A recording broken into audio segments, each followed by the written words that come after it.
Hello, hello.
Hello.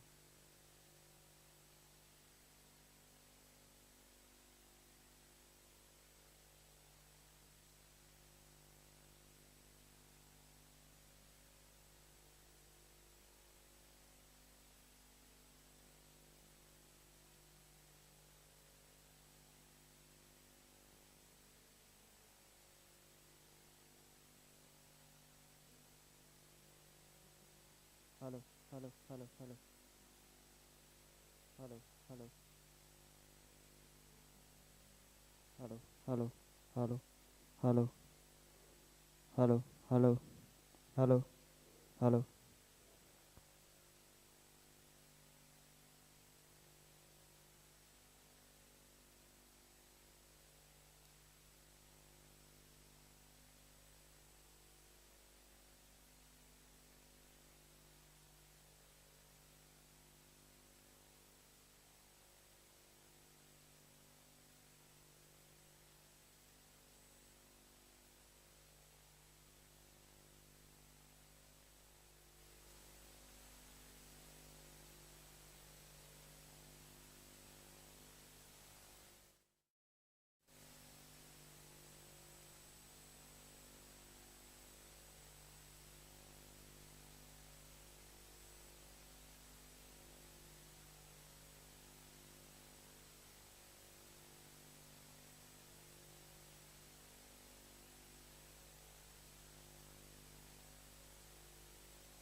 Hello. Major achievements: Inspector of Indian Nursing Council, Inspector of GNC, and Local Inquiry, Committee members of HNGU.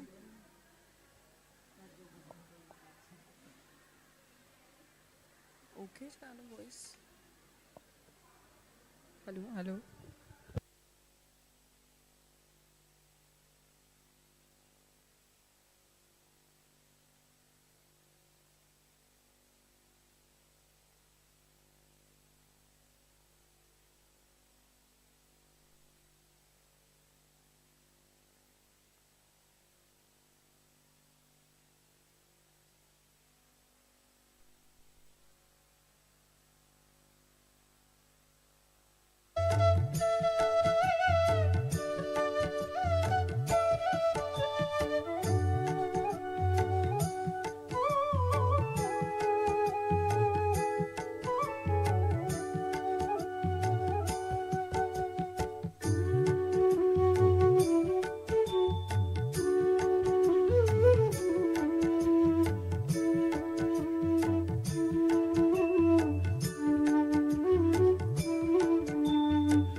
nursing program in different more than 10 universities of India.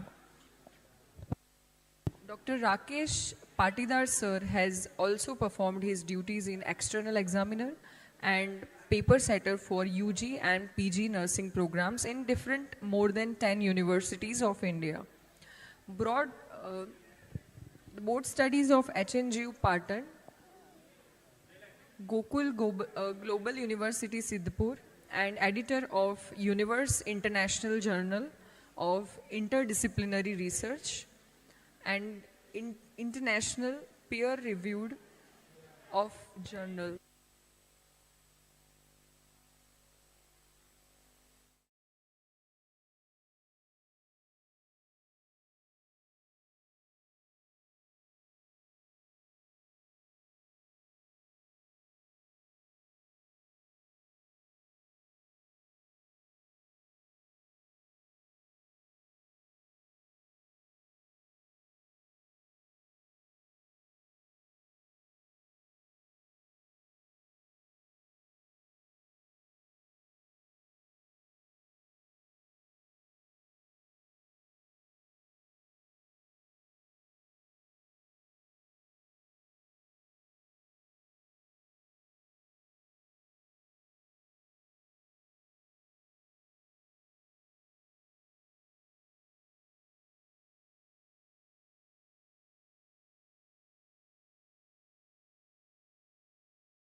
Are requested to confirm your registration at registration counter and do collect the kit from the reception.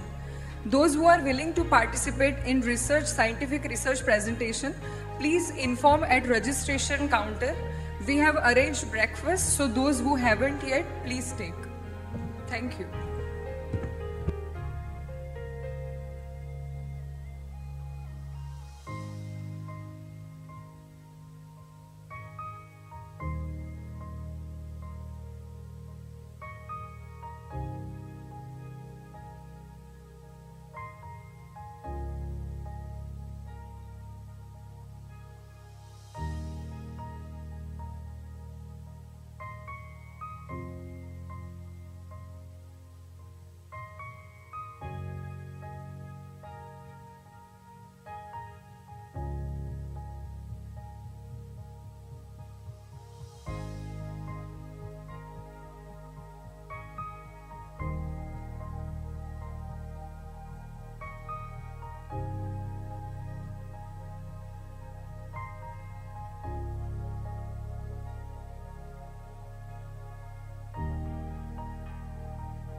Seats.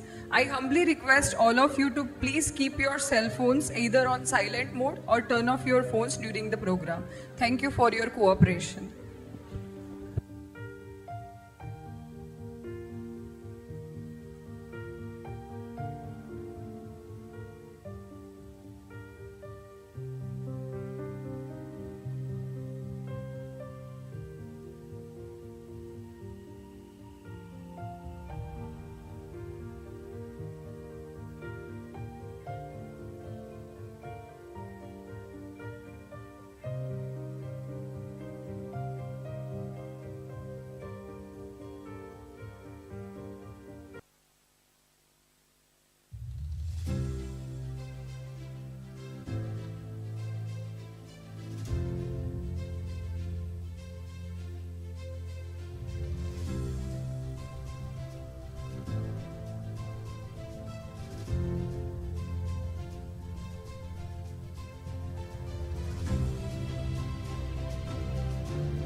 May I have your attention, please? There is one instruction. If somebody has received red diary from in your kit from the reception desk, kindly submit at the reception desk. If somebody is having in their kit, so please submit on reception desk.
The journey of 1,000 miles begins with the one step. Good morning everyone. I am very delightful to here today for opening of 3rd National Conference 2024 organized by CM Patel College of Nursing, Gandhinagar. Let me take an opportunity to welcome you all. We are overwhelmed and thankful to you all traveled mile to attend this 3rd National Conference 2024. It's an indeed golden opportunity for every one of us to enrich ourselves and enlighten ourselves. We will act as a beacon to guide you through the today's invaluable intellectual exploration. As we are journey through the insightful presentation and stimulating discussions, let us remember that our purpose to learn, collaborate and catalyze the change. I, Ms. Drashti Patel, have been privileged to have a pleasant task of welcoming you all on this most anticipated event, 3rd National Conference 2024, on the behalf of CM Patel College of Nursing, Gandhinagar. Education. Education is the most powerful weapon which you can use to change the world, said by Abdul Kalam. And KSV Vishwavidyalaya is changing the world by providing impeccable and indispensable education to the students. KSV Vishwavidyalaya, the journey was started in 2007 with the motto of Kar Bhala Hoga Bhala by Pujya Chaganba. KSV Vishwavidyalaya, with its strong-based and unique culture, firmly believes in achieving excellence by providing research-based activities which may foster economic growth. The university has been set up by Sarva Vishwavidyalaya Kelavani Mandal, a trust with 100 years of philanthropic existence and benevolence. The founder of Sarva Vidyalaya Kelavani Mandal, Pujya Chaganba, and late visionary chairman Shri Maniklal M. Patel always believes in providing education to all irrespective of caste, creed and religion, which is carried forward successfully by the university office bearers today. KSV is a big platform offering remarkable range of programs for around 55,000 students paired with extracurricular opportunities for research, independent study, community services, as well as leadership quality in order to build an empire for the betterment of society. Now coming towards our college, Chanchalben Mafatlal Patel College of Nursing has been established by Sarva Vidyalaya Kelavani Mandal under the public-private partnership in joint venture with Government of Gujarat 2008. The college is named in the memory of Srimati Chanchalben Patel, and the college has been approved by the INC and GNC to offer the various nursing programs like A&M Nursing, GNM Nursing, Basic BSc Nursing, Post Basic BSc Nursing, as well as the MSc Nursing program with the all specialities. Through the offering in professional programs, CM Patel College of Nursing educate and prepares the student to realize their potentials to become a responsible citizen and increasing interdependent global world. Before the instigation of today's conference, it is a mark of our undying and ancient folklore to invoke the Almighty's presence. Like the great philosopher Soren Kierkegaard once said, the function of prayer is to not to influence God, but rather to change the nature of one who prays. What wings are to a bird and sail to a ship, so is prayer to the soul. So I would like to call upon Ms. Aarti Patel, 4th year BSc Nursing student, to pray for us and pray for the success of this conference.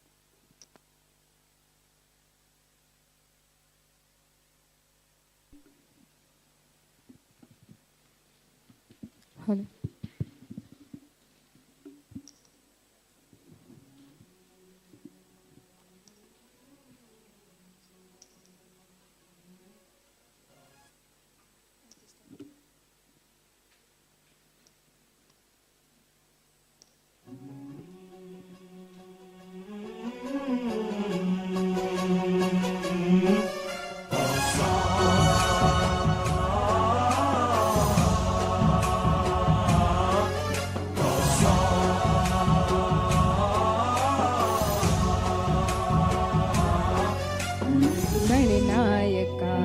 गणदेवताय गणाध्यक्षाय धीमहि गुणशरीराय गुणमण्डिताय गुणेशानाय धीमहि गुणातीताय गुणाधीशाय गुणप्रविष्टाय धीमहि एकदन्ताय वक्रतुण्डाय गौरीतनयाय धीमहि गजेशानाय भालचन्द्राय श्रीगणेशाय धीमहि एकदन्ताय वक्रतुण्डाय गौरीतनयाय धीमहि गजेशानाय भालचन्द्राय श्रीगणेशाय धीमहि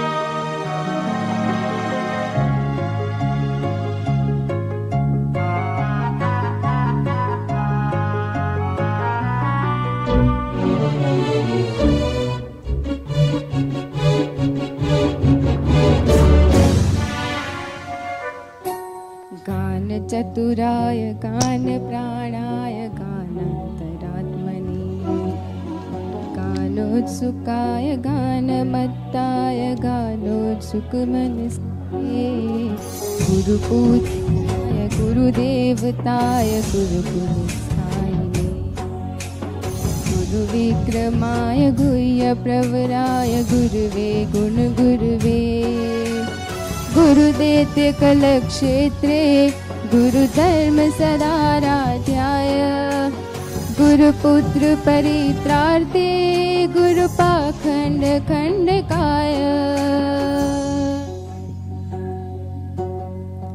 गीतसाराय गीततत्त्वाय गीतगोत्राय धीमहि गुड्डगुल्फाय गन्धमत्ताय गोजयप्रदाय धीमहि गुणातीताय गुणाधीशाय गुणप्रविष्टाय धीमहि एकदन्ताय वक्रतुण्डाय गौरीतनयाय धीमहि गजेशानाय भालचन्द्राय श्रीगणेशाय धीमहि एकदन्ताय वक्रतुण्डाय गौरीतनयाय धीमहि गजेशानाय भालचन्द्राय श्रीगणेशाय धीमहि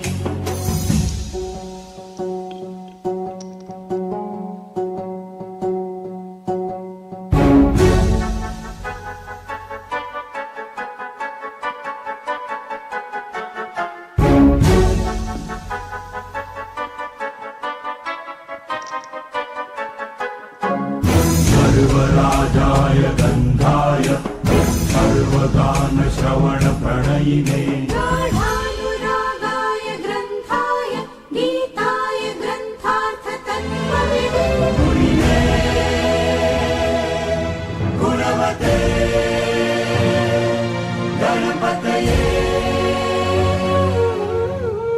ग्रन्थगीताय ग्रन्थगेयाय ग्रन्थातरात्मनि गीतलीनाय गीताश्रयाय गीतवाद्यपटवे प्रियचरिताय गायकवराय गन्धर्वकृते गायकादीनविग्रहाय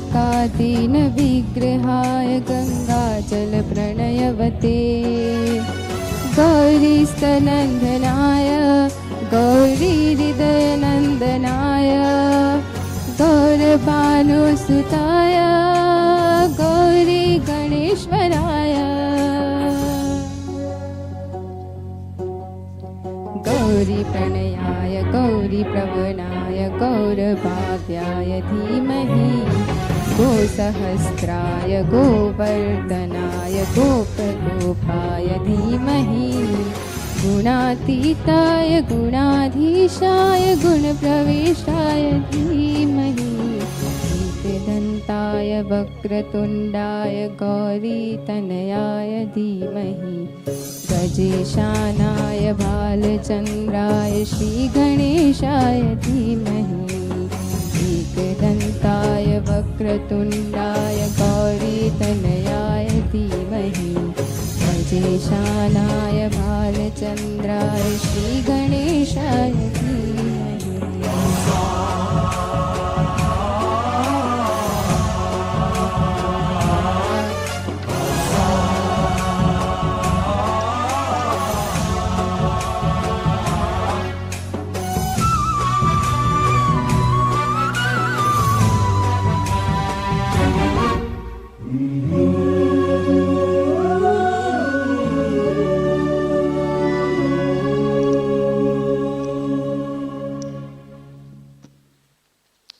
Thank you, Aarti, for a wonderful prayer.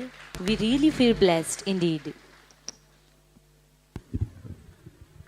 A ray of light is a ray of hope. Let's all leave darkness behind and step towards the bright path. I would like to invite all our respected guests to step forward for the auspicious lamp lighting and symbolically inaugurate the third national conference, NCFN 2024. I request committee members of reception to escort the guests for the deep pragatya.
From the false to the truth, from darkness to light, from death to eternal life.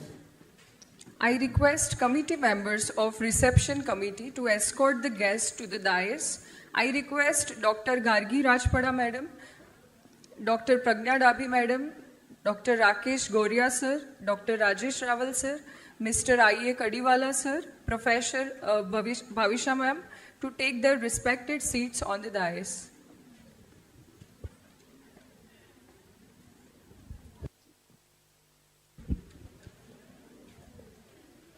All the participants are requested to return their pre-test questionnaires, which has already been given in the kit.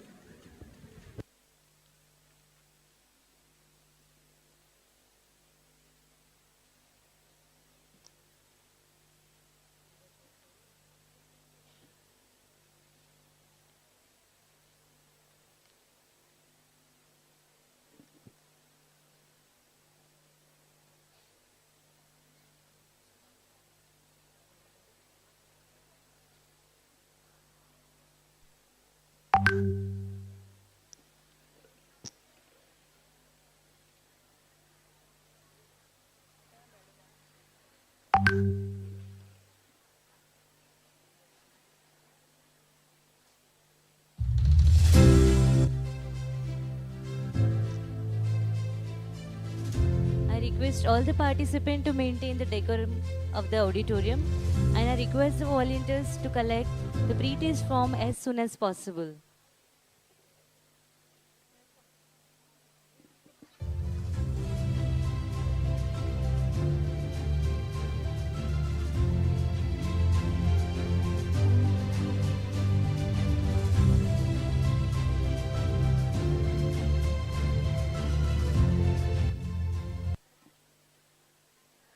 Flower is a gesture of goodwill.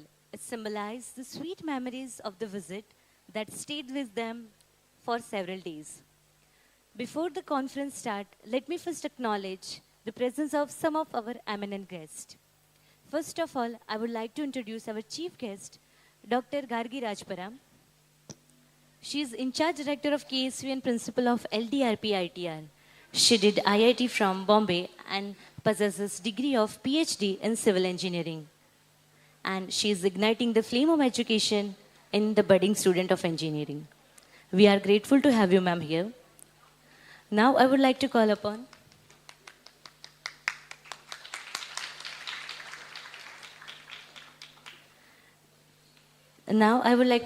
Dr. Rajesh Raval, Principal of CM Patel College of Nursing, to give a floral welcome to ma'am.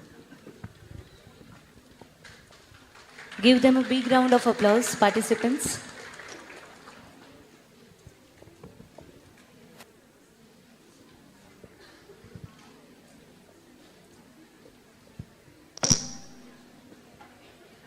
Thank you, sir.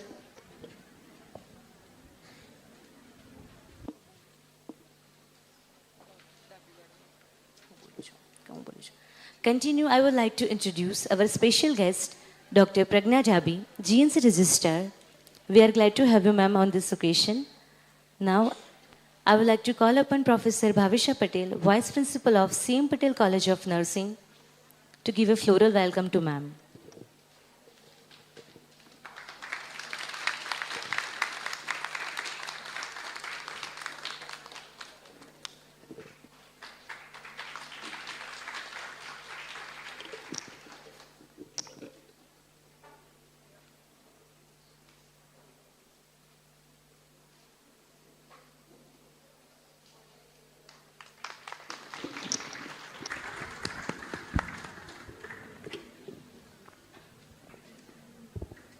Now I would like to take an opportunity to introduce our special guest, I.A. Kadiwala sir, Vice President at Gujarat Nursing Council. We are glad to have you here, sir. I call upon Mrs. Kalaivani, Professor at CM Patel College of Nursing, for floral welcome.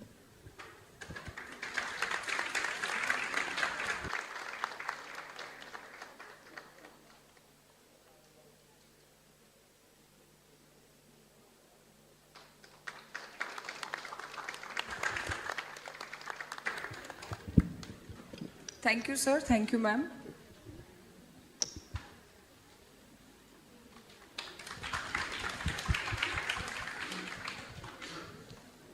We have Dr. Rajesh K. Goria, my district honor to introduce. He is an executive director at Medical Legal Institute, Baba Farid University of Health Science, Faridkot, Punjab. We are delighted to you have here with sir. I call upon Mr. Prem Kumar, Associate Professor of CM Patel College of Nursing, to give a floral welcome to Dr. Rakesh K. Goria.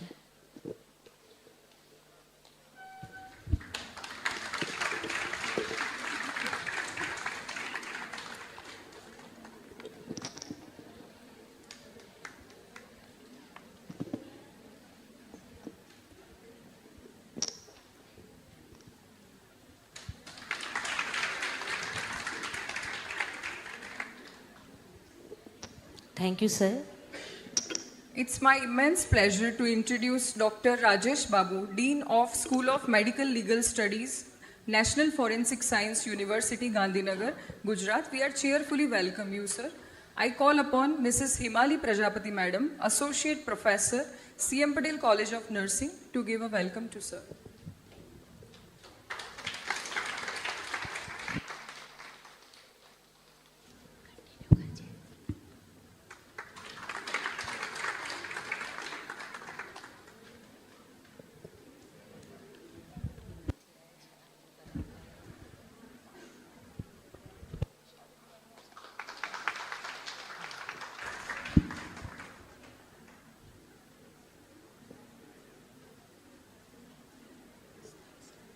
We have another guest with us, Mrs. Hiral Shah, Principal of Genera. We are cheerfully welcome you, ma'am. I call upon Mrs. Shalini Nair, Associate Professor, CM Patel College of Nursing, to welcome a ma'am with a token of respect.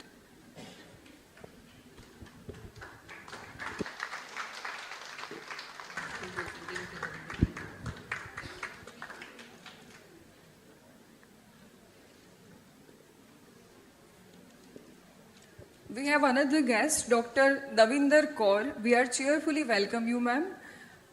I would like to invite Mrs. Bindi Patel, Associate Professor, CM Patel College of Nursing, to welcome a ma'am with token of respect.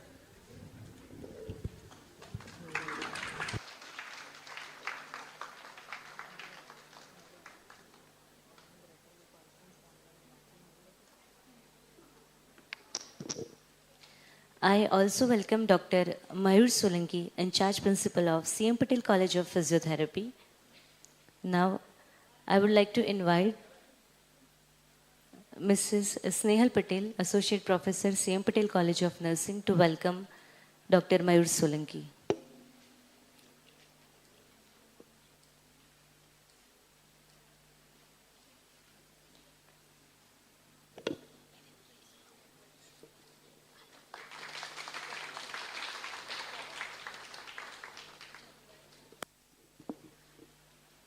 We have another guest with us, Dr. Harimohan Singh, Principal of Apollo Institute of Nursing.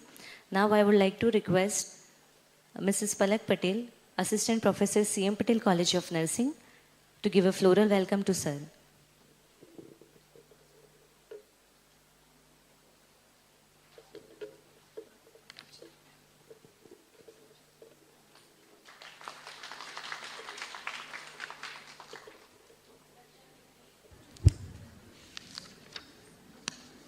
I also welcome all the principals, faculties of various colleges, and all the delegates attending the conference. On the behalf of us all, we are deeply appreciative, and once again, we offer you a most grateful welcome. We do not need magic to change the world. We carry all the power we need inside ourselves already, and we have the power to imagine better. Now I request Epitome of Knowledge, Dr. Rajesh Rawal, Principal of CM Patel College of Nursing, to draw the light towards the objective and significance of this conference and also the welcome address. We request you, sir, please.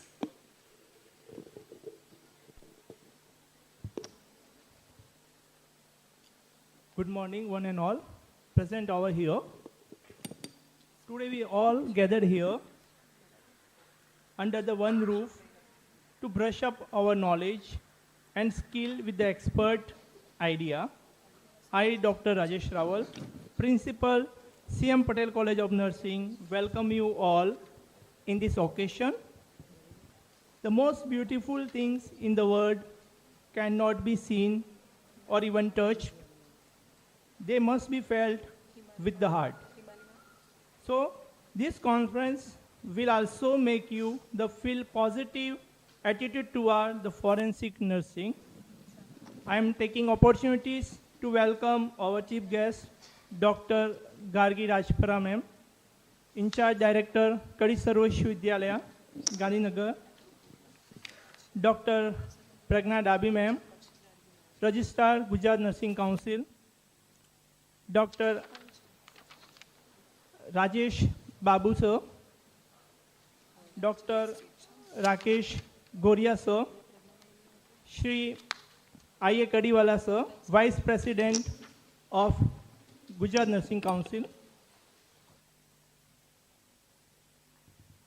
as well as I would like to warm welcome to our today's speaker and guest, Dr. Harimohan Singh, as a chairperson, Apollo Institute of Nursing,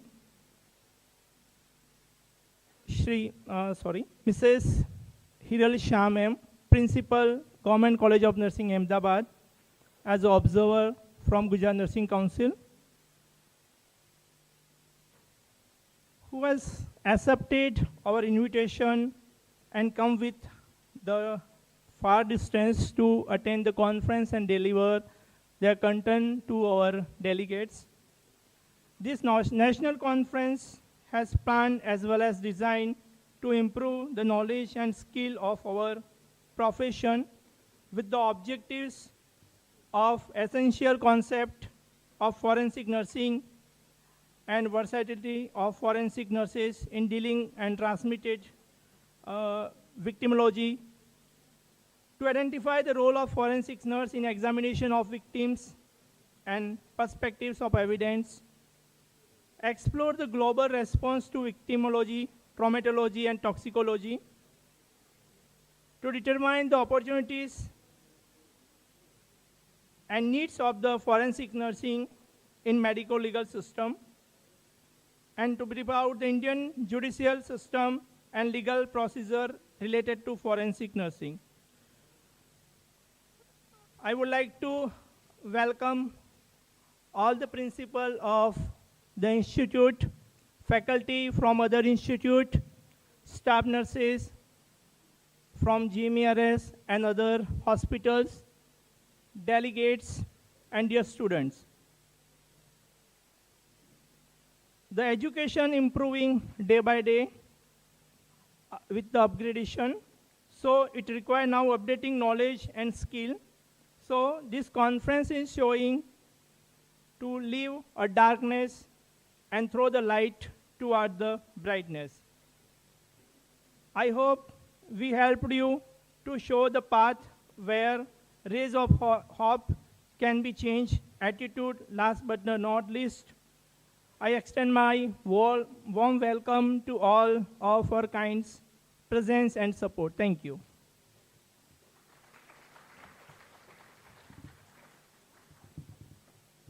Thank you so much, sir. We heartily welcome Dr. Dharmendra Patel, Nursing Superintendent, GMARS Gandhinagar, Dr. Arpesh Patel and Dr. Bindya Tiwari, Assistant Nursing Superintendent, Mr. Hemdeep Patel and Dr. Deepti Patel and Dr. Rakesh Patidar. The best and the most beautiful thing can be never be seen or even been touched. They must be felt with the heart. So it's time for some beautiful words from our honorable guest. Now I would like to invite Mr. I.A. Kadiwala sir, Vice President, Gujarat Nursing Council, for gracing this occasion.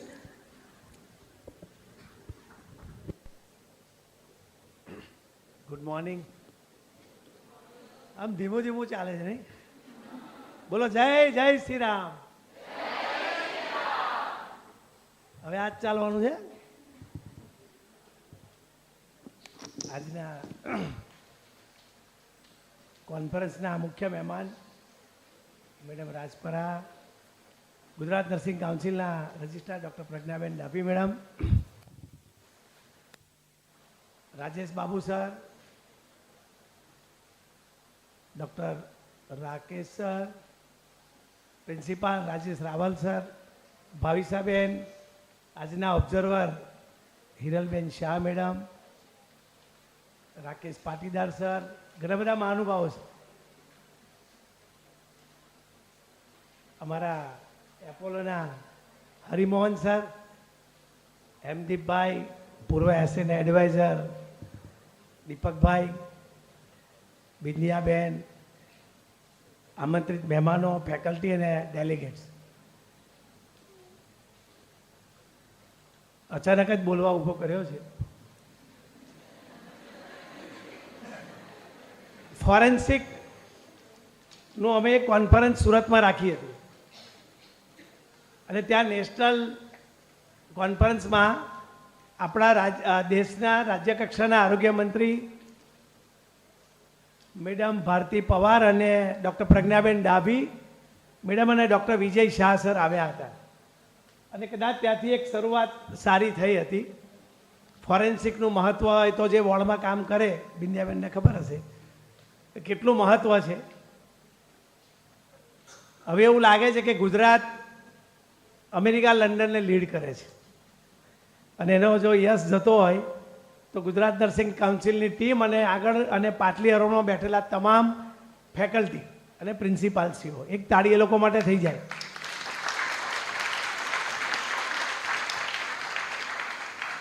કેમ કે આપણે એવું લાગતું હતું પહેલાં 2016 પહેલાં गुजरात છે એમ. पंजाब से मैडम भी आए हैं, काफ़ी हमारे टीएनआई के डेलीगेट्स वहाँ भी हमारे साथ है मैडम. मैंने 20 साल से टीएनआई में काम किया है तो ऐसा लगता था कि गुजरात पीछे है. अब मुझे गर्व से के साथ बोल सकता हूँ कि गुजरात आगे है. ફોરેન્સિકના આજના તજજ્ઞો તમને સારું જ્ઞાન પીરસશે અને એનો ઉપયોગ તમે તમારા અભ્યાસમાં અને ફેકલ્ટી હોય તો બાળકોના અભ્યાસમાં આ ખૂબ અગત્યનો વિષય છે. મને ખ્યાલ છે કે नरेंद्र भाई मोदी साहब है, राजेश बाबू सर उस टाइम यूनिवर्सिटी शुरू करने की बात किया था. ફોરેન્સિક યુનિવર્સિટી એક એવી યુનિવર્સિટી આપણા ગુજરાતમાં છે જે આપણે ગર્વ લઈ શકીએ છીએ અને લગભગ 20 તારીખે ત્યાં કોન્ફરન્સ પણ છે. 1 તારીખ ફોરેન્સિક યુનિવર્સિટી માટે બંધ થઈ જાય. ઉત્સાહ વધારવો જોઈએ આપણે કે ગુજરાતમાં આ એક યુનિવર્સિટી એક ગર્વ લે એવી બાબત છે. મને હમણાં જ પ્રજ્ઞાબેન ડાભી મેડમે કીધું કે 20 તારીખે મારે ત્યાં જવાનું છે. એટલે કે ગુજરાત હવે દેશ દુનિયા સાથે લીડ લે છે અને દરેક આ કોમ્પિટિટિવનો જમાનો છે. હમણાં એક મેં રીલ જોઈ પેલા આરજે મિતની કે ડાયરેક્ટ સેટિંગથી વિદેશ મોકલી શકાય. નર્સિંગમાં સેટિંગથી કશું જ ના થાય. એ તો તમારે બધા પ્રોસિજર પણ કરવા પડે અને બધા ક્લાસ પણ એટેન્ડ કરવા પડે અને તમારી ક્વોલિટી ઉપર આધાર છે. અને ખુશી એ વાતની છે કે ગુજરાતના વિદ્યાર્થીઓ પાસ આઉટ થઈને દેશ વિદેશમાં ધૂમ મચાવે છે, એમ્સમાં ધૂમ મચાવે છે. વચ્ચે મેં હિરલ મેડમને બધા પાસે આંકડો લીધો, સાહેબ 375 કે 76 જેટલા વિદ્યાર્થીઓ આપણી ફેકલ્ટી આપણા પ્રિન્સિપાલોએ ભણેલા બાળકો એમ્સમાં ધૂમ મચાવે છે. એ રીતે તમે પણ દેશ દુનિયામાં ગુજરાતનું નામ રોશન કરો. ગુજરાતી એટલા માટે બોલું છું કે અબુધાબીમાં મોદી સાહેબ હિન્દીમાં બોલતા હતા ને તો પેલા તેના પ્રિન્સ પેલાને આપણા સ્વામીજીને પૂછતા હતા કે ક્યાં બોલ રહે હે ને. ભાષા અગત્યની નથી, તમે કેટલું શીખો એ અગત્યનું છે, તમે કેટલું મેળવો એ અગત્યનું છે. બસ આટલી રાજેશ રાવલ સરને હું યાદ કરાવું કે અમે આ જ કોલેજ હોસ્ટ બ્રાન્ચ બનેલી 2012 કે 13માં અને વિદ્યા ભારતીના હોલમાં ફાલ્ગુનીબેન, આશાબેન અને રાજેશ સર જે સાહેબ ડાયરેક્ટર હતા તો લગભગ એ સદગત થયા છે. પરંતુ એ એવી કોન્ફરન્સ હતું કે જેમાં 1800 ડેલિગેટ્સ આવ્યા હતા. ત્યાર પછી માલીબાની થઈ હતી. એટલે આ કોલેજ કર ભલા હો ભલા સૂત્ર આ જે છે એટલે આપણે આપણું કામ કરતા રહેવાનું અને વિદ્યાર્થીઓનું ભલું કરતા રહેવાનું. આ કોલેજને અમે ઋણી છીએ. ફરીથી આ કોન્ફરન્સને શુભેચ્છા પાઠવું છું. આભાર. ભારત માતા કી જય. Vande Mataram.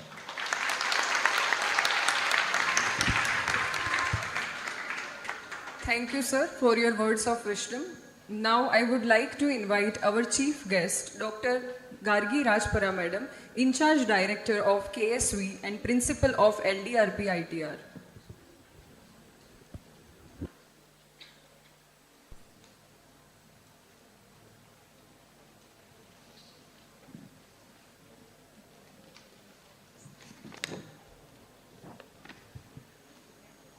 Very good morning to all. Dignitaries on the dais, off the dais, faculty members, staff members, students and participants across the nation and one and all present here. On behalf of Sarva Vidyalaya Kedavani Mandal Kadi and Kadi Sarva Vishwa Vidyalaya, it's my pleasure to welcome you all at this National Conference 2024 on Forensic Nursing by CM Patel Nursing College. Under the umbrella of our 100 years old Sarva Vidyalaya Kedavani Mandal, with the principle of Kar Bhala Hoga Bhala, which is spearheaded by our dynamic leadership of Honorable Chairman Shri Vallabhbhai Patel, our university is flourishing in all dimensions of academia, innovations and research. Our university is also well known for taking strategic initiatives in education and in its philanthropic activities. It has foreseen the needs of youth for the right education, infrastructure, developing skill, generating employment and to make them entrepreneur.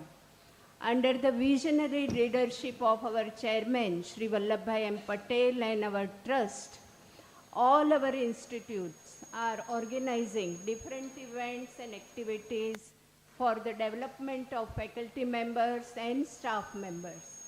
For that, at our university level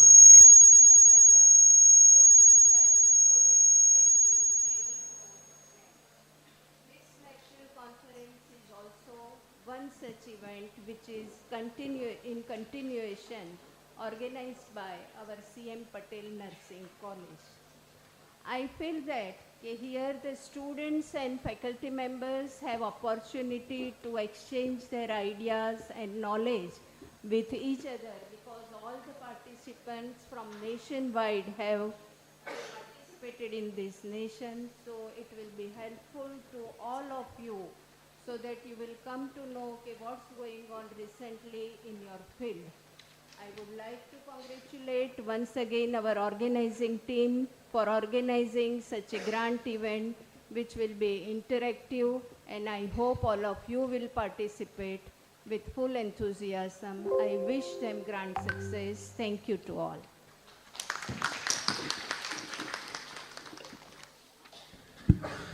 Thank you, ma'am, for your thought-provoking words.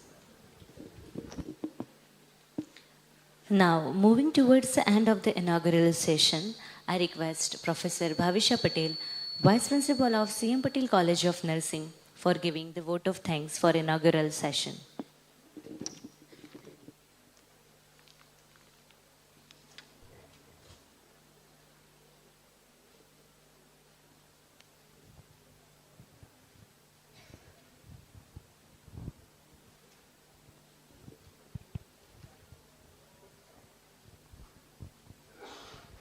Hello. Good morning to all. Let us be grateful to people who make us happy. They are the charming gardeners who make our soul blossom. I, Professor Bhavisha Patel, Vice Principal of CM Patel College of Nursing, consider the occasion an honor and privilege to extend the vote of thanks. Once a great man whispered, feeling thankfulness and not expressing it is like wrapping a present and not giving it. Today, I take the opportunity to put my all gratitude into the words. On behalf of the CM Patel College of Nursing, I would like to thank our Honorable and Dynamic Sri Vallabhbhai M. Patel Chairman, Sharavidyalaya Kelavani Mandal, Kadi and Gandhinagar, and President KSV Gandhinagar for his valuable guidance, enduring support in all the aspects to make this function a grand success. Really thankful to sir. I would like to thank our today's conference chief guest, Dr. Gargi Rajpara ma'am, in charge director of KSV and principal of LDIPR Engineering College, Sector Pandar, Gandhinagar, for taking her precious time out and consenting to be a chief guest. Madam, your enlightening words have set a strong foundation for the discussion and deliberation that will follow the days ahead. Thank you, madam, for your invaluable presence. I would like to thank today's special guest, Dr. Pragna Dabi, GNC Registrar, her invaluable presence for this conference. I extend my heartfelt thanks to another chief guest, Mr. I.A. Kadiwala, Vice President of Gujarat Nursing Council. Thank you, sir, for our invaluable presence. I would like to express my sincere appreciation to our esteemed speaker, Dr. Rakesh K. Ghuria, Executive Director, Medico Legal Institute, Baba Farid University of Health Science, Faridkot, Punjab, and Dr. Rajesh Babu, Dean of School of Medico Legal Study, National Forensic Science University, Gandhinagar, Gujarat, for his invaluable presence. I would like to express my sincere thanks to Ms. Hiral Shah, ma'am, Principal of Government College of Nursing, Ahmedabad, and Mr. Dharmesh Bhai, Nursing Superintendent, Ms. Bindya, ma'am, Alpesh Bhai, Matron, GMERS Hospital, Gandhinagar, for their valuable presence. I would like to express my sincere appreciation to our esteemed speaker, Dr. Davinder Kaur, Principal, Gyan Sagar Nursing College, Punjab, for her invaluable presence for the conference. Thank you, ma'am. I would like to extend my gratitude to the today's chairperson, Dr. Rakesh Patidar sir, Hari Mohan Singh sir, Dr. Dipti Patel ma'am, for their invaluable presence. Thank you, madam and sir, for your presence. As we conclude this inaugural session, let us carry forward the spirit of collaboration, innovation, and exchange that has characterized our gathering today. I am confident that the insight gained and connection forged during the conference will continue to inspire us in our collective pursuit of excellence. Thank you once again to everyone who have played a part in making this inaugural session memorable and impactful. Here's to a successful conference ahead filled with learning, networking, and meaningful exchanges. Thank you once again, one and all who are present over here for our coming. Jai Bharat, Jai Hind. Thank you all.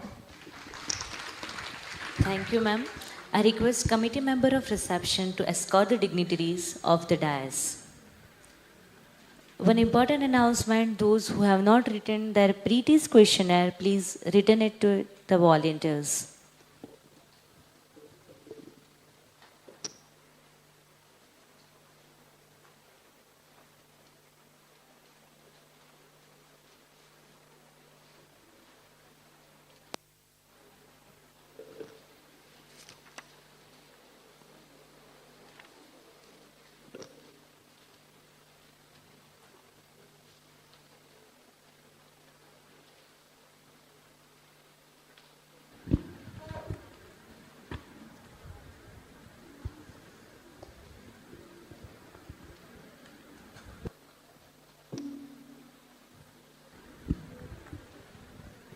Now I would like to introduce our special guest, Dr. Pragna Dabhi Madam. Presently, she is affiliated as a registrar, Gujarat Nursing Council, Ahmedabad.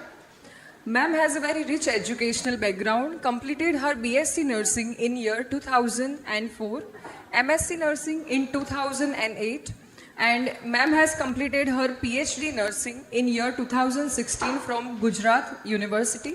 Ma'am has done commission on graduate of foreign nursing schools from Philadelphia, Pennsylvania, United States of America.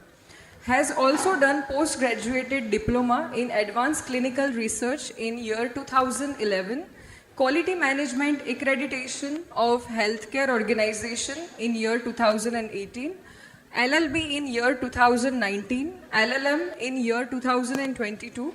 Ma'am is a registrar of GNC since 2016. Ma'am had worked as a demonstrator of the College of Nursing Civil Hospital, Ahmedabad. Ma'am had been lecturer class 2 at the College of Nursing Civil Hospital from 2010 to 2015. Major achievements of the madam. Ma'am has been awarded with the National Florence Nightingale Award in 2022. Worked as a resource person in Nursing Administration and Accreditation Standards Training Organization by Health and Family Welfare Department, Government of Gujarat. Member of the Draft Committee of SOPs and Policies for Gujarat Government District Hospital and Medical Colleges. External Assessor at NQAS. Played as a key role in editor like board for publication of newsletters of the Gujarat chapter SOMI. Played a vital role in preparation of the modules of strengthening midwifery practice for safe motherhood under NRHM. As a registrar, she takes an initiative such as participated in press conference for NRTS projected at Surat, successfully completed enrollment of nurses under the NRTS in Gujarat and developed the implement e-paper system in GNC examination, take initiative in e-table Namo Yojana and introduce technically enabled registration certificate with the special security features.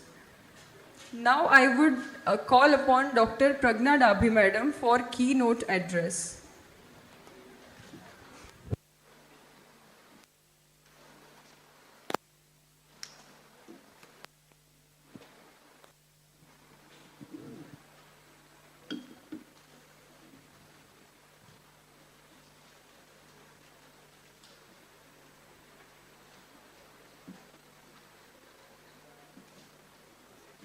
Good morning, one and all. I'm audible? No.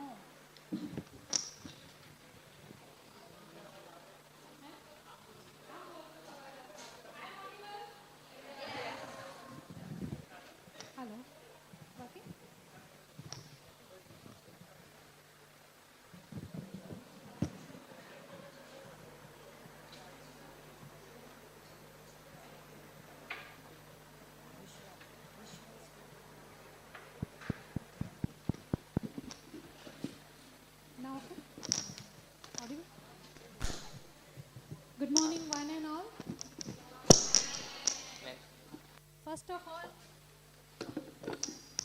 Hello. First of all, I would like to congratulate CM Patel College of Nursing for organizing conference on forensic nursing because it is in need of an era. Our Honorable Prime Minister Modi sir has once announced importance of forensic nursing, and as a result, there is a PG nursing in forensic nursing is there in our forensic university. We must have pride for that Gujarat is leading in forensic nursing and having a course which is approved by Indian Nursing Council. 17 nursing students have been allowed in the universities. So this is really an important topic, and I think majority of our students, how many of you are students? How many of you are students? Raise your hand. Okay, very good. So this is very good opportunity for you. I can say this conference will work like a sensitization, that you will have an interest in this forensic nursing, which is having a wide scope in future. Many faculties are also there. So this is new topic. This is a new scope, and we must have interest in this forensic nursing, and we must encourage our students to learn this forensic nursing. And whenever there are established courses are there, we must think for our bright future in forensic nursing. If I talk about our health policy 2017, it is mentioned that there are not enough doctors in India. So it is decided that some specialized courses must be established, must be developed.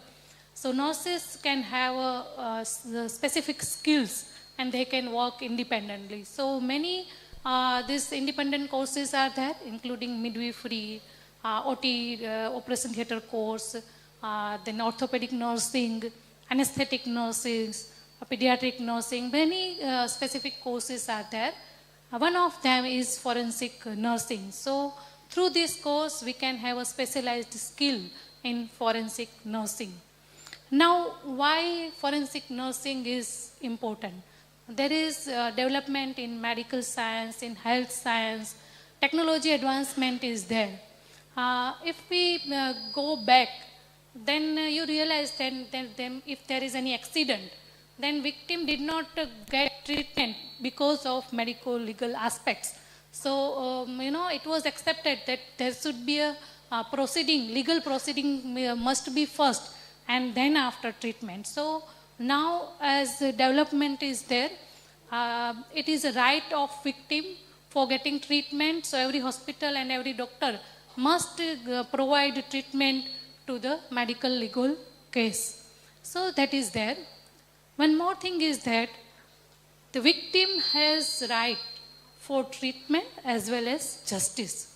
So treatment we will provide, but side by side justice is also important. So for getting justice, we must have documentation because law believes in documentation and evidence. So when there is a victim, we are there because nurses are there 24 hours. So we are the first person who encountered this victim. So what we should do, that is the collection of evidence and documentation. If proper evidence is there, proper documentation is there, then we can facilitate justice to the victim. I'm very happy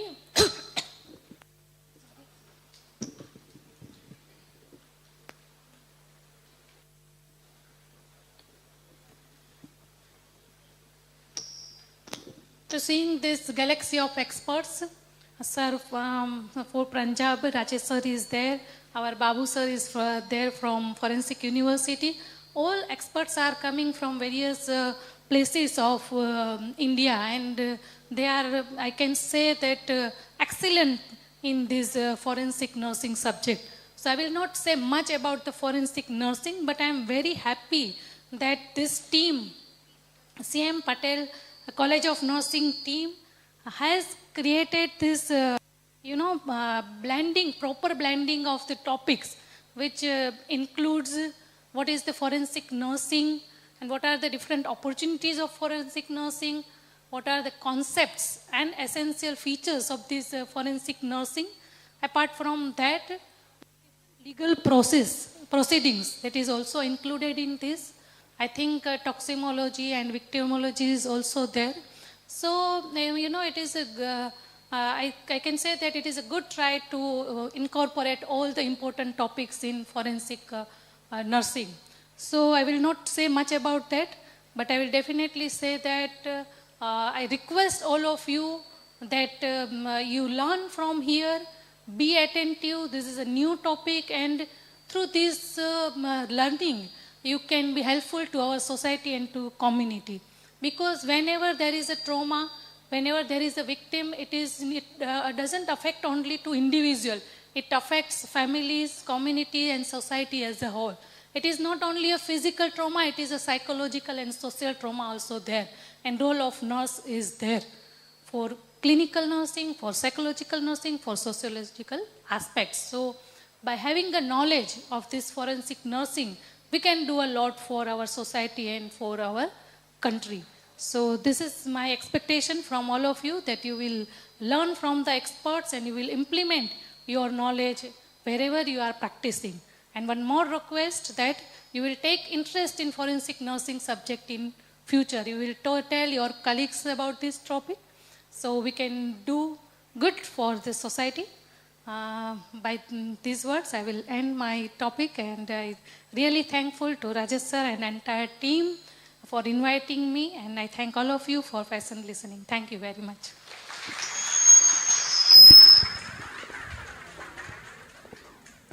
Thank you, ma'am. Now I would like to call upon Dr. Rajesh Raval sir, Principal, CM Patel College of Nursing, to felicitate ma'am, Dr. Pragya Nabhi ma'am, with token of appreciation and certificate.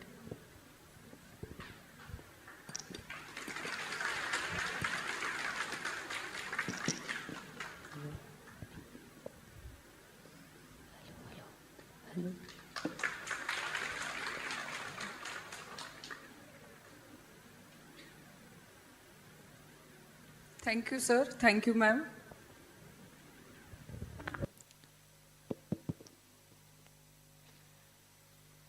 क्षणश कणश shave विद्यार्थाचे साधयेत. One should take knowledge without losing a single moment. Now it's time to commence our first session of today's third national conference, NCFN 2024.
Thank you, ma'am, for your gracious presence.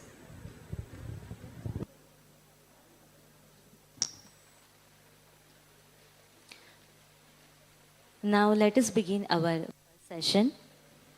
It is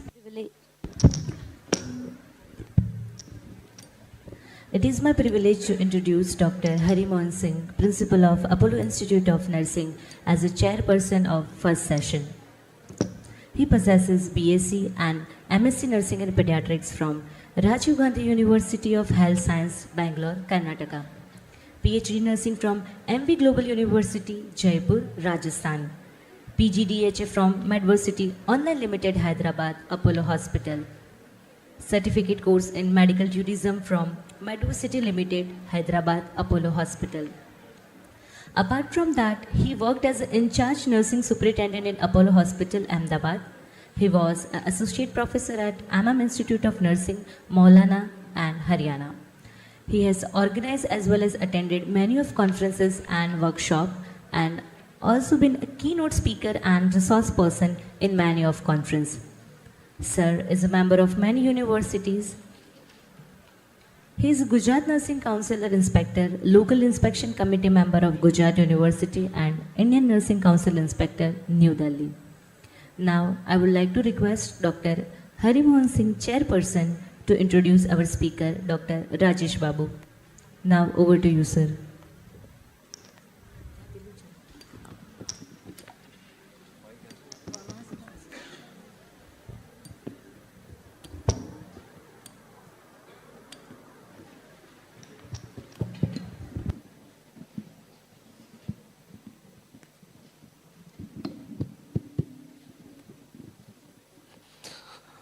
Namaste, myself Dr. Hari Mohan Singh. Now I would like to introduce our next speaker, Dr. G. Rajesh Babu.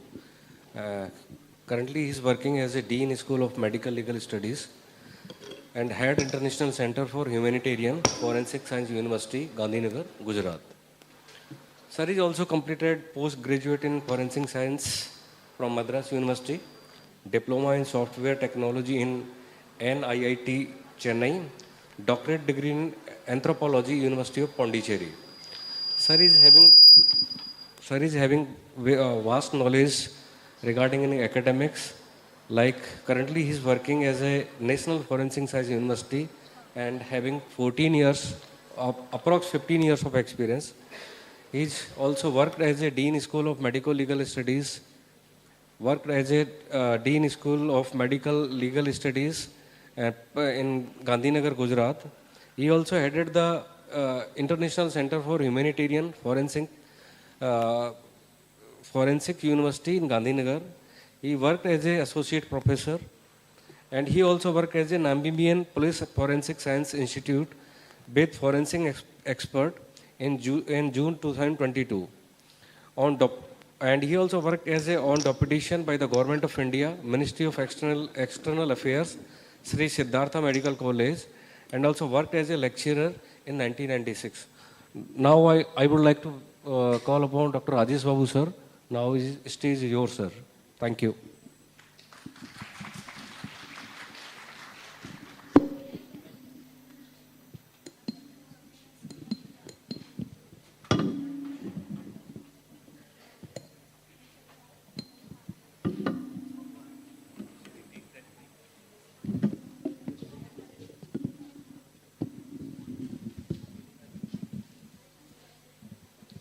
I'll be comfortable standing.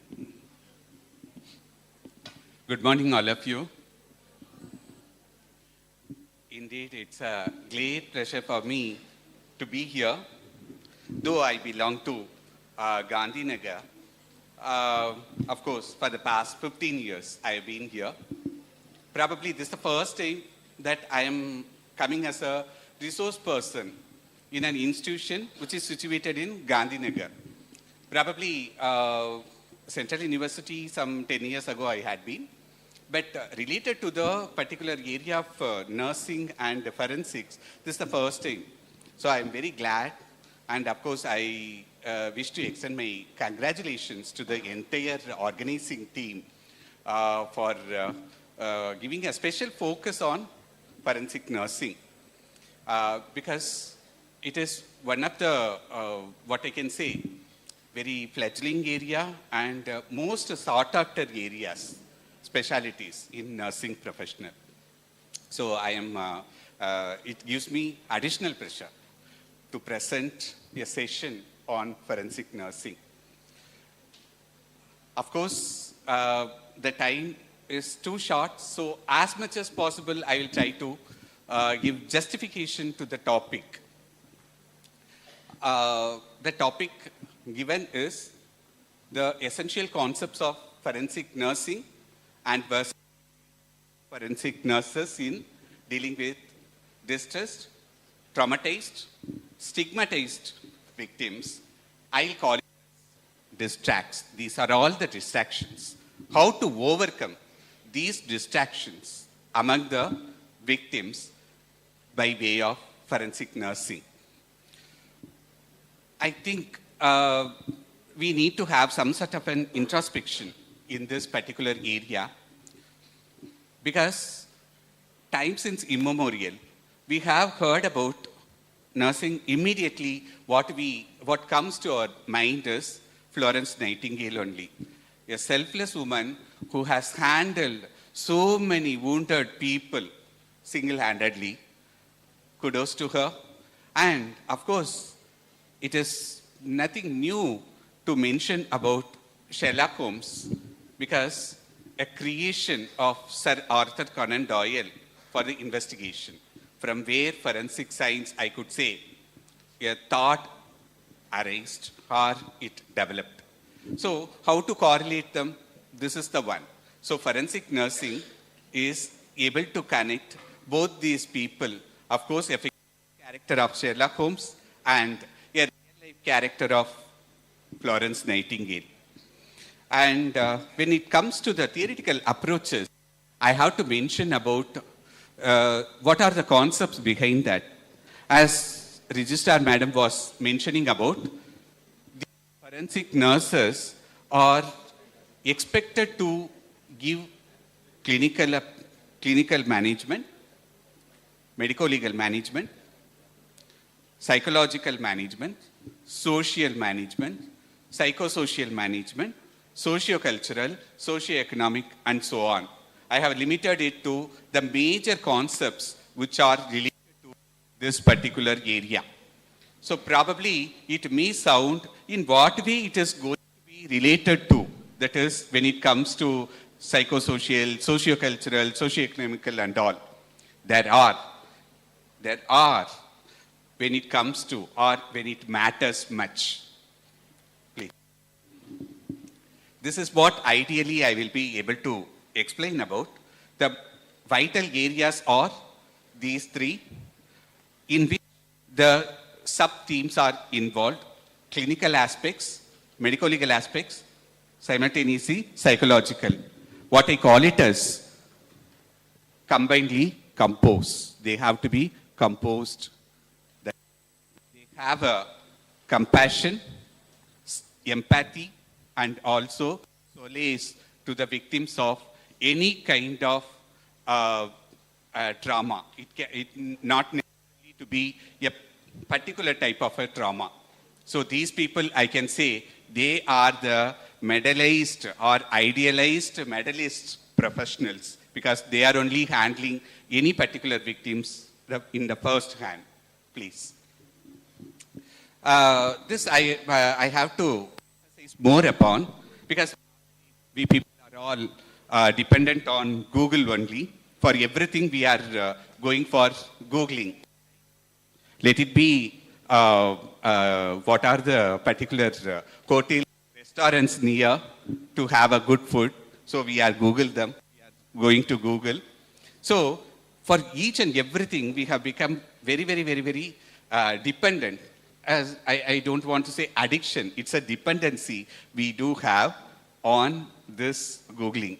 So when you Google, you will come across, because many people would have Googled what exactly it is, forensic nursing is. So they have seen SANE.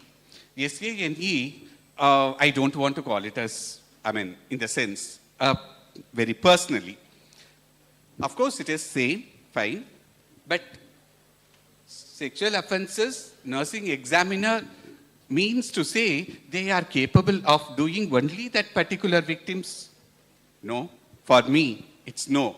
Because in India, we have a many number of varieties of diseases we are handling. Of course, with due respect to westernized cultures, that's fine.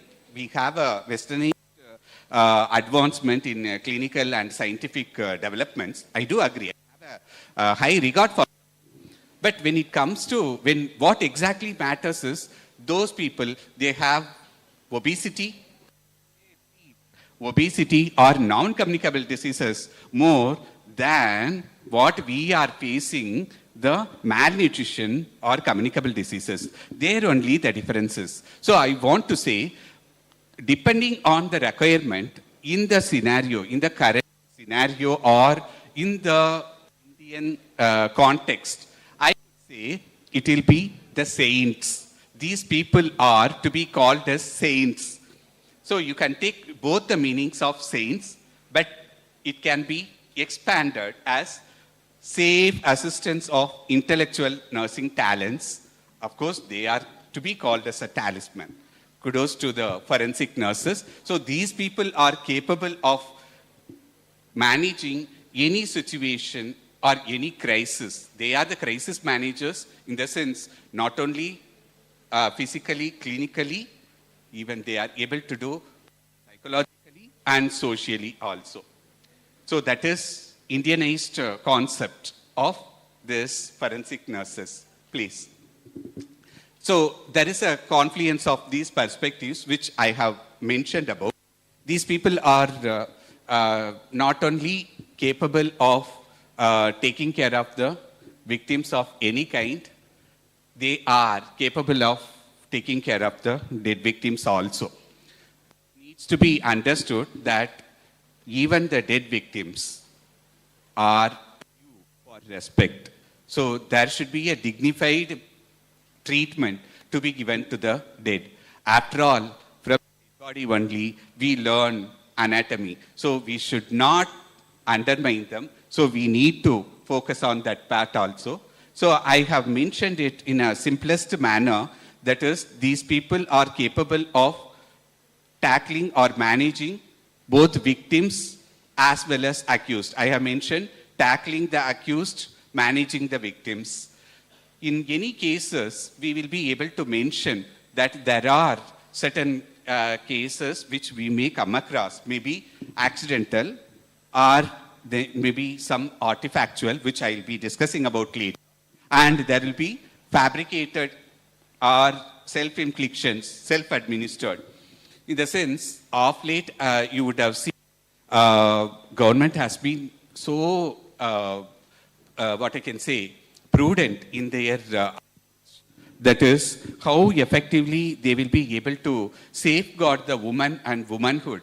So in such a scenario, government is promulgating number of acts and laws for the protection of the woman. Of course, we have even mobile phones we can use. In the sense, hope you people may be knowing, in each and every state they have a specific number. We also do have 108, 10, 113, 111. It differs from state to state. To a certain extent, in one of the South Indian states, they have a mobile tracking system that any woman who is traveling in any vehicle, they can just have a click away to get the police, reach the spot, if at all she is at any sort of crisis. That is one thing that we have to admire, we have to be proud about. But there are certain cases, there may be some sort of a, with due respect to them, that it is being false allegations, fabrications, and of course there are manipulations are being done. So we need to be very much careful about it, how effectively we will be able to manage them. In the sense, after all, nursing professionals are the first ones who are taking care of that particular people. So in such a scenario, we need to be more careful whether it is a case of a genuine case or any cases like that, any sort of manipulations. So that I can make it as a facet, that is fabrications, self-inflictions or self-administration. This is one of the most important elements in forensic nursing that needs to be included about. Everything, whatever we are doing, it has to have a holistic approach of what I have mentioned about empathy, compassion and solace. Next, please. As I mentioned, they are the first responders. Of course, you need to take care of the victim and you cannot waste the time that we do understand about the golden hours. So in the golden hour, we are, you people are expected to give the clinical management, treatment, that is medical treatment is being given.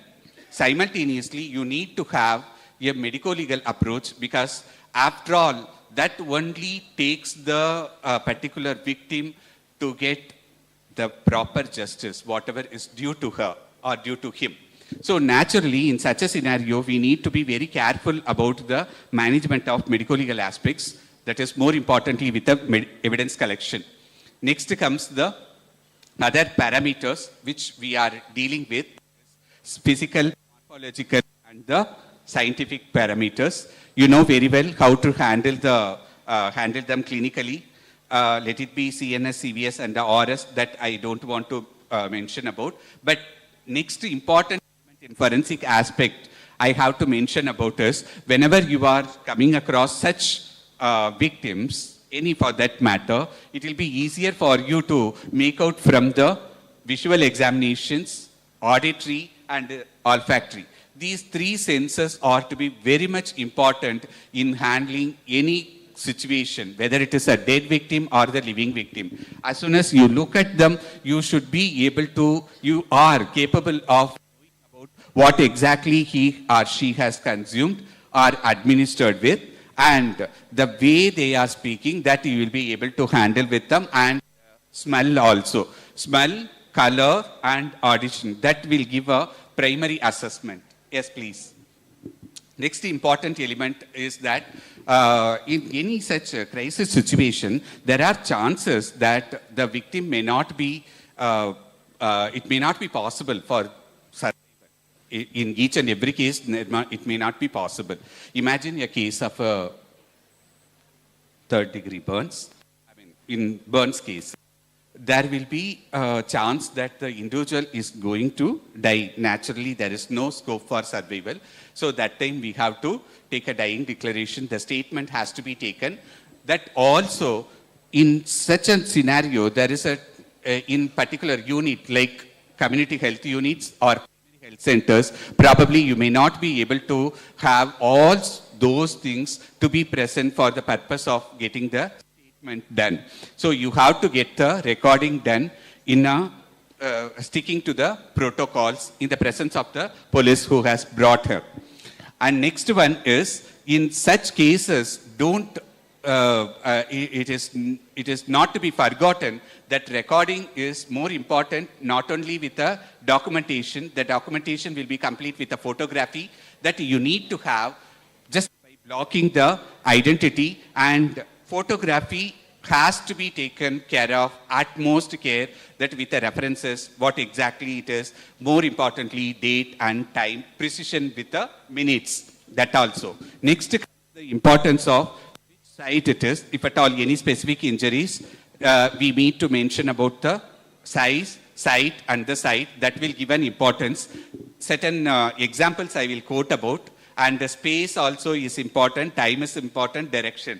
These are the things I will just give you the glimpses of certain cases which I have dealt with so that you will be able to understand them. These are all, the way I have mentioned this compost mentors, you know very well that the particular individual is, the victim is in the position to give the statement. That is why. Yeah, please.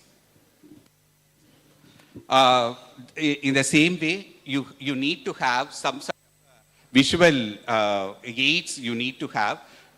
If at all you are unaided eye examination, there may be some chances of missing out. So you make sure you are using some additional artificial light sources and you can document them easily. As I mentioned, identity has to be hidden. Especially in most of the cases relating to offenses against women and children, please don't reveal the identity. That is, you are offending and it is a punishable offense. Yeah, please. Okay. These are the senses which I have already covered with.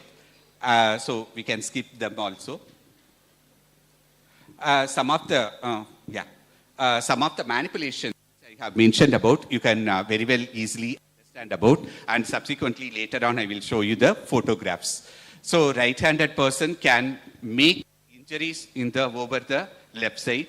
Left-handed person can create injuries in the right side. I mean to say, spurious or self-inflictions could be done in that way, and that too in the accessible areas only. So I have got some of the cases, like false allegations in a woman. They used to create such contusions with some marking net juice they used to put, and thereby they will create some sort of a ecchymosis.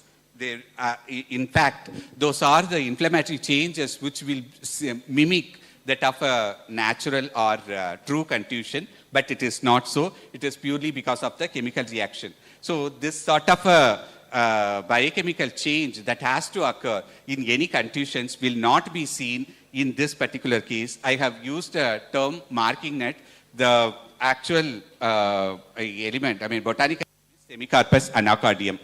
And apart from that, there are certain injuries which you will be able to see only in the accessible areas, which I have mentioned, only in the left hand or left chest or left leg. Please. This is one classical, which I can say, that is defense wounds. That is, anybody wants to cut, not be, as I mentioned, it won't be in the right side, but in this case, it's a right. That means the individual has been attacked by somebody, and he was defending himself or protecting himself by holding the knife, so that he gets that sort of a cuts over here. Yeah, please. This is what I have mentioned about hesitation cuts, that the false allegations they can create. Of course, in this case, superficially he has done. Most of the cases which I have come across used to be over the left arm only. But in certain cases, if at all determined to die, definitely they may have number of injuries over the vital areas also, which I will be showing you later. Yeah, please. This is gunshot injury. Just making the particular entry with the color of the wound, we will be able to mention whether it is a entry or a, and what range the bullet has been hit, and more importantly, whether it is a suicidal or homicidal, and also antemortem or postmortem. That also we will be able to come to know. So thoroughness in the color of the wound, the position, the space, the site is more important to establish that. That is the reason why I have mentioned about 3D, 3S and all. Please. This also gives glimpses of the severity, as I mentioned already. Please. Okay. This is about the examination among the dead people. In certain cases, you will be able to come across number of such broad dead cases are on the way he would have died. But you may not be knowing about what exactly the cause of the death is. So in such a case also, we need to understand about the probable time of death. In addition to that, any particular changes that have occurred.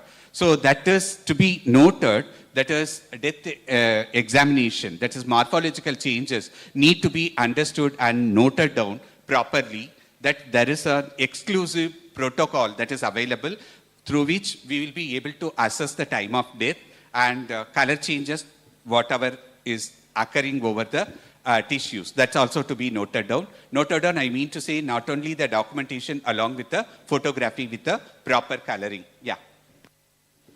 This is a description of the injuries which I have mentioned about. Certain things are to be more and more core forensic areas, which I am just trying to skip, like a cadaveric spasm. Probably some people who are at the moment of death, I mean, whatever the position prior to death, the same thing will be there, which happens usually in cases of electrocution and the drowning cases. Yes, please. This is again entry wound. It has happened in the left side, left forehead. Generally, anybody who's in the right-sided individual can make the firearm, I mean, in the sense shooting oneself in the right side, but it has happened in the left side. And we will be able to make out that it is a case of a homicide, suicide. And also, the range is also near range. So we will be able to establish that guy has been assaulted, in the sense it was a homicide. Yeah, please. This is again the frontal region. Frontal again cannot be done by oneself a particular angle. That is also not possible. So based on the position, angle and the direction, we will be able to establish whether it is a case of a homicide or suicide. Yes, please. This is one of the other cases which I have handled with. This particular woman, she was a RTA activist, and she was found dead in her own car. But based on the particular injury that was found in the neck region, it was believed that it is a case of a suicide. But after being investigated thoroughly, just based on whatever I have mentioned, TSD, 3D and 3S, we have established it is a case of a homicide, not suicide. That is, nobody can make, it was mentioned that she has shot shot herself at that position. You can see the next slide so that you will be able to understand. Yes, next slide. Yeah. On the basis of this particular angle, we will be able to establish it is not a case of a, it has to go through like that at the angle of 30 to 45 degrees. So it has not happened. So we have established, in addition to the particular scene, we have established that it's a case of a suicide, homicide. Yes, please. This is one classical example. Just click 2 to 3 slides so that anybody can understand. Just to go through all these injuries. Yeah. Okay, fine. Okay, get back to that. Get back to the first one. So, the cuts are made over the 3 important areas. That is, the arteries have been severed, in the sense incised. Those are carotid artery, femoral artery and the radial artery. This particular person was a chief medical officer, was under custody for the particular scam he was involved.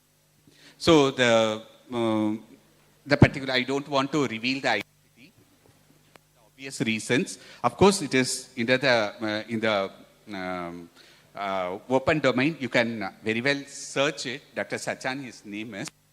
The case is closed, in the sense, based on our investigation and the reporting, that it was previously, it was considered that it is a case of a suicide. He was sitting over he was inside the jail, in the sense, the cell. He was alone. He was given a VIP cell wherein there was a attached bathroom. So he was sitting over the commode, and the injuries were these. That is, I mentioned carotid, femoral and radial. And more importantly, you have to mention that these are the places anybody, anybody who wants to commit homicide, murder, any murderer will target these areas for purpose of killing somebody? No. He was in a sitting position. You can see the last one, inguinal region, that is over the femoral artery. You can see that. You can make out the angle. After 3 to 4 slides, you can. Yeah. Next. These are the parallel ones. Next.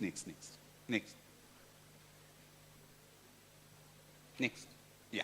So these are all the, nobody can reach that area to put incisions over the particular victim, right? So to kill somebody, they have to choose those areas like immediately over the chest only. So the target used to be the chest and abdomen, but in this case it was like that, and multiple cuts were made. And more importantly, being a medical officer, he is a surgeon actually, he has used the scalpel for incising all these areas, sitting in the same position, and there was a bleeding, and he died as such. So we mentioned that it is not a case of a homicide, it is a case of a suicide. He has inflicted by himself. Yeah.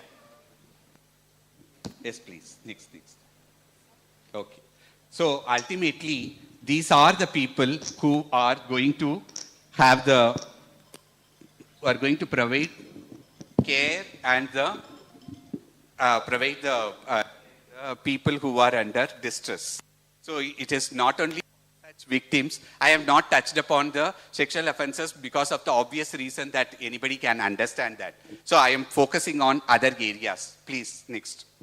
So this is a case of a mass disaster where there was a railway accident. We had to come across those people who are suffering.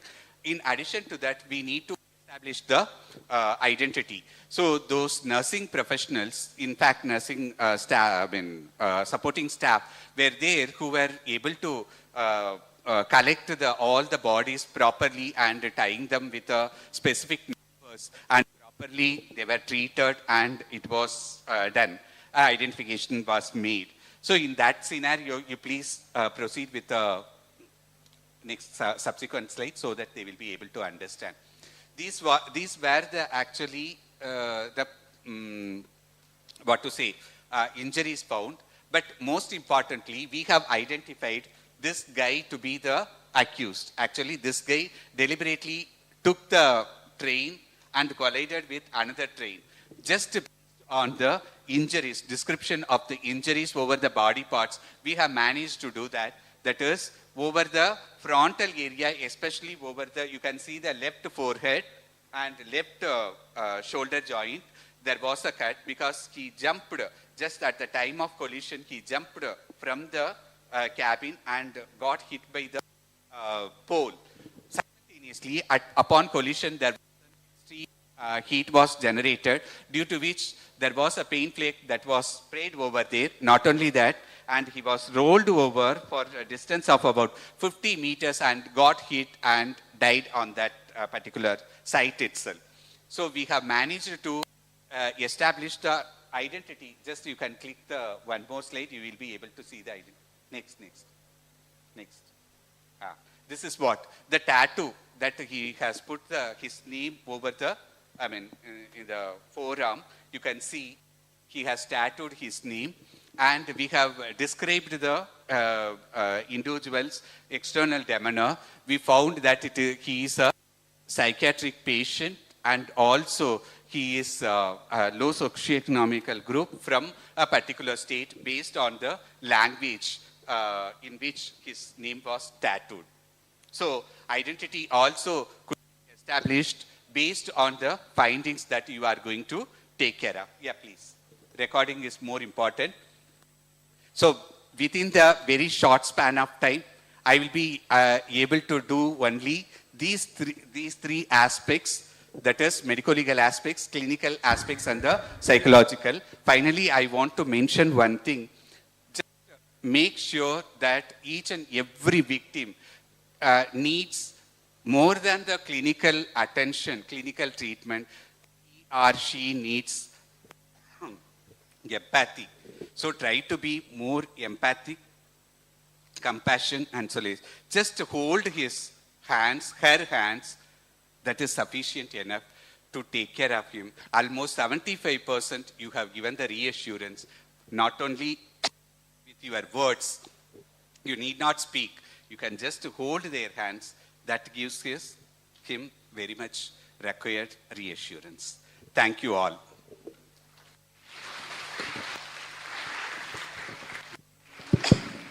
Thank you, Dr. Rajesh. In last, wishing the prospective forensic nurses a great success ahead. That is written by Dr. Rajesh Babu. Sir also focused on dynamic field of forensic nurses and nursing in future.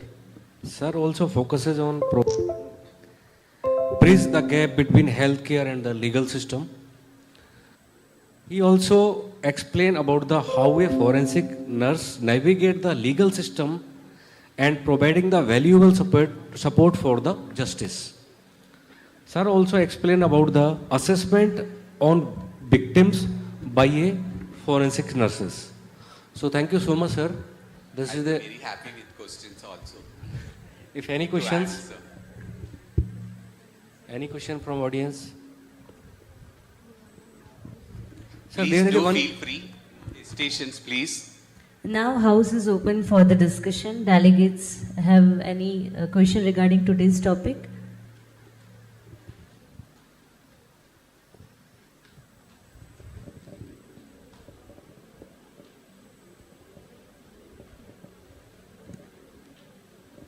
Sir also explain in a easy way. What is the future of a forensic nurses and forensic nursing? Eh? How a nurse can give the valuable suggestion to the justice also by using their sensory organ, by using the assessment. Any question from backside? Yes.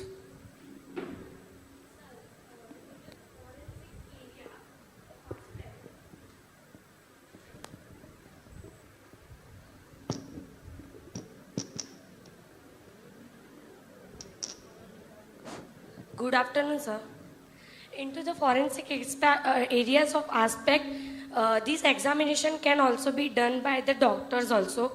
So what is the particular work of the nurse into the forensic nursing in the crimes or in the psychological aspect or in the mass traffic accidents?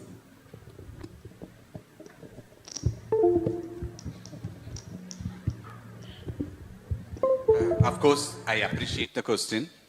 First of all, I would like to mention that in every clinical setup, in any healthcare units, with due respect to the system, you will not be able to expect the particular medical officer to be available 24/7, right? And more importantly, in cases of medico-legal perspectives. So naturally, the first person to be first responder, rather I will say, to any such victim, I mean any such patient in your language, if at all you say, it is the nurse who is in the emergency. So whenever anybody walks into the casualty department, I feel you are the first people to take care of the particular patient for the clinical management. That is the first thing. So even in any such cases, each and every medical officer may not be in a position to note all those cases to be noted down with a precision of medico-legal importances. We cannot expect the medical officer to do that work also in addition to the routine treatment part, the management part. So naturally, as a forensic nurse, these people are going to take care of the responsibility of making all the documentation about the particular victim or the patient it is. And ultimately, you have to produce it in the court of law. Whatever is due to them, they will be able to get the justice. The justice which is due to them will be based on the findings which you have noted down initially. That is, first, you are the first to encounter the particular victim in any setup. So your documentation, your findings, your reports should carry more value in case of justice delivery, right? Hope you can understand what I am coming to say. Any question?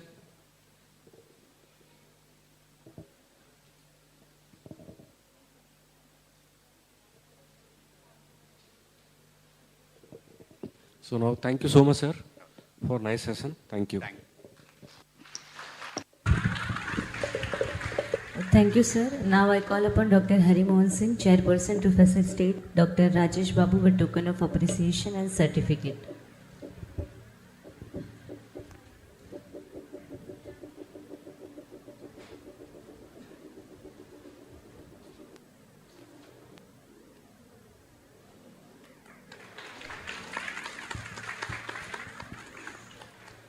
Now I call upon Professor Bhavisha Patel, Vice Principal of CM Patel College of Nursing.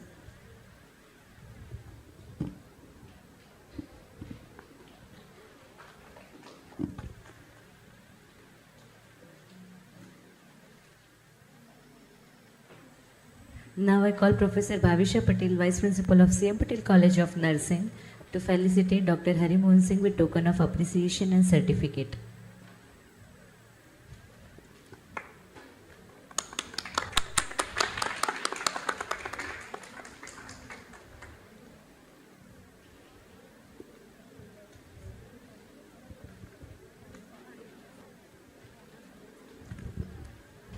Thank you, ma'am.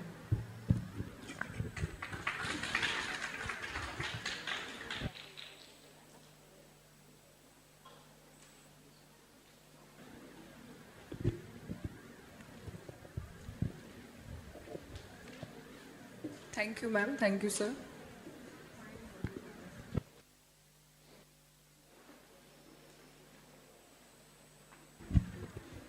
Now I would like to invite Dr. Rakesh Goria, sir, and Dr. Rakesh Patidar, sir, on the dais for session 2.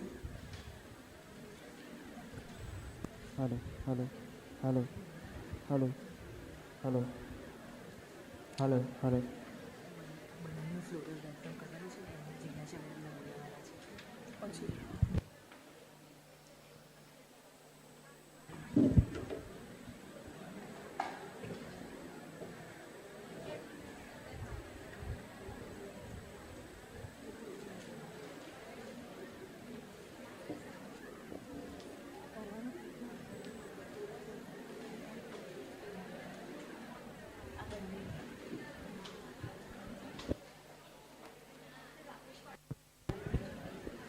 Now I would like to invite faculty of CM Patel College of Nursing, Ms. Jignasha Patel, Assistant Professor, for floral welcome of Dr. Rakesh K. Goria, sir, and Dr. Rakesh Patidar, sir.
Thank you, sir. Thank you, ma'am. Now I would like to introduce our chairperson of session 2, Dr. Rakesh Patidar, sir. Presently, sir is affiliated as a principal at Government College of Nursing, Sidhpur, Patan, Gujarat. Sir has done MScs from Sridevi College of Nursing, Karnataka, PhD Nursing from PhD Nursing and INC Consortium, and total 18 years of experience in academic as well as clinical session. The major achievements of sir includes Inspector of INC, Inspector of Gujarat Nursing Council, Local Inquiry Committee member of HNGU Patan, Gujarat. Sir has also done his duties in external examiner, thesis evaluator for PhD nursing program in different more than 10 universities of India. Sir has also performed his duties as an external examiner, paper setter for UG and PG nursing programs in different more than 10 universities in nursing. Board of Study member of HNGU Patan, Gokul Global University Sidhpur, and editor of Universe International Journal of Interdisciplinary Research and International peer-reviewed referred journals. Now I would like to request Dr. Rakesh Patidar, chairperson, to introduce our speaker, Dr. Rakesh K. Goria, sir. Now over to you, sir. Hello. Good morning, everyone. It is my privilege and honor to introduce Dr. Rakesh K. Goria. Introductions from Rakesh to Rakesh. Dr. Rakesh K. Goria is an Executive Director, Medical Legal Institute, Baba Farid University of Health Science, Faridkot, Punjab. He is a faculty member of National Forensic Science University, Gandhinagar, a professor emeritus at SJJT University, Rajasthan, adjunct professor at Eternal University, HP, and formerly faculty member at Forensic Medicine Department, College of Medicine, Prince Satam bin Abdul Aziz University, Saudi Arabia, and former principal and professor at NC Medical College, Panipat, and Rama Medical College, Hospital and Research Center, Kanpur in India. Due to his untiring efforts to develop forensic nursing science in Indo-Pacific region for the last 21 years, he has been awarded 2 titles, Father of Forensic Nursing, during an international conference on transforming perspective of nursing research leading to clinical innovation at Samarpan Institute, Lucknow, and founder of Forensic Nursing in India at 9th Conference of Indo-Pacific Academic of Forensic Nursing since at Durgapur in India. He is a member of Advisory Committee of Journals of Indian Academy of Forensic Medicine, the Global Journal of Nursing and Forensic Study, and the German Journal Forensic Science. He has presented 160 papers at national and international forum with 151 research publications. He has authored 3 books: Practical Aspect of Forensic Medicine, Forensic Nursing Science, a Global Health Initiative for Developing and Developed Countries, and Basic of Forensic Nursing Science, and has authored 7 chapters for the 7 different books. He has 39 years of teaching experience. He has guided many MD and PhD scholars. He has 2 national and 2 international awards to his credit and delivered 60 keynotes and guest lectures. He has rich international experience delivering keynote and guest lecture in 21 different countries like USA, UK, Switzerland, India, Pakistan, Sri Lanka, Peru, South Africa, Australia, Egypt, Iran, Turkey, UAE, Kingdom of Saudi Arabia, Belgium, Sudan, Sri Lanka, Nepal, Nigeria, Philippines, and Italy. Welcome, sir.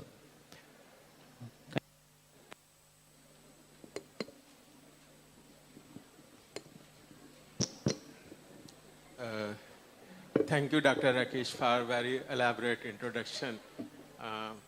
And I would like to convey my gratitude to the Dean of both this college as well as the National Forensic Science University. Both are Rajesh. So it is coincidence, both are Rakesh and both are Rajesh.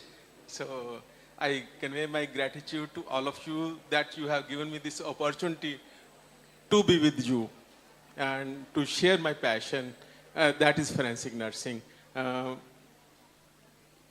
Please start with the presentation. Sorry for the disturbance. I request all the participants to maintain the decorum of this auditorium and be a good listener. Today, the topic allotted to me is that what is the need of forensic nursing science and what are the opportunities in the forensic nursing science, and along with, of course, the education system about the forensic nursing science in India. So these topics I will be covering, and I will be talking about what is forensic nursing. So a little bit of idea about that, and what is the need, what are the opportunities, what are the professional education system about forensic nursing, and what are the advanced courses. Of course, we are still at the 4th stage, and we are not in India at the advanced courses because we have started with the undergraduate and postgraduate courses. Still, the graduation ceremony of all these nursing students still have to take place. And what is forensic nursing? So it is not a rocket science. It is what you have been doing already. It is only the recognition that what you have been doing is also forensic nursing, and how to do that in a good way. So when you will get additional knowledge in addition to what you are already doing a very good thing care of the patients, when you add the another aspects of forensic science with it, when you add the forensic medicine part of it, what you learn, because forensic medicine is dealing with the human body, all the medical knowledge. So similarly, all the nursing knowledge about the human body when you apply for solving the different cases which are needed by the courts.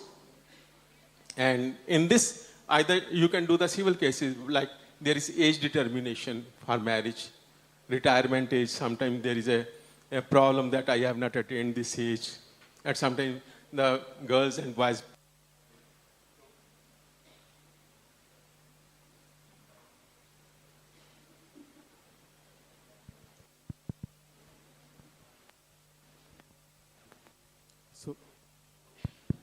So, in probably you need to increase the volume. Okay. There is no laptop here, and I will not be able to see the screen on that side. Hello, getting the voice? Okay. So there are civil cases which needs to be tackled. And how the nurses can help in tackling these cases, because if you know certain things, that how we determine the age of the person, it can be done from the documents, it can be done from the study of the features on the body. We can determine the age, whether these are the bones, whether these are the teeth, whether it is radiology, whether it is a physical appearance. So in all those cases. And then criminal cases also. There is a murder, there is a suicide, there is an accident, there is a case of sexual assault. There is a disputed paternity, there is a disputed anything about the human body. So that we are solving all those things, how the nurses can get involved in those things. And you are protecting the public health already. How you are protecting the public health? You go for the vaccination. But protection of the people from violence, that is also public health. How the accidents are occurring, how you can decrease the number of accidents. So that is also the public health. And what is the need for the forensic nurses to come? Why this discipline has been brought in the educational system, and ultimately it will come to into the practice in the various hospitals. It is because there is a gap in the medical legal system. We wish to fill those gaps.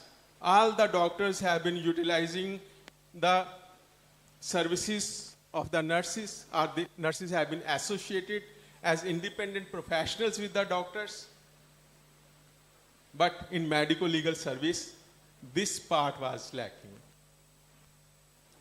To fill that gap, the development of forensic nursing science has taken place in India. And how this gap can be filled? The nurses must have knowledge about the things which they are going to deal with. Not only the knowledge, they must have the skills to deal with that. And where we visualize that where they can be most helpful in the beginning, so this is the postmortem examination. So many may not like to be the part of the team which is doing the postmortem examination, but this is an area where the services are needed. Other is in the emergency wing of the hospitals, where the cases of trauma are coming, where the cases of poisoning are coming. So in all those areas, we visualize that forensic nurses can play a big role. And of course, in sexual assault cases. In Western countries, in USA, it is forensic nurses. Nursing means sexual assault nurse examiners. They are almost synonymous. They have chosen this one area because the successful prosecution of the cases, when the doctors were doing it, it was 72%. When the forensic nurses took over, of course, they are doing under the guidance of ultimately the forensic physicians. the successful prosecution rate has increased to 86%. So this is the value. In India, the successful prosecution rate is already very low. And we can take it to a very high level. That is, we have visualized that the forensic nurses should be there. Then cases of child abuse, cases of elder abuse. So in all those cases, and when they are going to do this, the nurses must know about the things, that how to do the things ethically. They must know how to deal with the medical legal cases ethically. Because the things will improve only if we do the medical legal cases ethically. Don't go if you wish to say that कि हम medical legal cases में जाएंगे, हमारे पास पैसे आएंगे और पैसे आएंगे. Because people are paying, bribery is high in this area, in the different parts of the country. And we have to improve that. And that is to improve those services. We are visualizing that forensic nurses should be there because nurses are the honest persons, or rather the most honest person in the health system. And they will be knowing the law of the country. They will be appearing in the courts ultimately. And they should know how to do this and merge their experience with practice. It is very, very important. There was a case of some patient came, he was not able to breathe. Everybody put in the bed, doing the resuscitation and everything. A senior nurse was sitting there. He said, just wait. He asked the patient to open the mouth. And he had the broken teeth. He just gone inside, took a force, took it out. So that is because she knew. Otherwise, the person would have died. So what is our experience you get in your life, you can apply in that situation. Of course, you will be dealing with different types of cases and must know about the abortions because that is a big problem in India. Everybody wants to have a male baby. सास तो बोलेगी ना जब तक लड़का नहीं होता तो बोलती रहती है ना. अब कुछ एजुकेटेड मदर इन लॉज बनने लगेंगी तो सिचुएशन इंप्रूव होने लगेगी. लेकिन कितनी होती है? But you have to deal with such cases if these things happen. And human rights violations, इसकी तो कोई परवाह ही नहीं है किसी को कितनी human rights violations हो रही हैं. Whether this is police stations, whether these are different places. So human rights violation. Patients हैं, mentally ill हैं, hospitals में admit हैं, and what is happening with them and how they are being dealt with. That's a big area, and forensic nurses can stop all those human rights violations even to the mentally ill patient. And social media, कौन use करता है social media? हाँ, rather आप पूछना चाहिए कौन नहीं use करता आजकल तो. Everybody is using, and you see a patient and you put his photograph on the social media कि मैंने आज ये patient देखा उसके साथ rape हुआ था. Probably you are going to be in problem. But you are going to put it on the social media that will remain there forever. So use the social media, but use it very carefully, taking into aspects all the legal things, whether you will not be in trouble. एक बंदा लड़के थे 4 दोस्त बैठे कहते आज graduation हुई है चलो आज क्या करते हैं सर्टिफिकेट मिला क्या करते हैं समझ गए आप सब क्या करते हैं कुछ पीते हैं. आज आपकी स्टेट तो खैर उसमें प्रोहिबिशन है लेकिन हमारी स्टेट में नहीं प्रोहिबिशन नहीं है. तो ली फोटो ली हमारी ग्रेजुएशन हुई हम बहुत खुश हैं हम पार्टी कर रहे हैं और नेक्स्ट डे वो उसकी इंटरव्यू थी जॉब पे गए 2-4 दिन बाद तो उन्होंने उसका सोशल मीडिया देखा वो दारू पी रहे थे बैठ के पब्लिकली कर रहे थे. उन्होंने उसको बोला कि मैं फर्स्ट आया हूँ मेरे पास ये है वो है. उन्होंने सोशल मीडिया का क्लिप निकाल के दिखा दिया आप ये देखो ये आपका सोशल मीडिया पे है and he was rejected. So what you put on the social media that should be used very very carefully. Postmortem में what role we see. We don't see that they will start writing the reports of the postmortem examination, because this is to be done as per the law of the country, and law of the country allows only the forensic pathologist to do the postmortem examination. We cannot take over their roles. But how to receive the dead bodies, how to hand over the dead bodies, how to deal with the attendants. So this is probably doctors don't have the time to do those nice things. They are busy because there are 10 postmortem waiting for on that room. How they can do all those niceties? They have to finish it. So I see a role of the forensic nurses in those situations where they will deal very carefully with that person. Either his mother is dead, or his sister is dead, or son of someone is dead, or the father of someone is dead. So they need to be treated in a dignified way. So I see the role of the forensic nurses in those circumstances, because the communication skill of the nurses is very good. Doctors are not that good. As far as they are good with the patients, but agar uska rishta bolega chup kar ja tu to. So they needs to be told very, very carefully, and they should know why postmortem examination is being done. I go extempore and I usually forget the time.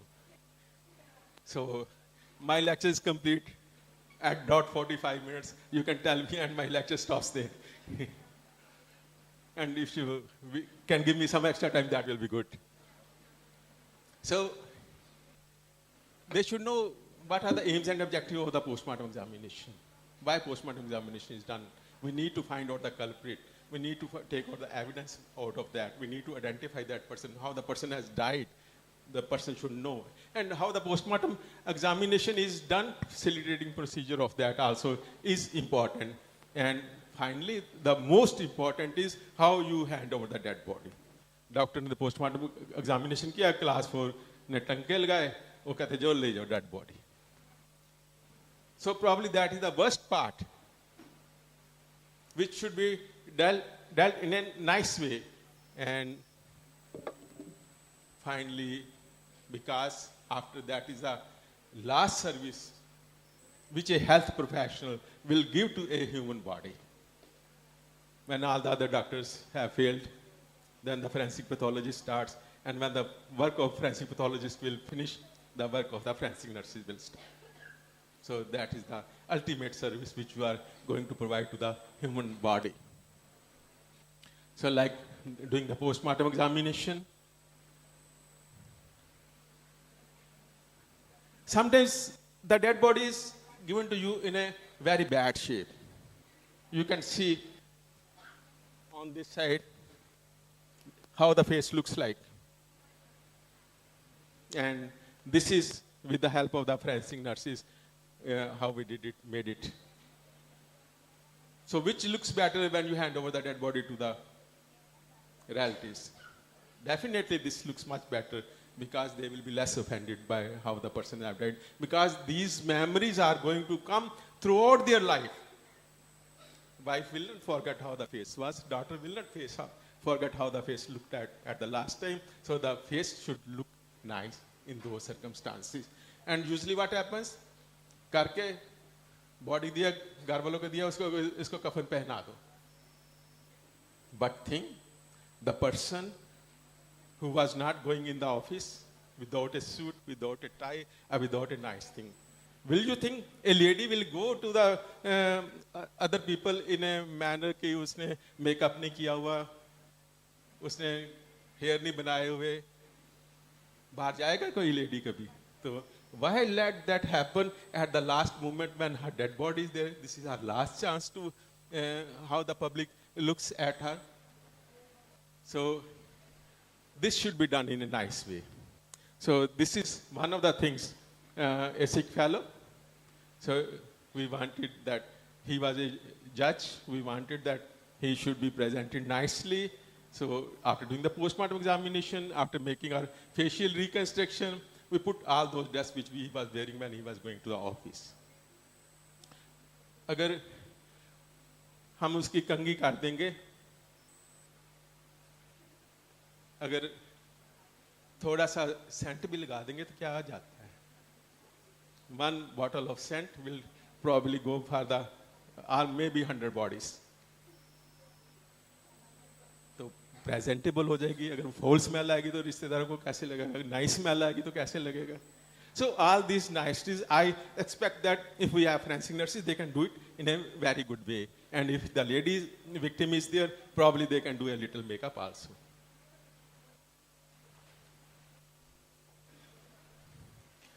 Emergency cases, injury cases, again, किसी को चाकू लगा, किसी को गोली लगी है, रिश्तेदार रो रहे हैं सारे. How to deal with all those? Doctor तो बोलेगा इसको अंदर आने तो बाकी सब दौड़ जाओ, बाहर चले जाओ. And how they are being dealt with, nobody knows. We need forensic nurses to deal with each relative independently. There is so much, should be the big demand of the forensic nurses in those situations. And documentation, doctor को call भेजी तब तक तो कुछ ना कुछ करना पड़ेगा ना. डॉक्यूमेंटेशन यूजली नर्सेज कर देती हैं and they do it in a very nice way. And the most important thing is when the person come, the doctor will come after some time, the nurse will clean, do the bandage and all that from where the bleeding is occurring. They will remove the clothes so that proper treatment can be given. Time is not wasted when the doctor comes. We have to save the life of the patient, that's important. But मेरे साथ भी ऐसे case आए, यहाँ पे उसको stab किया है, नर्स को बोला कपड़े उतार दो, उसने क्लास 4 को बोला कपड़े उतार दो, क्लास 4 ने कैंची ली और उसके थ्रू कट कर दिया. बुलेट होल था, उसके थ्रू भी कट कर दिया. Then that is useless evidence then. So you need to identify the evidence and then collect the things. So that is what role I am expecting from the forensic nurses, and they will collect it in a nice manner. Then they will preserve it. वो wet है, अगर आप wet पे pack कर देते हैं, ultimately fungus will grow over that. That needs to be dried. That needs to be preserved in a good way. And then ultimately all these things have to be packed and handed over. Chain of evidence is very important. If you don't take the signature, आपने कपड़े लिए, police वाले को पकड़ा दिया. But if you have not taken the signatures, all those, that evidence becomes useless in the court. You have to maintain the chain of evidence. आपने दिए sign लो, वो आगे जाके थाने में जमा करेगा, साइन लेगा, वो फोरेंसिक लैब में जाएगा, वहाँ पे साइन होंगे, वो टेक्नीशियन के पास जाएगा, उसके साइन होंगे. Ultimately the report will come. So in this whole process from taking over the sample to handing over the sample, there should be a complete chain of evidence. If it is not maintained, all the evidence, all your efforts, all the efforts of other forensic scientists and forensic physicians, that will become useless. And of course, Dr. Jesh Babu had told about you the injuries, identify the injuries. You should be able to identify the injuries, what these are. You see these injuries, different pattern of injuries. One on the left clearly indicates that it is a roadside accident. Another side, her husband did not like her and gave the kicks by the shoes on her private parts and around. So you should be able to, if you are able to identify the injuries, you can make out a sequence that how the things are happening. Bullet hole, first it is in the, you can see in the shirt, then on the body. So both these things are important. Shirt as well as the injuries on the body, they are important. And poisoning cases, our state is agriculture state. So many cases of poisoning are coming, whether they are accidental, and sometimes the suicidal poisoning cases are also occurring. And of course, homicidal poisoning can always be there. We have to keep that in mind. And similarly, the same situation as in the case of injuries, similarly in the case of toxicology, it is important. But if the person has taken the poison, ingested the poison, and the gastric lavage has been done in those circumstances, then should we throw it? No, we should not throw it. We should take that gastric lavage and preserve it properly so that we can say this poisoning is there. Person can be saved if we know the results. Or case can be successfully prosecuted if you know that this is the poison ultimately. So we should understand that in cases of poisoning, we need to preserve all those things in a good way. And same handing over chain of evidence to be maintained in these cases also. And documentation is very important. And then communicating with the Poison Information Center. Doctors are busy in treating on a symptomatic basis, but in the meantime, if you can call the Poison Information Center and can give them the signs and symptoms, they will tell you particularly this type of poison is there and this treatment is needed. You can further add the value to the treatment in those cases. And maybe a case of snake bite. You need to identify where the fang marks are there. These are very small. One this fang mark, one this fang mark. If you don't need to see the body carefully, sometimes the person is dead, you may completely miss the diagnosis in such cases. And ultimately, you need to take out the, say he has taken pesticides, take out his stomach, take out his intestine, take out his liver, take out the other organs which are needed, and take out the blood, take out the urine, and preserve it, pack it, seal it, label it, and then give it to the concerned person, keeping in the chain of evidence intact in such circumstances. And in cases of sexual assault, so here usually a multidisciplinary team where the role of the forensic nurse can be a big one. And there are rape crisis centers in some parts of the world, one-stop centers in India. Any one of you working in one-stop center? So there we have to deal with the victims and their relatives. So that's very, very important because they are psychologically traumatized a lot at that time. And again, identify, collect, preserve the evidence, send it, and along with psychological support, because there is psychiatry is being taught to even to the undergraduates to some extent. Some psychology part is also maybe dealt. So you can deal how to deal with the patient in such a case. So this is in the US, how the cases are brought. The forensic nurses are doing the examination.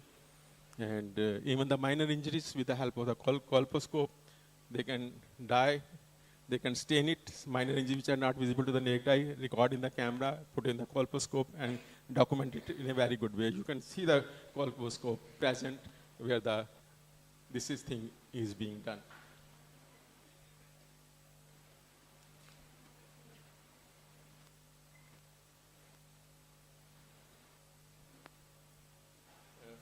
Hilka, वहाँ से next slide next move करें.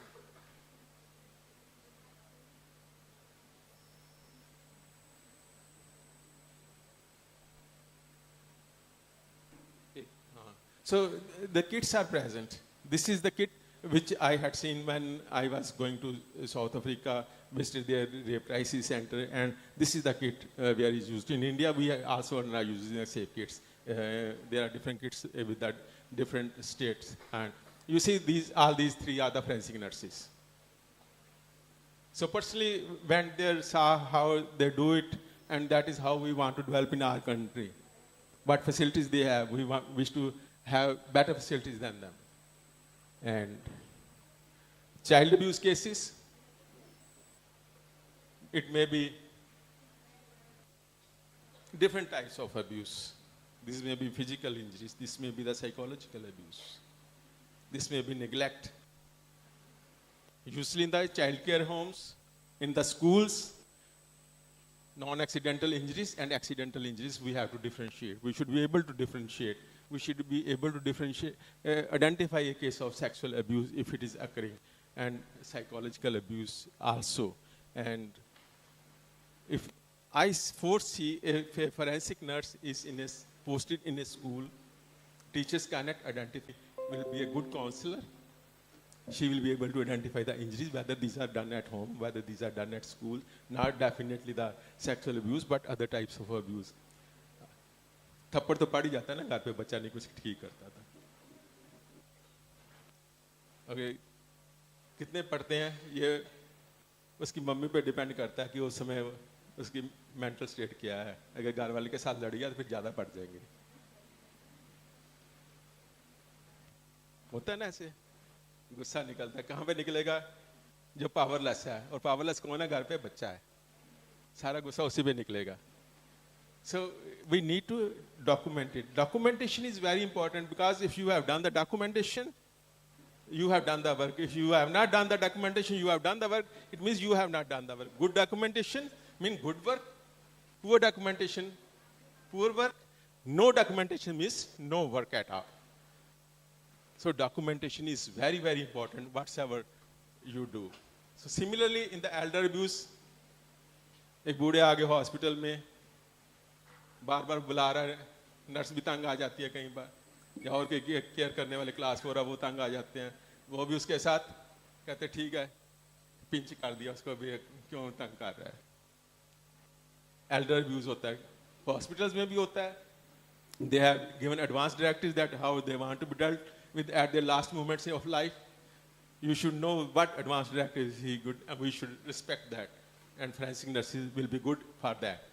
And old age homes हैं, अपने India में भी हैं, कहीं बहुत अच्छे हैं, कहीं कम अच्छे हैं, लेकिन वहाँ पे भी abuse हो सकता है. And violence by caregivers, whether this is old age homes and sometimes even the families. कहते चल बूढ़े चल आप बैठे हो, चुप करके बैठे रहो, अभी खाना बनेगा मिल जाएगा. And some people, they do give a lot of respect to their elders. जैसा आप करोगे वैसे आपके बच्चे देख रहे हैं, वैसे ही आपके साथ होने वाला ultimately. So be good to the elders. Never neglect them, whatsoever their needs are, whatsoever financially is possible with you. As you are taking care of your own child, so take care of the old man also and old mother also. So best thing is if you can't do something financial or less, but if you give the psychological support, probably that is the biggest thing. In the families and as a forensic nurse also, that will be a very good thing. What additional roles are where they are needed further? As a team in the crime scene investigation, as a member of team in the insurance companies, as a member of legal team in the prosecution and defense. So in all these places, having the additional knowledge of the law, they can do that. And crime scene investigation, so they can go to the crime scene investigation if there is a human body, if there are blood stains, if there are seminal stains, if the person has vomited, the nurse can identify probably what is the cause of that. And how that is to be preserved in all those circumstances, she will know, she can understand, and she can help the investigating officers. And yeah, like these are two cases. She can immediately, if she knows about the injury, yes, this is, both are firearm injuries, but different types of the firearms. That is, this one with the smoothbore weapon, this is with the rifle weapon. This is with the rifle weapon, and that is with the smoothbore weapons. They are pellets injury. These are the bullet injury. So you can easily identify and guide the investigating officer. Like this case of homicide.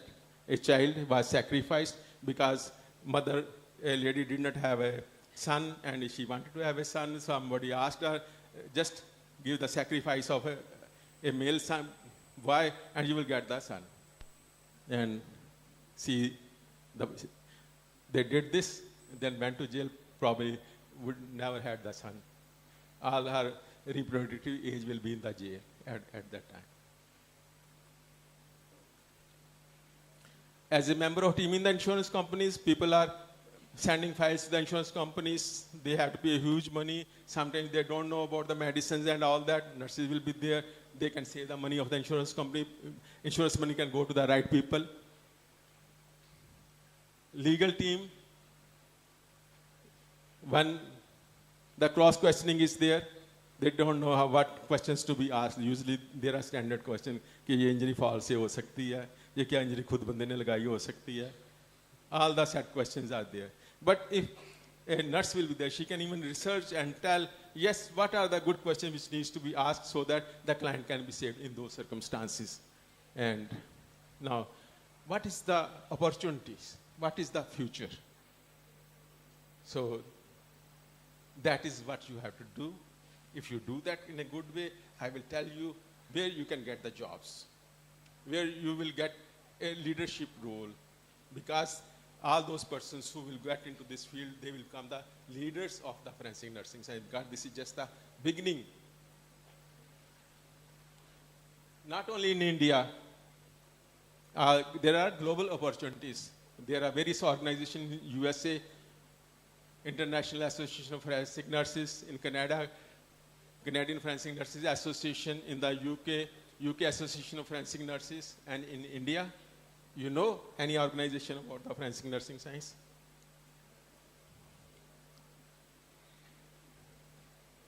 It is the Indo-Pacific Academy of the Forensic Nursing Science.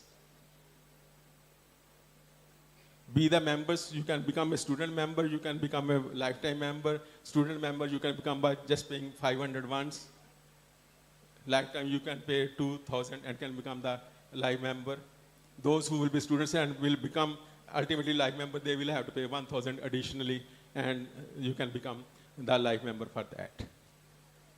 And now, see the opportunities. What is waiting for you who join the forensic nursing science in the post-graduation? So, forensic nurse education, there are 2,000 nursing colleges in the world. If they employ one person with the forensic nurses, how many jobs? 2,000 jobs. But you see, if you have to set a department, 4 or 5 persons are needed. How many jobs? Then you will need some junior persons also, about 10,000 jobs. Sexual assault nurse examiners, how many incidences are occurring? You need to identify that. You need to be get associated with that. How many districts in India?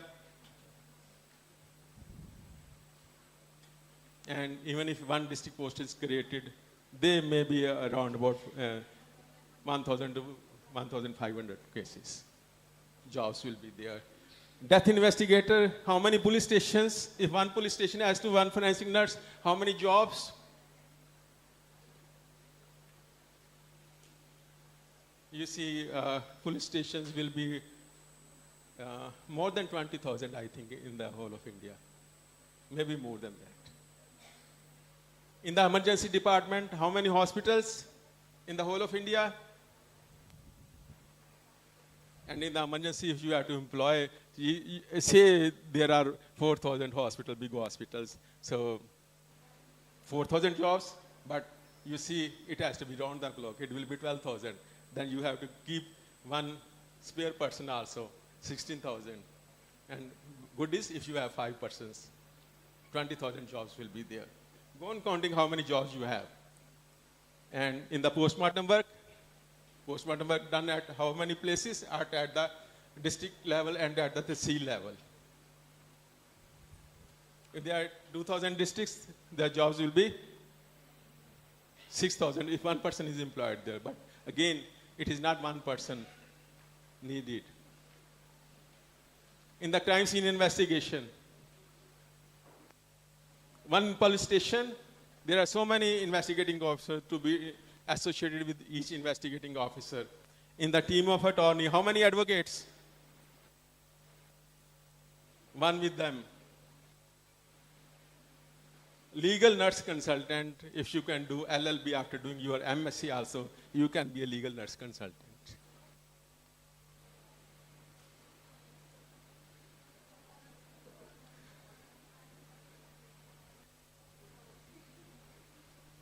Just एक बार इसको आगे कर दे. Next कर. In the team of insurance companies, how many insurance companies, how many their offices, in each office they will need one. Again in thousands. Human rights violations. Again the agencies, the human rights courts, there are jobs. In the humanitarian work, when there are mass disasters, the things are happening, there we need child abuse violations. How many schools in India? One forensic nurse in each. How many jobs? In the team of geriatric abuse violations, in the hospitals where the old people are being treated, where the old age homes are there. So there can be a lot of jobs and lot of opportunities. Next, please. Next, please. Sometimes it is working, sometimes it is not working.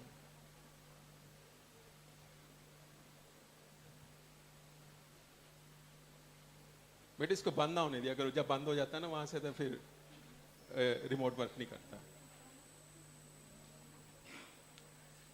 Euthanasia in India it is not allowed, but in some countries it is allowed. So in their teams, clinical forensic nurse, you can start your own independent practice after you become a clinical forensic nurse. In Western countries, in India, it is still, I don't know, in some specialties it is allowed, probably in the ICU or where the nurse can prescribe, and forensic correctional nurse in the jails, in the police stations, death investigator, forensic nurse investigator, and important opportunities now I will talk about. So these are the three: sexual assault nurse examiners, mortuaries, and crime scene. I see these three most important where in the beginning the things can happen. Sexual assault nurse examiner, it is the Western concept where they are doing everything for the victim of the sexual assault, right from examining them, treating them, taking their psychological care, and collecting the samples. And so they provide the holistic care, every type of the care, which is patient-centered. And then they can do the assessment, they can do the treatment, and they can stabilize, if the patient needs to be referred to some place, they will also identify, collect evidence, and pass on that evidence. They will take care of the sexual assault victims holistically, as well as the pharmacological care. That is giving the medicines to them. They will provide the total support to the victims of the sexual violence and socio-economical, social support that is also will be provided. And simultaneously, what happens in medical legal cases, the whole attention goes to the collection of the evidence. And if the person is suffering from diabetes, his treatment at that time, patient may die from that if not the right treatment can be given. So taking care of the comorbidities is very, very important, which the forensic nurses can do in a good way. And they will collaborate with the, there are teams, sexual assault response teams, so they can collaborate, they can do the research, they can know the ethics and can follow the ethics. And it is not only the care is given when the person is with you, who has been sexually assaulted or who has been assaulted, but it is the after effects, the lifetime care, post-traumatic stress is occurring in the 2/3 of the patients. And out of that, 2/3 patients will recover in 3 weeks, but 1/3 of those patients will never recover in life from those PTSD. So they will need the care for the whole life, and the forensic nurses can provide that care. And ultimately what they do, they can go to the court and present all their things. Because it is very, very important, because persons have been dealt medically, they have survived, but once they go to the court, again they are being asked again and again the questions. And after court, they have committed suicides. Because the victim feels that she is being raped again and again and again. One time, she is actually raped, then telling the story to the family members, then telling the story to the other people, telling the story to the media people, telling the story to the advocate, telling the story to the judges and being cross-examined there. So probably this is too much for the victim. And for that, we have one-stop centers where all the cares, all the things can be provided at one place. And right from the treatment, taking care of the samples and all that, and if the facilities are not there, that patient can be referred to the right place. But means patient never goes alone. He is provided support at every moment, taken care, being care of everything. And this is a rape crisis center where You see there is a forensic physician, there is a police official, there is a forensic nurse. All three are present. And case comes that they inform police, they inform judiciary, they inform advocates. Everything at one stop, everything is being done in the one single statement. Everything is being taken care of. So they provide one-stop centers, life crisis centers. They do counseling also. Counseling is very, very important for the survivors and the victims. And they do the crisis intervention. They never let the person feel that a person is alone. They provide all the support services at that time. And they do the education to all those, whether they are the relatives, whether they are the standard boys, whether they are college students, whether they are the family members. So support that how to deal with that case of a victim of a rape. And they do the advocacy for that, so that that person usually will not get a job in Indian scenario many a times. So they will help in getting the job of that person, so that that person who has been victimized become a useful member of the society. Then there are sexual assault response teams, not in India, in the Western countries, in the USA. So in this team, right from everybody, doctor, nurse, judge, everybody, or whosoever interested in the NGO, they also come there and they give the right response to the such incidences. And forensic nurse is an important member of that SAR team. And so you need to do the workshops that how we can deal with such cases of the sexual assault victims. So we frequently do it. So this is just one photograph I could find out when we did it in 2006 about the sexual assault research team when talking about the forensic nursing. So we started working on the forensic nursing in 2002. And this is not all of a sudden that this nursing course has been introduced. So this is the effort of the 21 years that this has been included in the undergraduate course. So that is how to be handed over after examination is being done. One forensic nurse handing over to the police officer. So he's a forensic nurse, he's a police officer. So the things being handed over after duly taking the sign, maintaining the chain of evidence. So all those work during the first 5 years, 2002 to 2007. So that was recognized in the US that somebody is working on forensic nursing science at that time, about 15 years back. And this award was given at that time. But at that time, they said to speak after giving the award. And at that time, I said that I will make forensic nurses in India more in number as compared to the rest of the world. Rest of the world one side, Indian nurses one side. So I made a promise. So for that, I had to work for 15 years continuously after making that promise that it happens. And it has happened in a big way. India became the first country in the world to have the forensic nursing at the undergraduate level.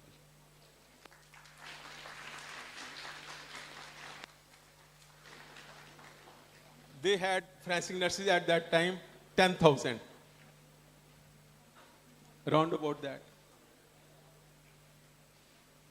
And I made a promise that whole of the world one side, India one side. Now I feel happy that this is fulfilled. Now we have 1 lakh nursing students in India. 1 lakh nursing students coming every year, and nobody can surpass that. No country can surpass that. So we will have the forensic nurses in a big number, and services will be good. But just one thing, kind words. Never forget the kind words. जितना भी गुस्सा आया जो मर्जी personal life में चल रहा हो तो बोलना ठीक है पेशेंट से. So that is the important, that is the thing. And crime scene investigation, police के साथ आप जाएंगे, सब कुछ देखेंगे कैसे करते हैं. You will help them where human body is there. Sometimes the incidents happen in such a way that you can't go and do the documentation, you can do the photography, then you can go to high building and take photographs from there. And now, easy, drones, you can use that. mortuaries, we have already talked about. This is the mortuary in the US, in the Houston. This was the mortuary. This is, I don't have the time, otherwise I will show you that this was recorded in South Africa, that how we do the postmortem examination. Now, gaps are not what I have talked about. There are more gaps which we need to take care of, but it will come in the later on. There is reparations needed. There is transitional justice needed. There is a restorative justice needed. So all these types of justices are needed. So because there is a usually gap between the police and the common public. So forensic nurse can be a good person in between that. Compensation, there are wars are occurring, genocides are occurring, person can go to the international courts, can file the claims, but how many they are successful, and in the meantime when they are not successful, that how in that period the justice is to be given to all those persons, and ultimately the restorative justice, when the person feels that he has done wrong, to bring that person to the victim and say that he is wrong. When he will say, I have done wrong, probably the psychological will change all together, and truth will be told in the public, so that the person who must feel guilty, who must feel ashamed because of being raped, become a respectable citizen of the country. Now, all of you know, because this topic has been added, so that is why I am taking, otherwise I have finished what I wanted to say to you, that if you want to become forensic nurse, what you will get, where you will get, and how you will get, and what you will have to do. So that has been taken care of, because they have given me this topic, the forensic nursing education system with Indian perspective. So we have at undergraduate program and postgraduate program, 2-year MSc program in the 5th semester of BSc. And there are different units. So in this, the forensic science will be taught and the violence will be taught. Forensic science and violence, that will be taught.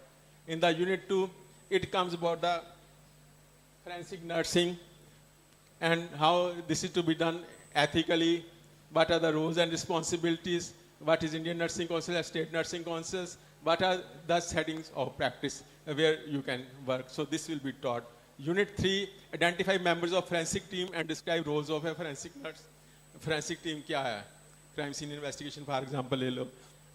वहाँ पे police officer भी होगा, वहाँ पे doctor भी होगा, वहाँ पे नर्स भी होगी, वहाँ पे फोरेंसिक एंथ्रोपोलॉजिस्ट भी होगा, वहाँ पे फोटोग्राफर भी होगा, वहाँ पे क्राइम सीन मैनेजमेंट ऑफिसर भी होगा,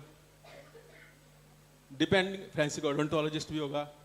So all those persons, there is a mass disaster, and then all these persons, they are going to handle the situation. So you should be a part of team. You should know how to work in a team. You already are working in the team in the hospitals, but that is a different situation, and you need to learn to that.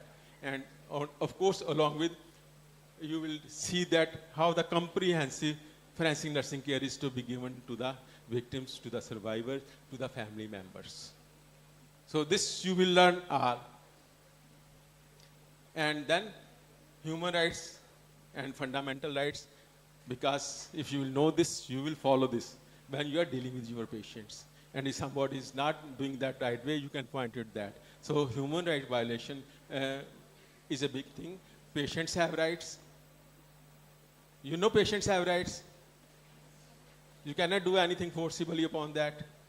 If he doesn't want to take medicine, you can't say कि नहीं ये देनी है. बच्चे को तो टीका लगा देते हैं जबरदस्ती पकड़ के ना, क्योंकि उसके मम्मी पापा परमिशन दे देते हैं इसलिए लगा देते हैं. लेकिन एडल्ट को नहीं हम लगा सकते. अगर वो कहेगा मुझे नहीं टीका लगवाना, मैंने मरना, तो उसे आप कौन से रोक सकते हो. Indian judicial system and law, आपको पता होना चाहिए, सुप्रीम कोर्ट होता है, हाई कोर्ट होता है, सेशन कोर्ट्स होता है, judicial magistrate first class, second class, ये सब होते हैं. There are laws, you should know कि सिविल लॉज हैं, क्रिमिनल लॉज हैं. पहले आईपीसी था, सीआरपीसी था, अब रिसेंटली मॉडिफाई हो गए हैं. और आईपीसी भारतीय न्याय संहिता बन गई है, सीआरपीसी भारतीय नागरिक सुरक्षा संहिता बन गई है, इंडियन एविडेंस है, इंडियन साक्ष्य संहिता बन गई है.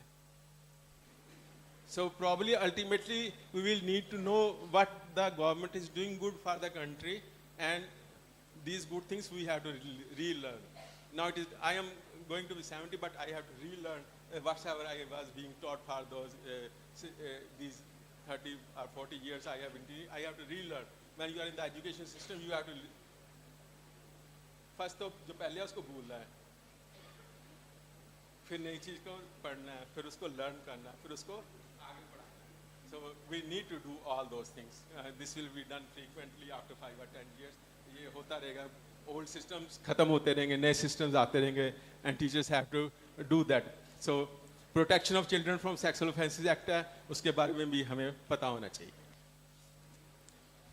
Legal aspects, mental health care. So probably this we will teach in the to the students, that if a patient is, how he can be admitted, what are the rights of the mentally ill patient, when he should be discharged, for how much time we can keep the person in such hospitals, and all those legal things. And along with that, giving the treatment and taking the psychological care of that, and along with that, the family members of such person.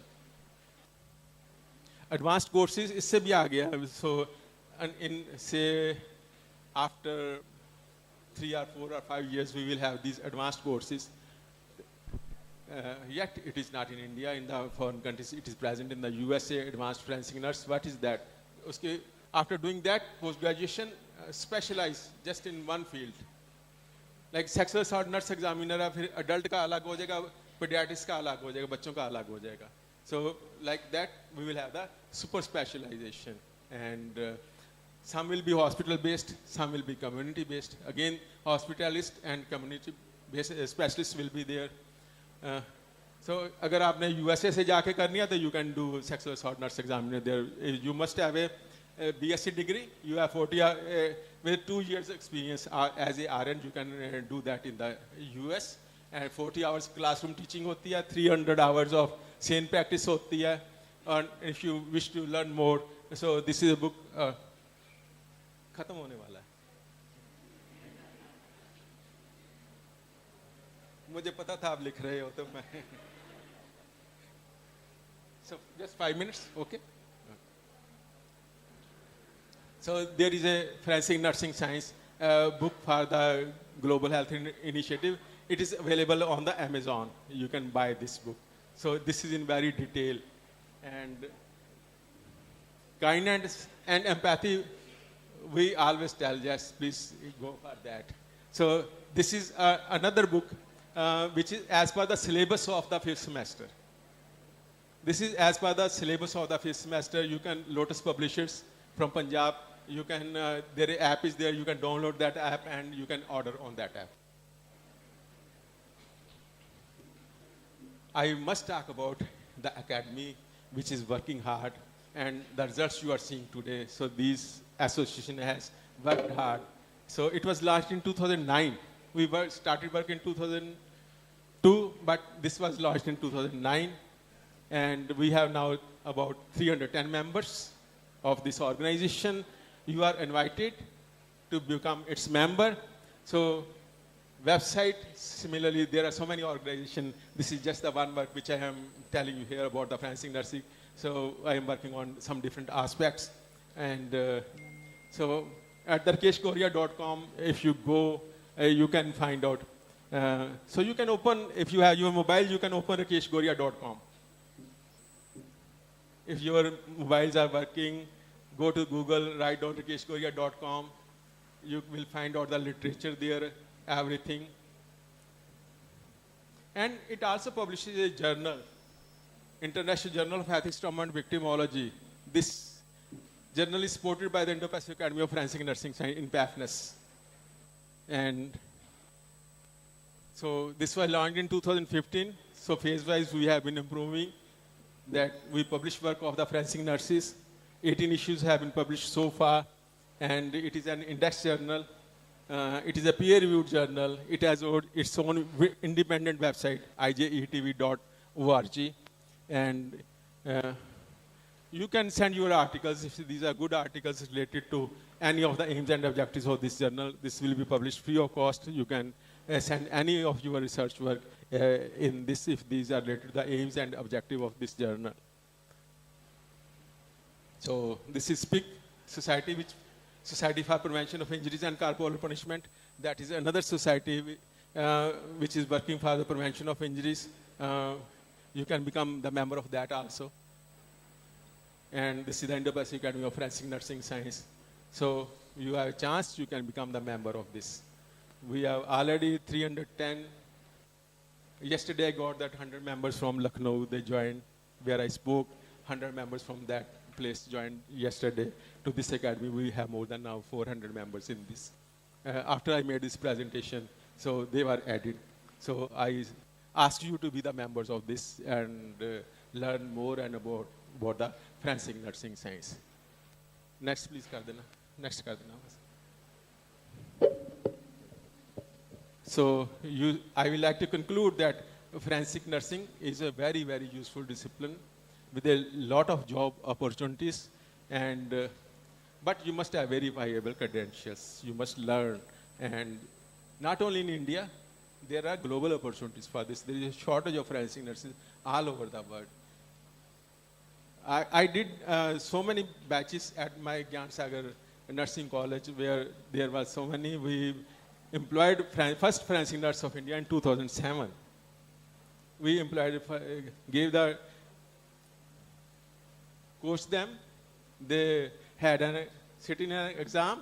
They cleared that exam. After that, there was one, I still remember her name because she was the first forensic nurse, Nisha Bharti. But after 2 months, she went to USA.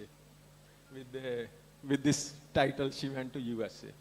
And so there is a lot of attrition, but never mind, we will produce so many nurses, they can go to the whole of the world and can make a name for India.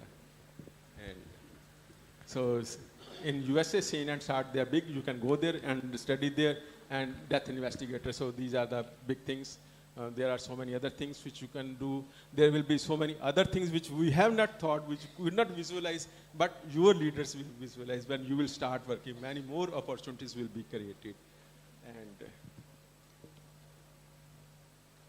thank you very much. Thank you, sir. Thank you, sir, for sharing your knowledge regarding opportunities and need for forensic nursing and in medical legal system, professional nursing education system with Indian perspective. Now I would like to give over to chairperson, Dr. Rakesh Patidar, sir, to summarize the session. Thank you. Sir has given lot of information regarding forensic nursing. I think I got first time some basic information regarding SANE and SART. So first, the forum is open for any responses, any questions, anything you want to add, any new informations, any questions? House is open for the discussion. If any delegates is having question, they're free to ask.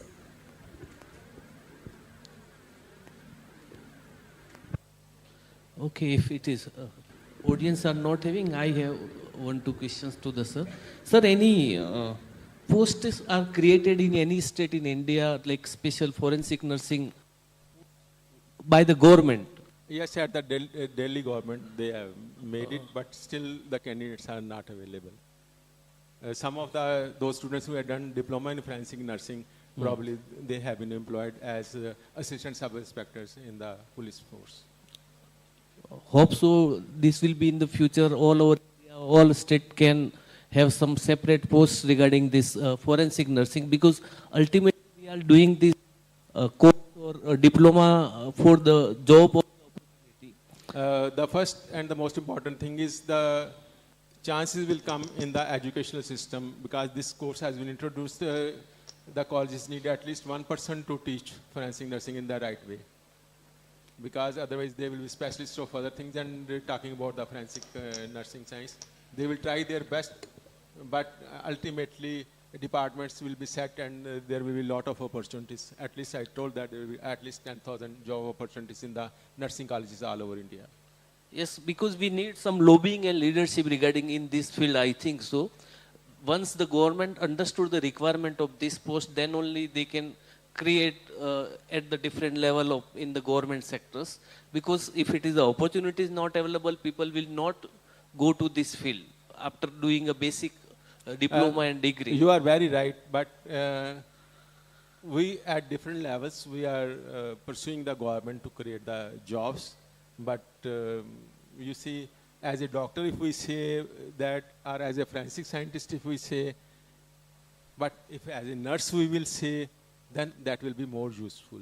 Let the leadership come from the nurses. I invite that you should join, you should become the leaders in the forensic nursing, and you should try. But so we have taken the things up to this level. Probably it is now my time to retire, and it is time for all of you to come forward and take this to its logical conclusion. Yes, sir. Definitely it will go ahead in future also and hope for the best. So sir has covered a lot of things in his topics like basics of opportunity and need for forensic nursing, how to fill the gap, requirement or what must requirement for the nurses, what should know about forensic nursing, forensic traumatology and toxicology, how to handle sexual assault, child abuse, elder abuse, crime scene investigation. So, thank you, sir. Very vast information you have provided to us. Thank you very much. And for all of those, I would like to just share that where to find the literature for this. Google is of course there, you can search everything, but if you find everything at one place and you are not go here and there, you can go to the rakeshgoria.com. All my 151 papers published, they are on the website. They are available free. So if they had the thing, I could have just shown you that how to reach those resources, but rakeshgoria.com. Then on the menu there is in PAFNES, and then you can know everything about that. Then last there is about, and in the about there is publications. So different sections: forensic odontology, forensic nursing science, forensic toxicology, forensic medicine, child abuse and all that. So under different sections, the papers are there. So you can have a free access to that. And if you wish to learn more and more, there is a YouTube channel also. And if you open the rakeshgoria.com, there is a button at the bottom of the YouTube. So you can just open and you can, on your mobiles, go to rakeshgoria.com. Just go, I will show you where you can find more.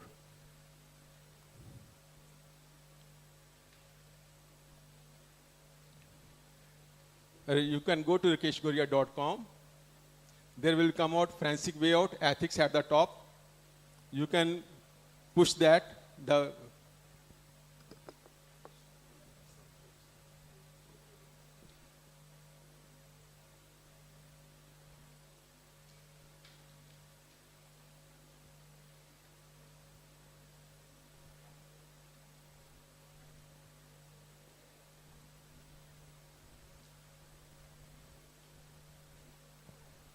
So there is a YouTube channel also where the various topics which I speak, many of them, when these have been recorded, many persons have sent it back to me, their recorded versions. So all those recorded versions of various lectures are there, and mine, and including those prominent speakers from the different countries. That is there. You can go to there. You can like and subscribe, and then any new videos added, you will get immediately the notification that a new video is there about the forensic nursing science.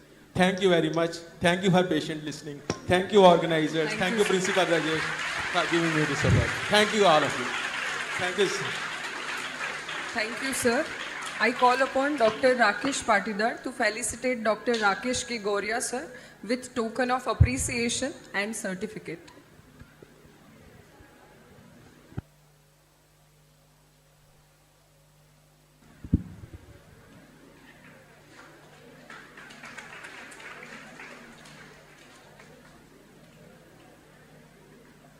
Thank you, sir. I call upon Mr. Prem Kumar, Associate Professor, CM Patel College of Nursing, to facilitate the Dr. Rakesh Patidar sir with token of appreciation and certificate.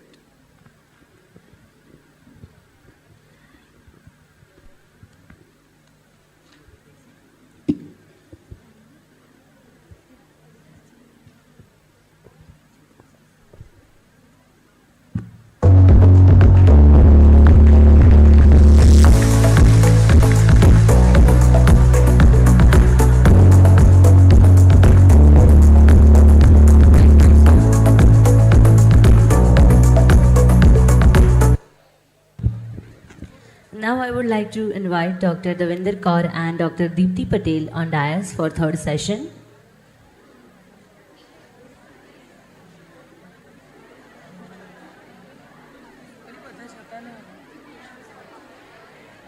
I request all the participants to keep patient for half an hour.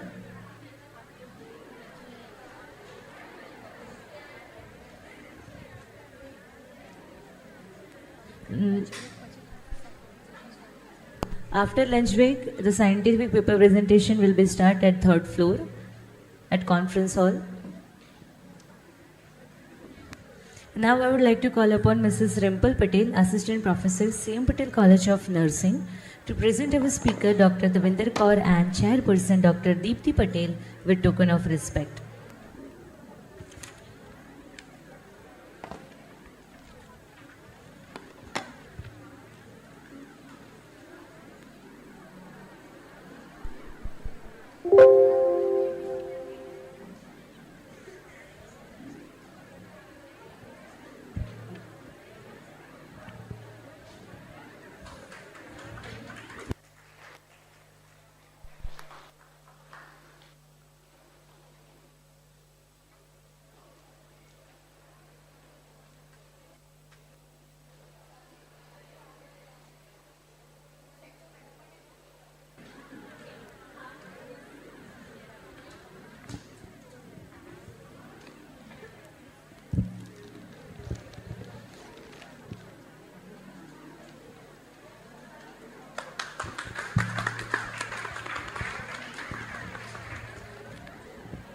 Thank you, ma'am.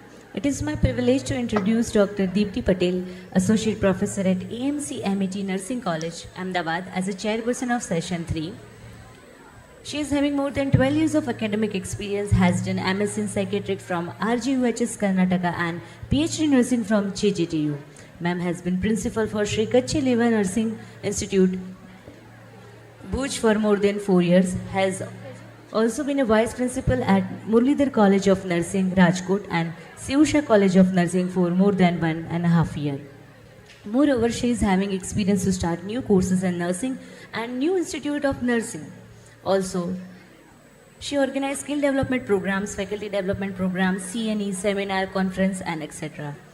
Experience as a counselor inspector as well as the counsel examiner, besides large experience of counseling on various childhood and teenager problems. Now, I would like to request Dr. Deepti Patel, Chairperson, to introduce our speaker, Dr. Davinder Kaur. Now, over to you, ma'am. Hello.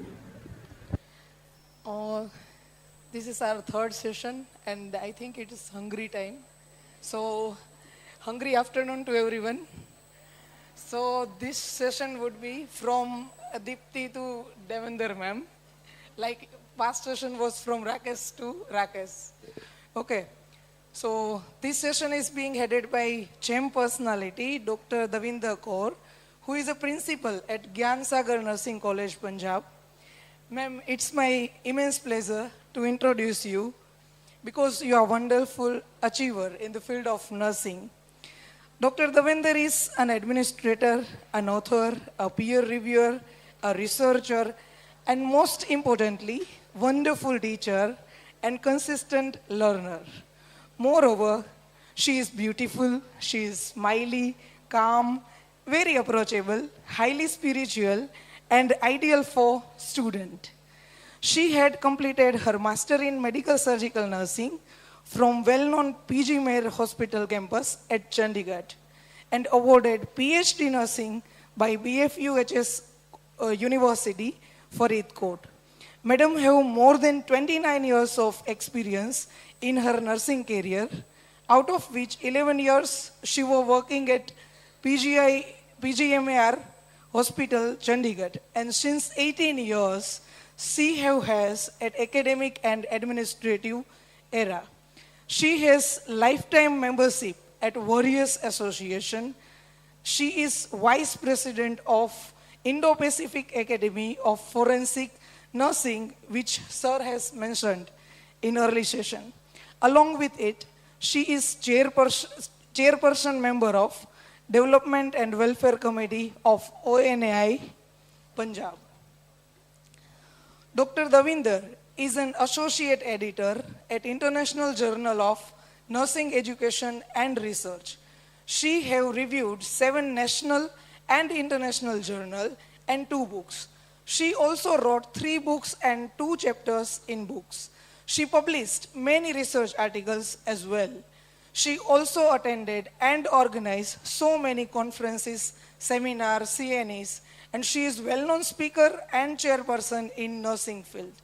Today, Dr. Davinder is going to discuss about 2 things, that is examination of victim, and the second one is the ways of preservation of evidence. So please keep your cell phone off, your hunger off, your attention on, and your brainstorm in this session. So now I would like to all you to give huge round of applause to your hunger as well as Davinder madam. Please madam, welcome.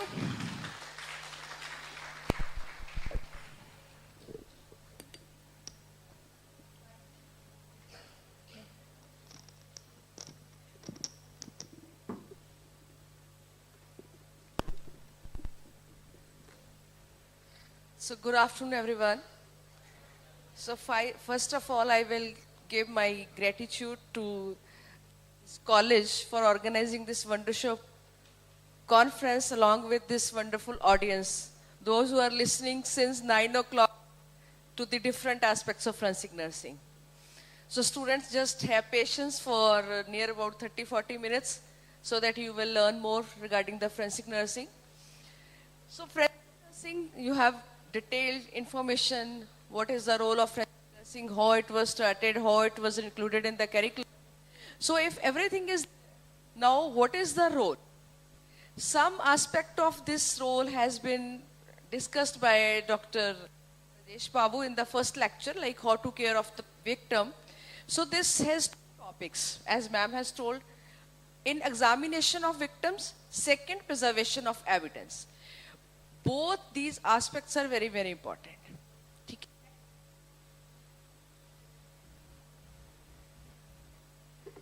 So we can see forensic nursing is not a matter of opinion.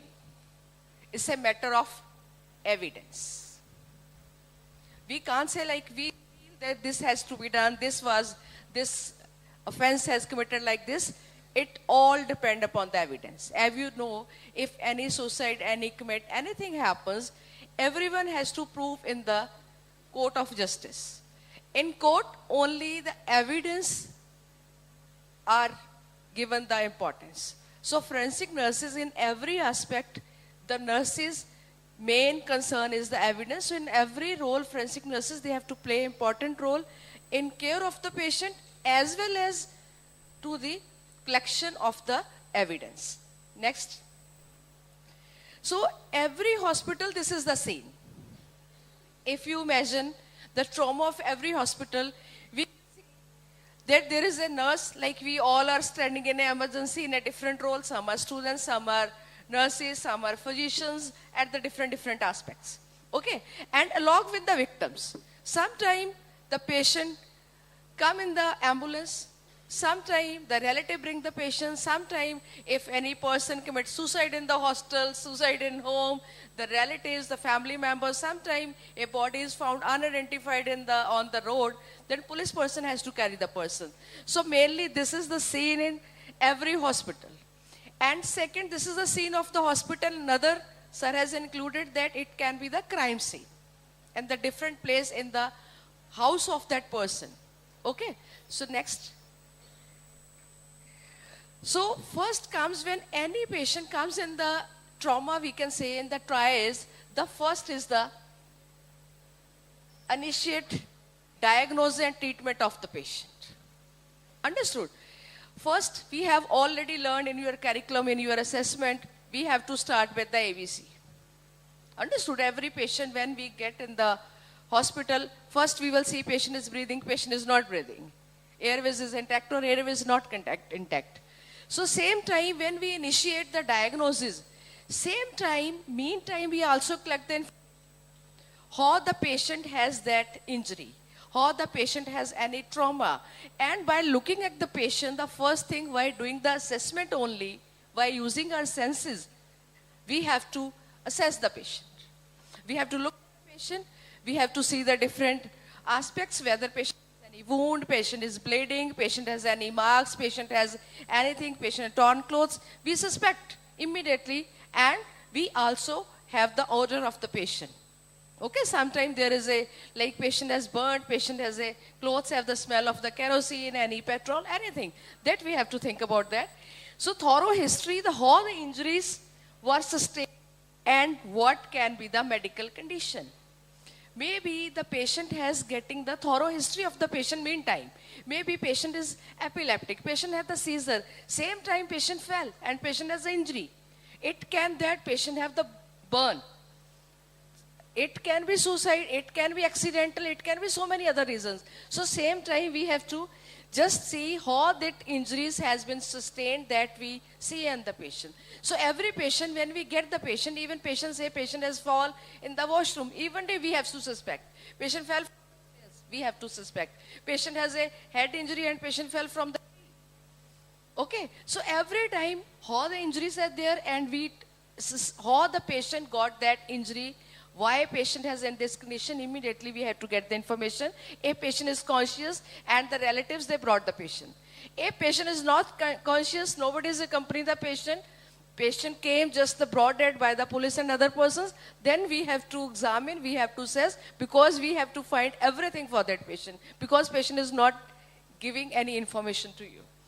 Knowing what happened, where the body, everything that we have to just, this is first the assessment.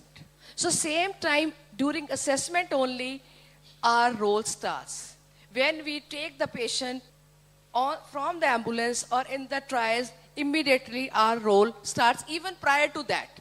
Because we should have all the equipment for the examination of the patient in that trials. So it's not only that we have to take the physical care of the injuries. Because sometimes physical care is very important. Because patient is not breathing, we have to make the patient breathe. So care starts at that time. Immediately, we have to see physical care, take care of the injury without weakened or destroyed evidence. This is very, very important. As sir has told, sometimes they just have to cut the clothes, they cut the hose where the bullet has entered into the body. So it means we have to take care of the patient if immediately you have any suspicion that's how the patient got the injury.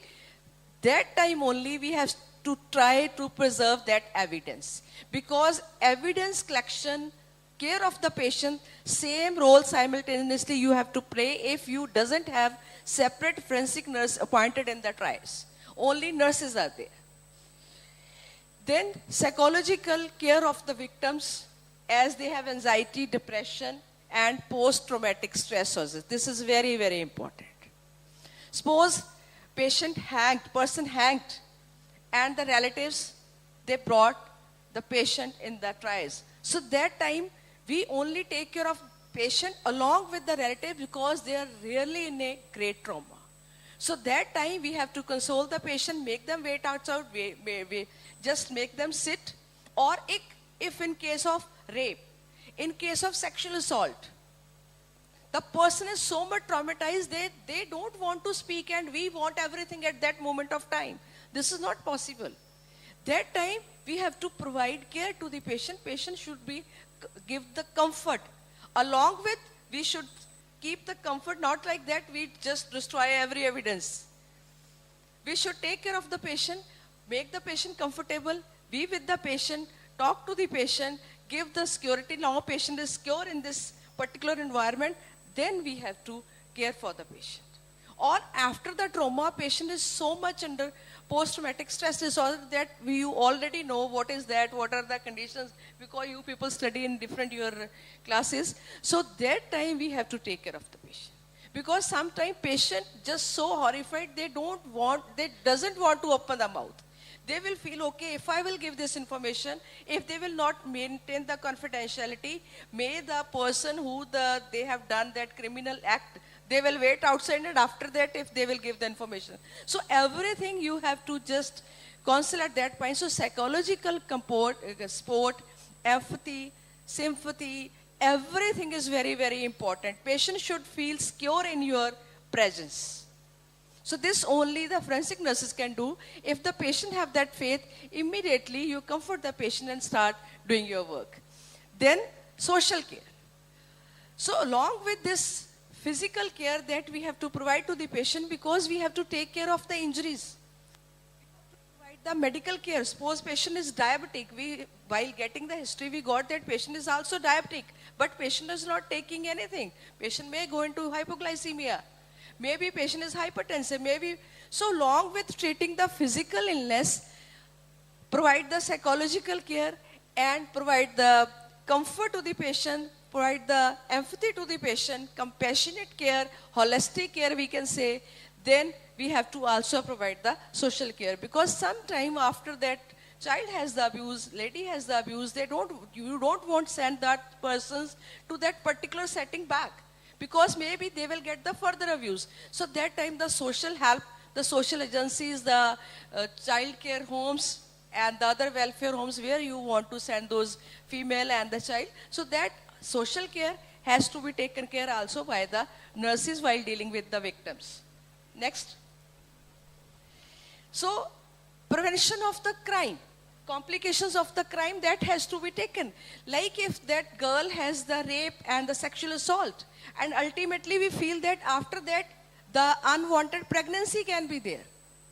If unwanted pregnancies are there are further so many points. But sometimes the legal system says you can't get the abortion, you have different rules. So same time we try that we want that, give that help to the girl so that unwanted pregnancy can be prevented, because now there are so many tablets are there that can prevent that pregnancy with the salt. So this has to be done. And for the treatment of after that sexually transmitted diseases can occur.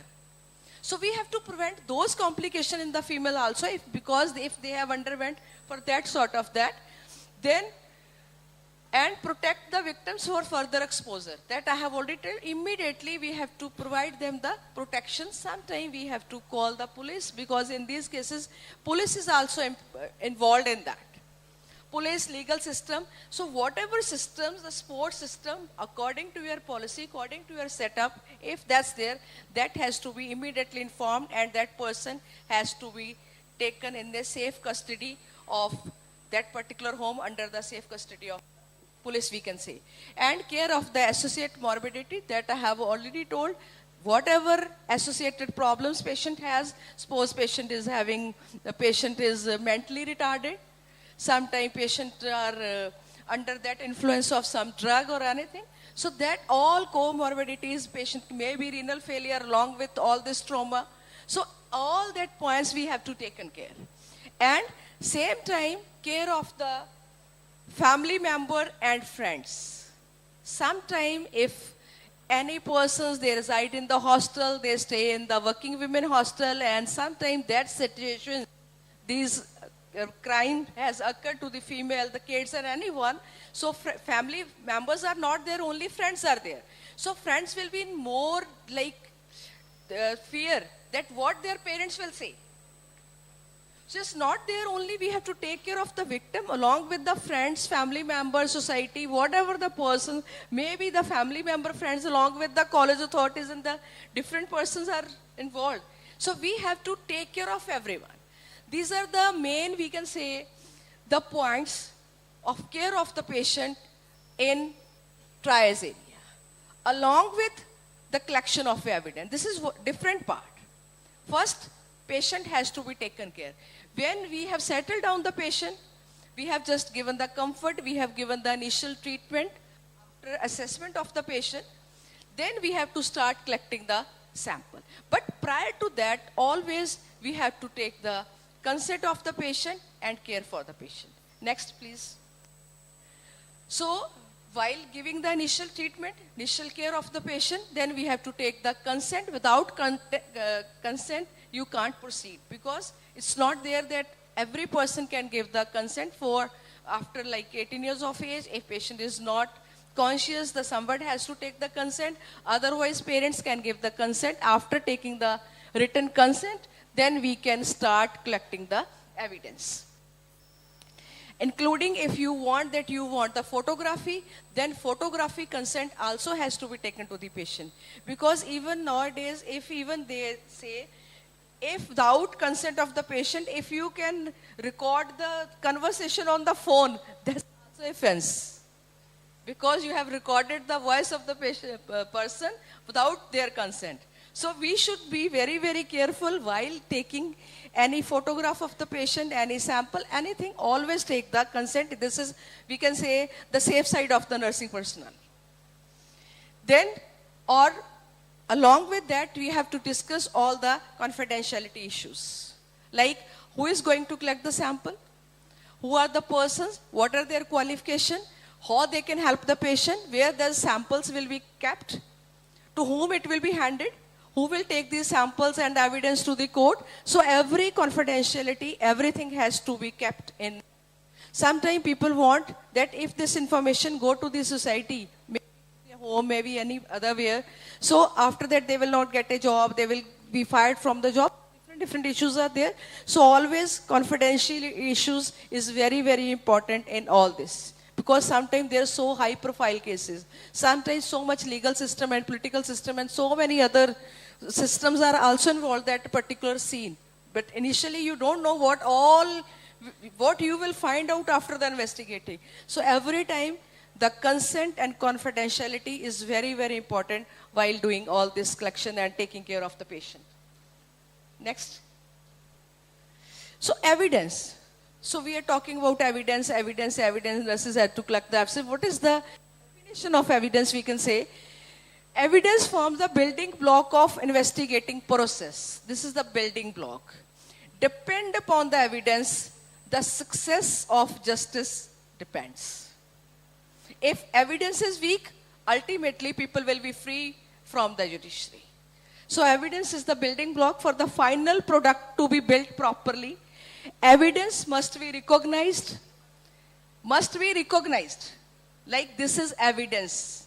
You should be able to recognize. So after studying forensic nursing, that's why there is stress that forensic nurses can evaluate this is the evidence. Otherwise, sometimes it can be overlooked. And after that, while investigating, this has to be collected during investigation. That one important part has missed. So we should recognize this can be evidence. Every scene, every situation, we can just the trace can be important evidence during this. And documented, protected, validated. Validated, sir has given us. Sometimes there are the fabricated evidences that we collect. We should validate this is the true evidence. Analyze, disclose, presented in a manner which is acceptable to the court. So that can be a evidence. We can say this is the literal meaning of evidence that we have to say. Next. So why we need evidence? To one, evidence can make or break in the criminal proceeding. This is very important. That's why we have to collect the evidence. Then identify, collecting, safeguarding, so it can be refuse the legal action and form the patient injuries. Because based upon the evidence, patient can say, okay, this I have the injury, and we have to identify. Then proper collection of evidence is the legal, ethical, and professional responsibility of the nurse. Because we also have some ethical, now everybody is studying ethical values, ethics, professional ethics. So this is our duty. Even we are not forensic nurses, even though this is our duty to see anything this is not true and that has to be protected to the patient.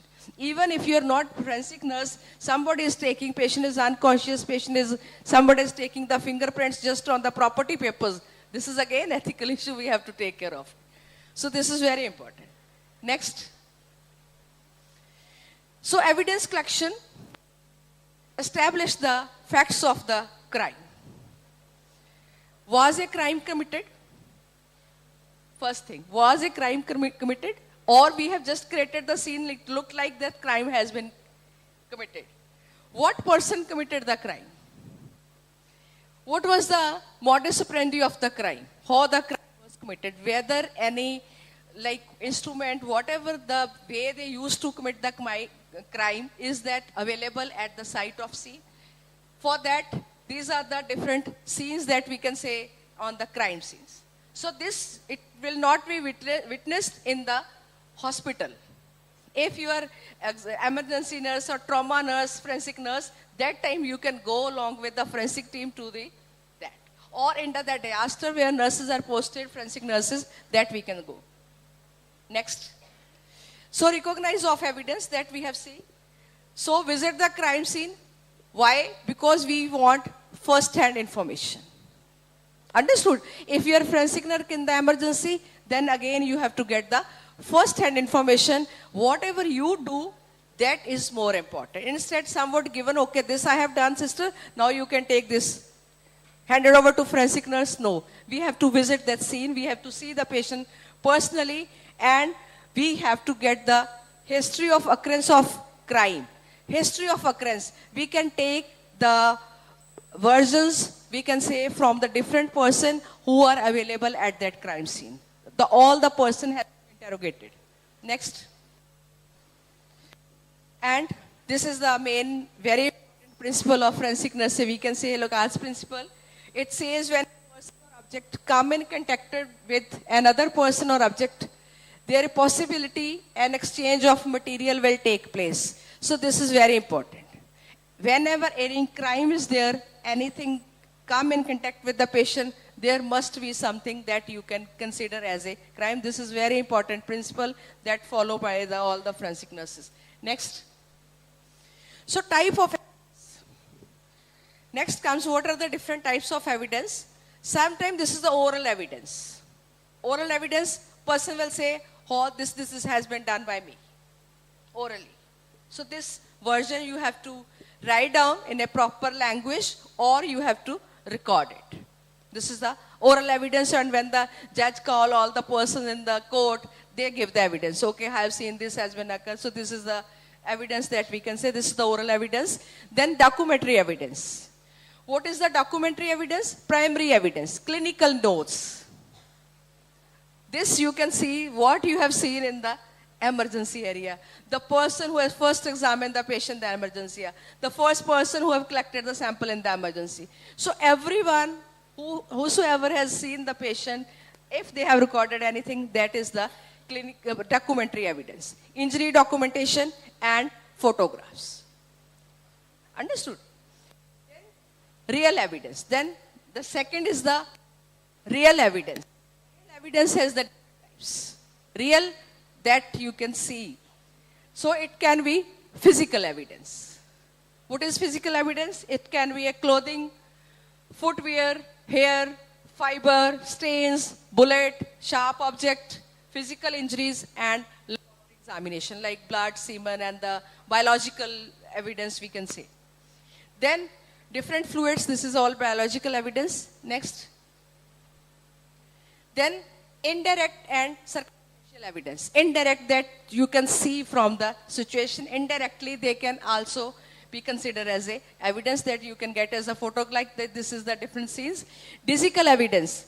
Digital evidence is the computers and hard drives. This is very important. Now, if the person has committed any evidence, they immediately take the mobile phone of the person who has called the last time to the person, and the computer disk, some in organization, hard disk of the computers and all the network that has to be sealed, blood stain pattern analysis, DNA evidence, and the hearsay evidence. What is the hearsay evidence? Like somebody will say, I have seen somebody is talking, this has been done by like this, without having any first side like evidence. They just see, okay, I have seen three persons are talking, maybe that person has committed suicide. I have just heard from the people. So this is hearsay evidence. Next. So what are the different methods to collect the evidence? So first, combing.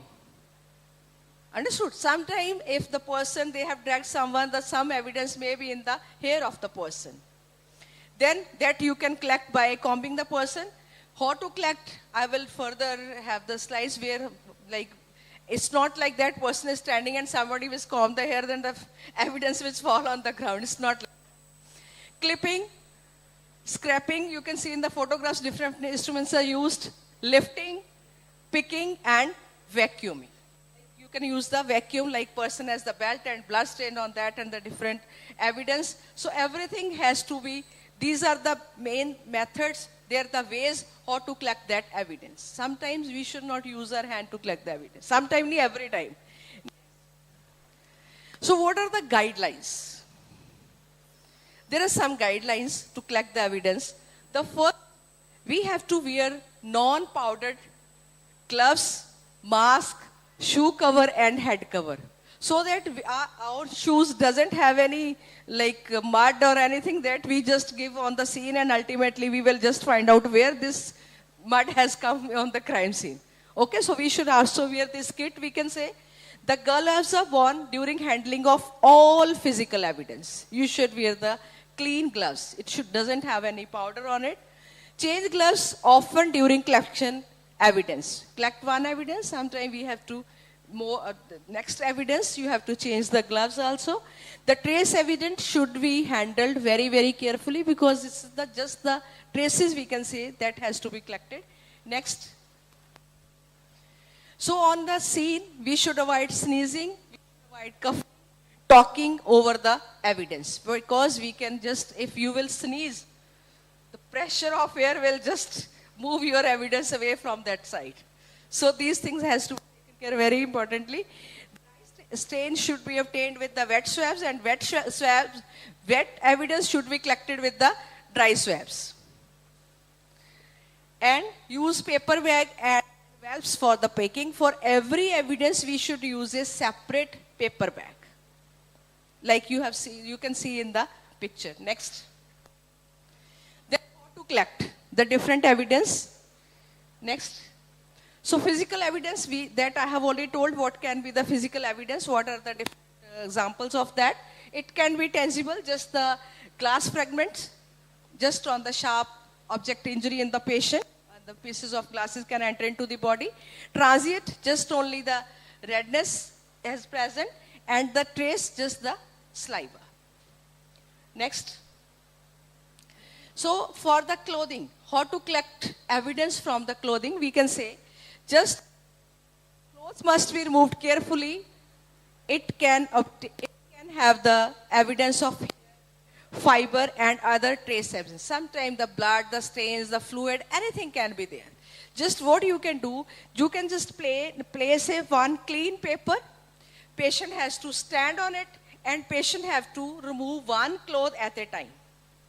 And after that, patient can move. You can place one more clean paper on that and that has to be folded very carefully.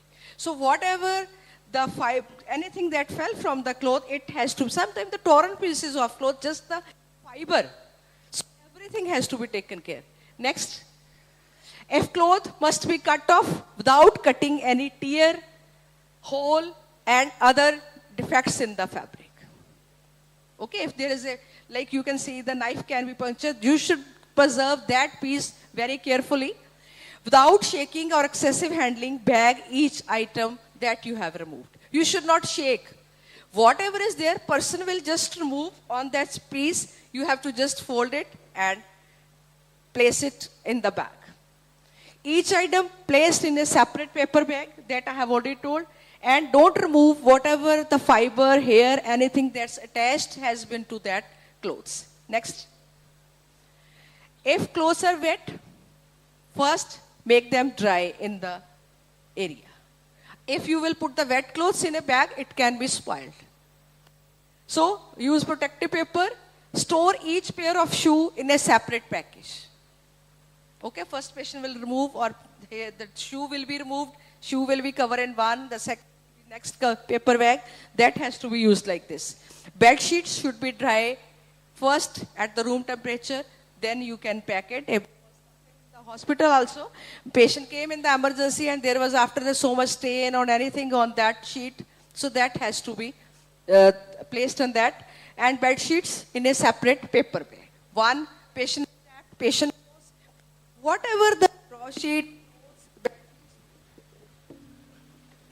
that has to be packed separately without disturbing any evidence. Next. So hair, fiber, debris and the solid objects, remove hair, fiber, other debris from the patient body by using these clips after wearing the gloves. So dry surface, debris gently swept into the glass slide. We should have clean slides in your kit. All the examiners, all the forensic nurses, if I imagine if they will go along with their kit and they collect all the evidence, that has to be on the separate slide. Victim's hand, if patient has any gloves, that has to be removed in the cloth. Otherwise, the hand should be just clean, and slides if they have any blood stain or anything, or any swab you want, that stain is dry, then you can use the wet swab. It's a blood, then you can use the dry swab and preserve it that for that. Next. So, scrap or swab beneath the fingernails or clip the fingernails. Because sometimes some material patient has just grabbed something on the skin or small pieces, it can be under the nail of the patient. That has to be taken care. Carefully comb hair and matted pubic hair should be cut and placed in the envelope if in the case of sexually assault patients. That hair should be cut because it can has the semen, it can has the saliva, it can has so many other secretions, that has to be preserved. Next. So body fluids, same way, cameras can be used to visualize the stain for the biological. It can be saliva, semen, urine, blood. So same, whatever I have told, that has to be stored like this. If the patient has the bite mark, it has to be photographed. Photography has to be done because you can see the photograph. How to take the photograph, I will further discuss. The laboratory examination has to be done. For toxicology screening, like patient has some vomit or any preserve, like any insecticide, anything that you can see, that has to be kept for the DNA examination, and the reference samples has to be there. Like person is taking the food and died after taking that food, and the restaurant lying in the hotel room, that time the food, whatever is on the table, and the drink and the water and alcohol, whatever is there, all sample has to be taken and it has to be kept very carefully. Next. So firearms, we have to document the presence of soot and dust. Sometimes the dust is on the hand when patient come to the hospital, so that sample we have to taken. Record, document the description of the lesion that's found on the body of the patient. Handle, glove, you should have a gloves. So gun, any bullets, anything that has to be there. For the gun wounds, we should have what is the entering, what is the exit wound, that has to be taken care. Gunpowder residue can be removed with the tape. That's applied to the glass side. We can use the tape, and then after that it has to be pasted on the glass side. Next.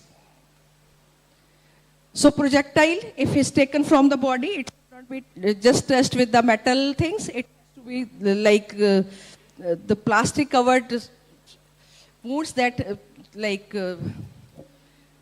what we can say, the tweezers that we can use, not in the metal, that has to be taken care from the body, kept in a gauze piece, and it should be dried before putting into the evidence. Next. So projectile bullets, don't touch bullet pellets with the metal instruments. And this I have already told, it should be on the, and everything has to be recorded on the patient data. Next. So sharpest weapon, that has to be collected like needles, blades, knife, glass fragments in a double sealed packet. Because if they are sharp, they can even puncture your evidence collection bag. So they should be in the hard, the seal proof, so that it will not touch the other person and it can soil the evidence what is available on that. And in the cardboard containers, it has to be placed. Next. So for the child abuse already sir has taken some of the points how to do that. So in that we have to give the psychological support to the child. When the child is comfortable, then you have to take the different sample for the, if you suspect the sexual assault, you should have body swabs from the biological specimens.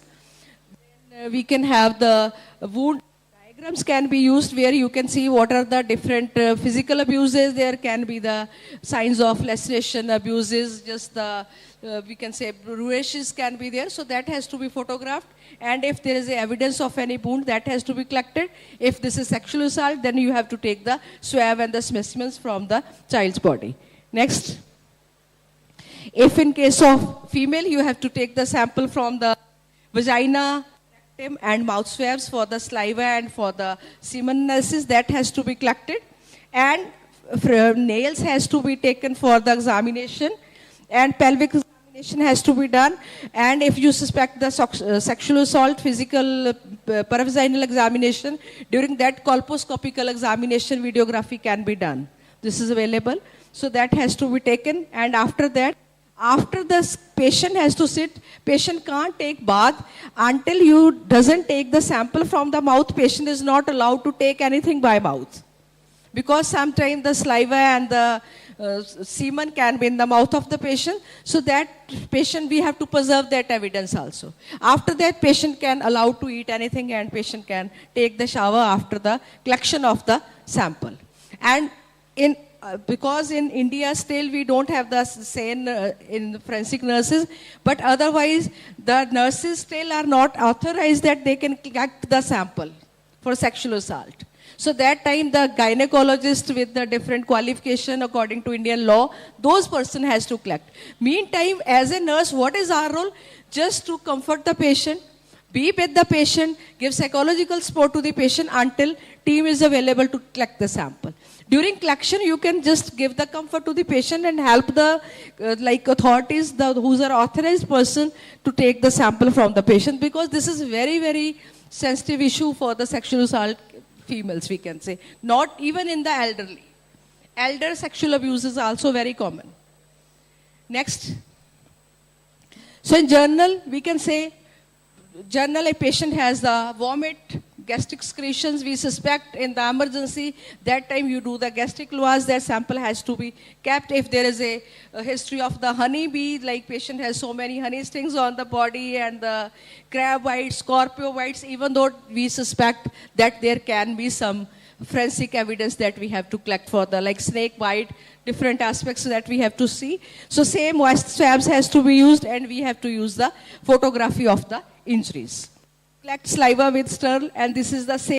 Every sample we have to use the simple protocol, simple guidelines has to be followed by collecting all the evidence. Next.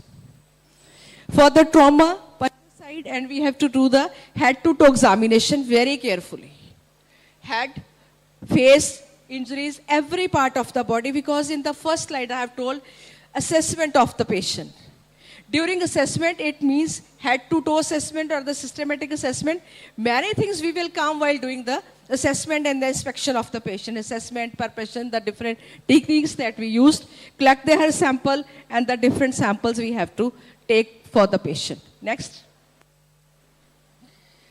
So, very important, we have to document patient statement separately. What the patient is giving the statement, that has to be recorded. Document record size, appearance of injuries, patient's behavior, attitude, that also has to be recorded. Like patient has so many injuries and patient doesn't have pain and patient just laughing. So that time how the patient is behaving to that particular crime that patient has suffered from, that is very important, that has to be documented along with it. Because that give you one clue, a patient has so much injury and patient why doesn't have pain. It can be real or it can be fabricated, because you have to do the authenticity of the evidence that you have collected. Then forensic protocols to identify evidence in the emergency and intensive care, whatever protocol your institute says frame, that you have to be followed. Sometime in now also, because although nurses are not authorized to collect the sample, but In emergency, in like civil hospital, level hospital, where medical legal patients comes. So that time the first patient came, patient has the poison, and relatives give the history, okay, patient has taken some insecticide or some this poison. So what we do as a nurses, we collect the sample and just we keep it on the side, and after that when other experts come, then they say, okay sister, send this sample to this particular lab. So meantime, taking care of that sample that you have done the after getting gastric lavage, or you have done the recording, you have to send to the particular pathologist or particular lab. So this is all work we are doing it. This is the same forensic nurses has to do, record, document everything to keep this evidence. Next.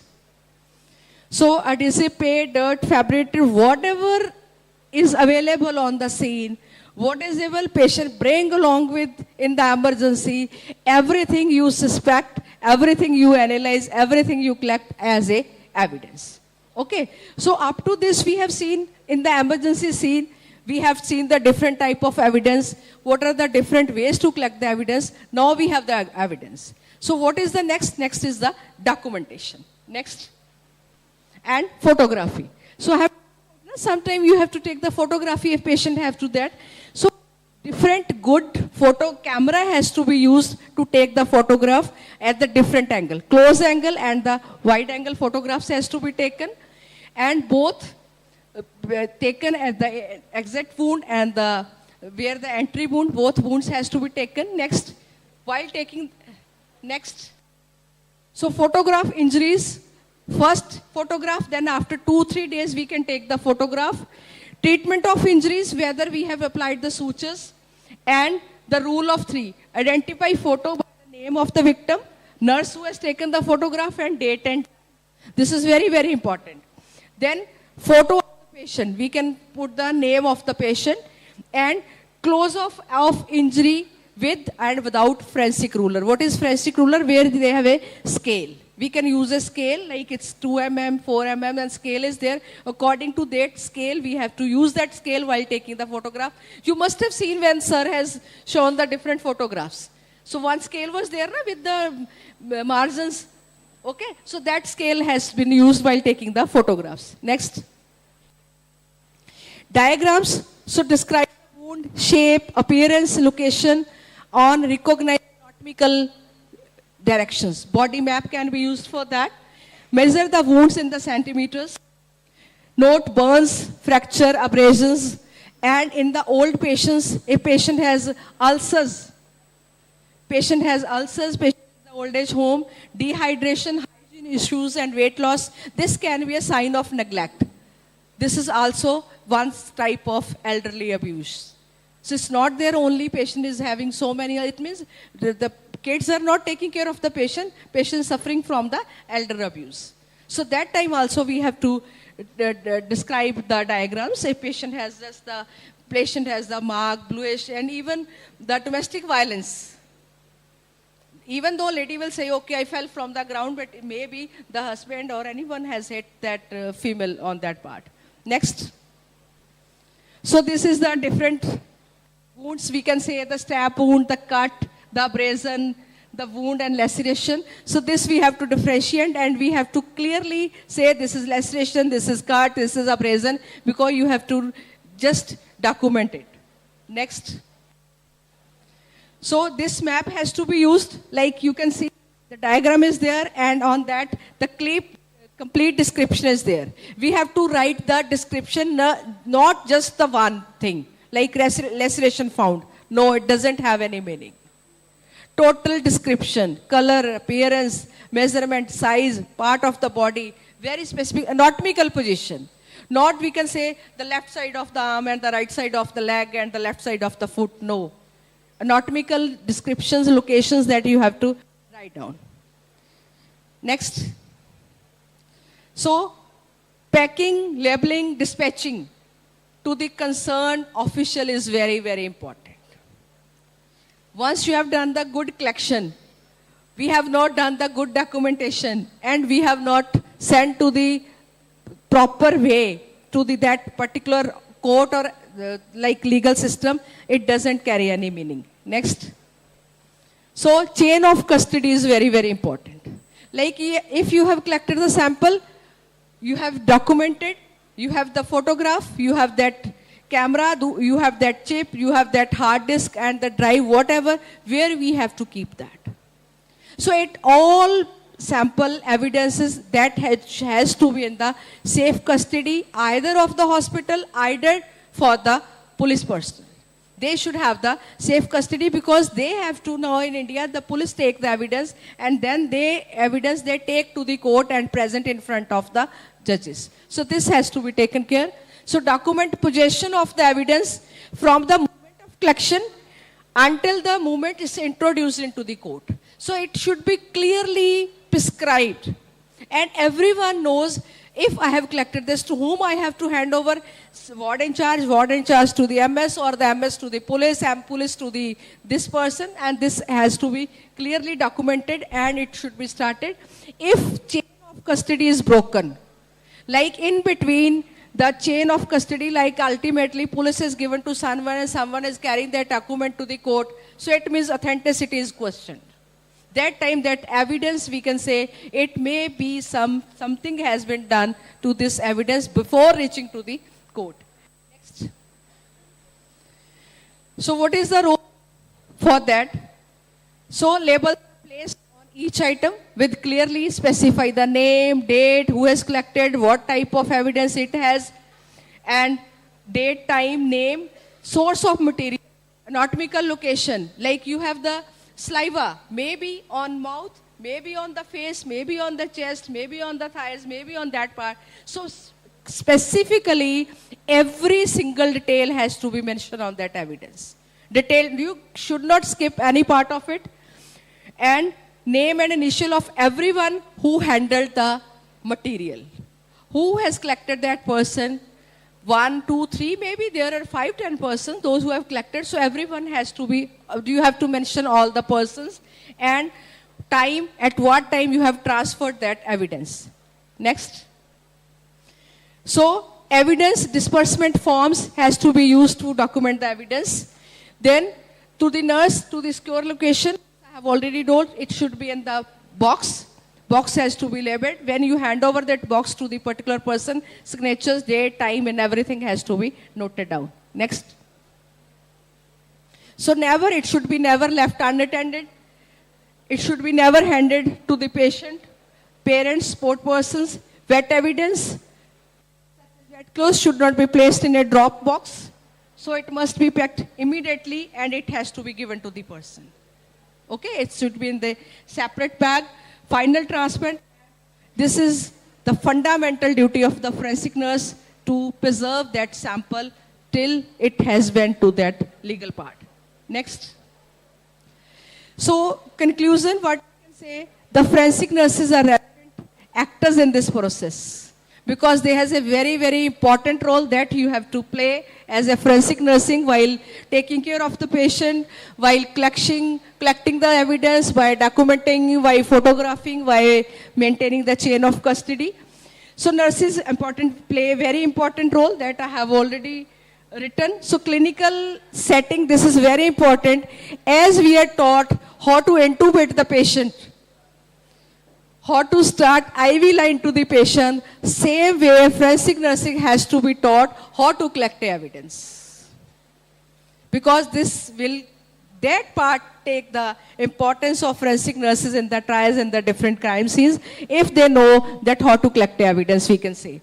So knowledge and technical capacity in forensic nurses, this needs to be expanded in a different vision as compared to, we can say, America and the other country where their independent forensic nurses are working. Still, that role has to be expanded. Now we feel that it will go.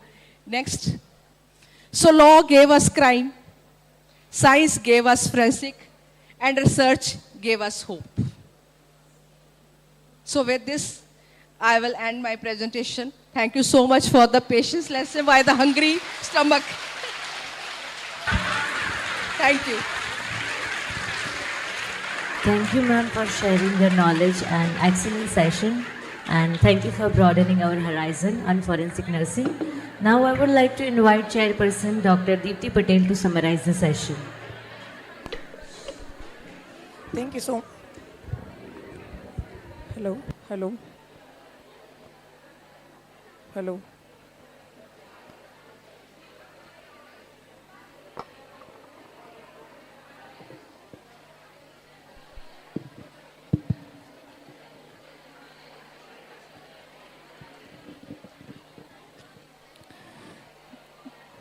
Hello. Thank you so much, madam. It was very energetic and informative session. Now the session is open for two-way communication. Does anybody have any questions about this topic?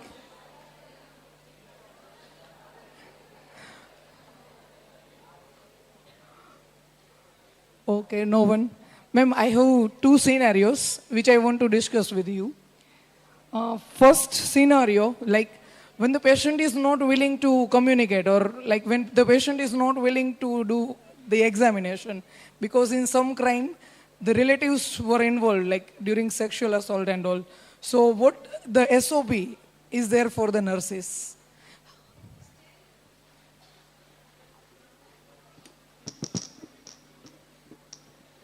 Still we can say we doesn't have any standard SOPs are available. But otherwise, if relatives are forcing the victim, sometime during initial time, the patient is under such a trauma that patient don't want to give any statement. Because patient is not aware what all has to do and what I have to do. Sometimes they just act like a, we can say the dummy, you can say this.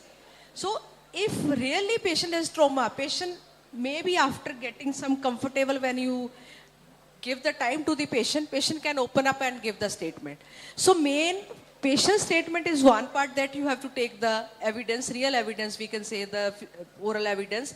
Otherwise, if relatives are involved, we can collect those evidence also. Okay, ma'am. So same way we can do it. Okay. And ma'am, in scenario 2, like when I was student, at that time, one incident was happened at labor room. Newborn was unconscious. A nurse said to aspirate some fluid, and PG student was starting CPR. So there was many conflicts between the resident doctor and nurse. So how to deal with such type of scenario when it comes to team conflict? See, team conflicts are always there. Because sometimes everyone is like PG student and the staff, we all are not trained because this is new aspect what has to be done. That time one more senior, the person who can senior to the student, that can be involved. Otherwise, if patient is newborn, just during in the delivery room, the baby is unconscious, that it doesn't mean that it's not, it has some mischievous thing has been done. Maybe after delivery. But if mother has something, during that mother has consumed something, that time maybe that would preserve. Okay. Sometimes maybe meconium stain has been there, maybe so many issues. So this has to be taken care. Okay, ma'am. So first we have to save the life of the patient along with the evidence. Okay. So we can, if you don't feel that okay, it was the different scenario, you don't send to the court, to the evaluation. Otherwise, if you have just wasted that evidence and after that you feel that this is something the criminal done to the mother, we want that evidence will not be there. Okay, ma'am. Thank you so much, ma'am. Thank you. Thank you, ma'am. Now I call upon Dr. Deepti Patel to felicitate Dr. Tavinder Kaur with token of appreciation and certificate.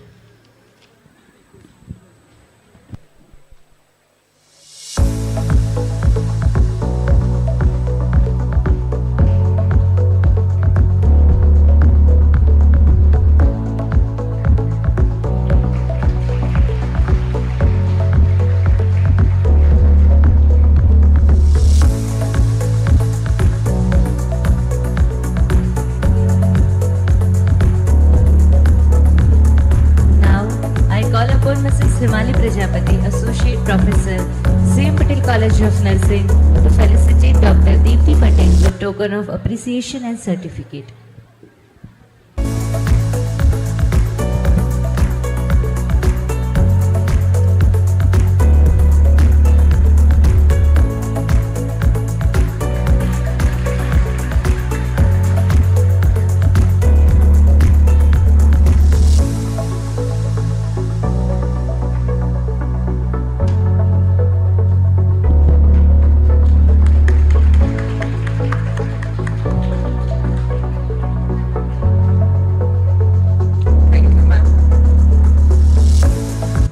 it's important to actually take a break from morning activities to consolidate your thoughts when your work demands concentration. So it's now we depart for a lunch break. I request refreshment committee members to escort the dignitaries for the lunch, and delegates may proceed toward the garden area for lunch. So we will be starting the next session at 2:30 sharp. So enjoy your food. And scientific paper presentation commencing at 2:15. So kindly participant reach at the third floor mini conference hall. Everyone have to sit on their given place after break. I request all the delegates to take their seats. You can leave the auditorium once our chairpersons and resource persons are leaving. I request all the participants to take their seats.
Are about to come.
Hello.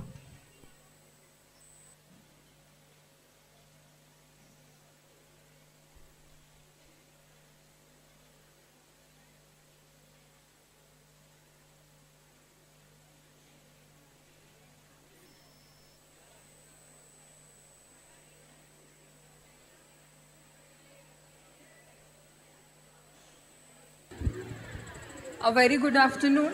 Welcome back again. I hope you enjoyed your lunch. So now we are moving toward our next session.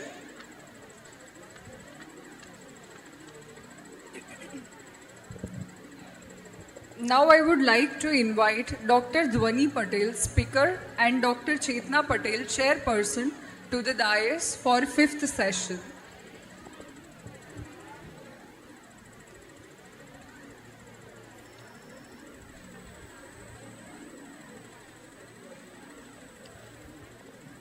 Now we would like to call upon Mrs. Bindi Patel, Associate Professor, CM Patel College of Nursing, to present our speaker, Dr. Dhwani Patel, Chairperson, Dr. Chetna Patel, with token of respect.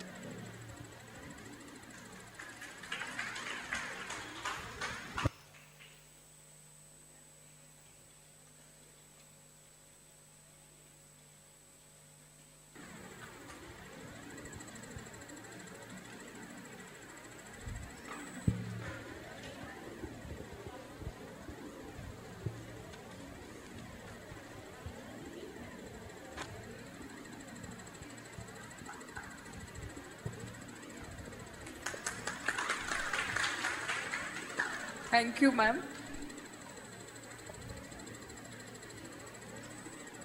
Now I would like to introduce Dr. Chetna Patel, Chairperson of Session 5.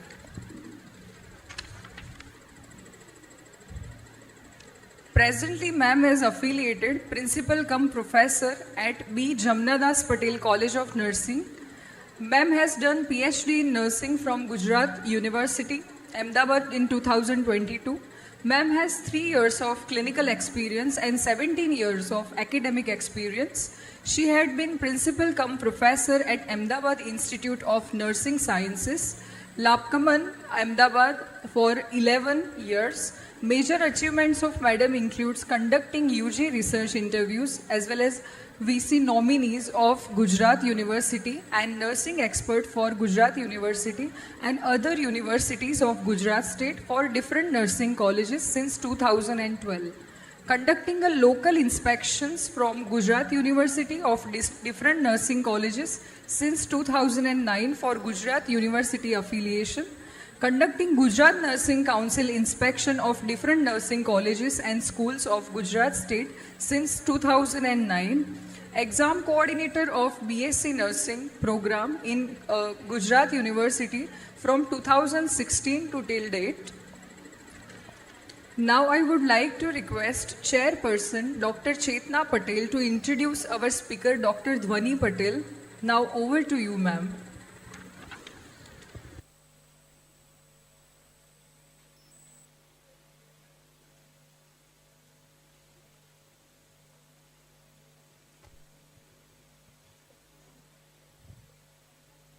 Good afternoon. Good afternoon, one and all. It is my immense pleasure to introduce our special speaker today.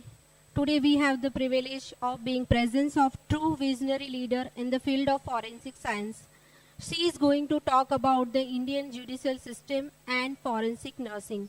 So on behalf of CM Patel College of Nursing, I, Dr. Chetna Patel, Principal of SCOOM College of Nursing, welcome Dr. Dhwani Patel, Assistant Professor of Odontology Department in School of Forensic Science. She has done her BDS from the College of Dental Science and Research Center, Ahmedabad in the year 2011 with the 20th rank in university. She is MSc in Forensic Odontology from National Forensic Science University, Gandhinagar in the year 2016 with the 2nd rank in university. She has completed her LLB from the IM Nanavati Law College, Ahmedabad in the year 2015 with the 1st rank in university. She is having many years of experience in the field of forensic science. At present, she is working as an assistant professor in MSc Forensic Odontology Department in School of Forensic Science at National Forensic University, Gandhinagar. She is an academician and researcher of forensic odontology, forensic science, MBA courses, and forensic journalism students. She has worked as a tutor in AMC Dental College Hospital, Khokhara for 1.5 years. And she was a full-time consulting dentist at Fine Feather Dental Clinic and Shaswat Dental Clinic for 1 year. She has been delivered many lectures in the conferences and workshops. She was a keynote speaker at 2nd Police Science Congress organized by Kerala Police Academy and Mahatma Gandhi University on the importance of forensic odontology in the future forensics. She has invited as a guest lecturer from Parel University on the topic of report writing and its importance in the forensic field. She has delivered lecture on forensic evidences in the Court of Law at Khyati School of Law in the year 2018. She has delivered many lectures on medico-legal importance in forensic investigation by legal desire, media and insight, importance of different imaging techniques used in forensics, legal aspects in forensic science by forensic talents in India, etc. For her noble contribution in the field of forensic science, she has reviewer of forensic science and medicine as well as International Journal of Forensic Odontology. She has been an interviewer of Paril University, training lecturer for the people of Karnataka state, Bangladesh, Assam, Myanmar, Iraq, Maldives and other states of India. She has published more than 25 articles in different national and international journals, having indexing in the UGC. She has attended many training and workshops in the field of forensic science and law. She has presented many research articles and papers like dental biometrics, age estimation at International Conference of Forensic Odontology in 2016, fluoride metal, the double-edged sword at IDA Gujarat State Monsoon Convention in 2011, BMW at World Dental Students Conference in 2009. She has prepared poster on comparison of bite mark through manual and digital methods at International Conference on Forensic Odontology. It is not just her professional achievement that make her special. Her engaging speaking style and ability to connect with the audiences from the all backgrounds make her inspiration to many. Dr. Dhwani Patel is a passionate professional to educate the next generation about the importance of the forensic science in nursing. So get ready to be inspired, informative and interesting session. Please join me in giving a warm welcome to our special speaker today, Miss Dr. Dhwani Patel. Please ma'am, this is over to you.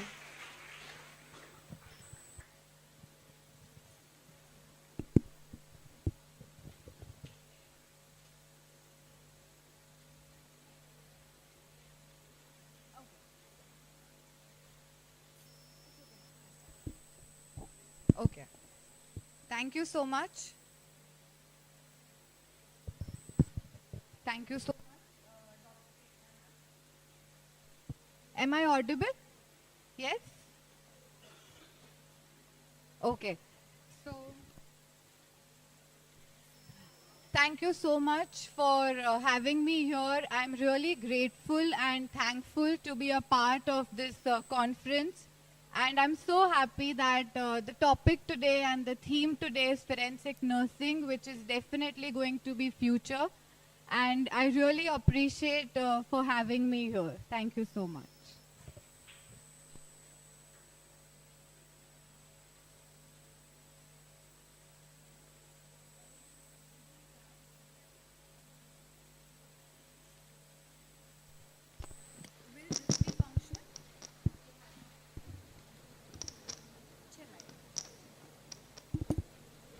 Is this audible?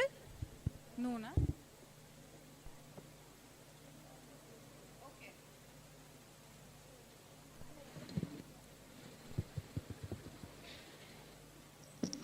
Hello.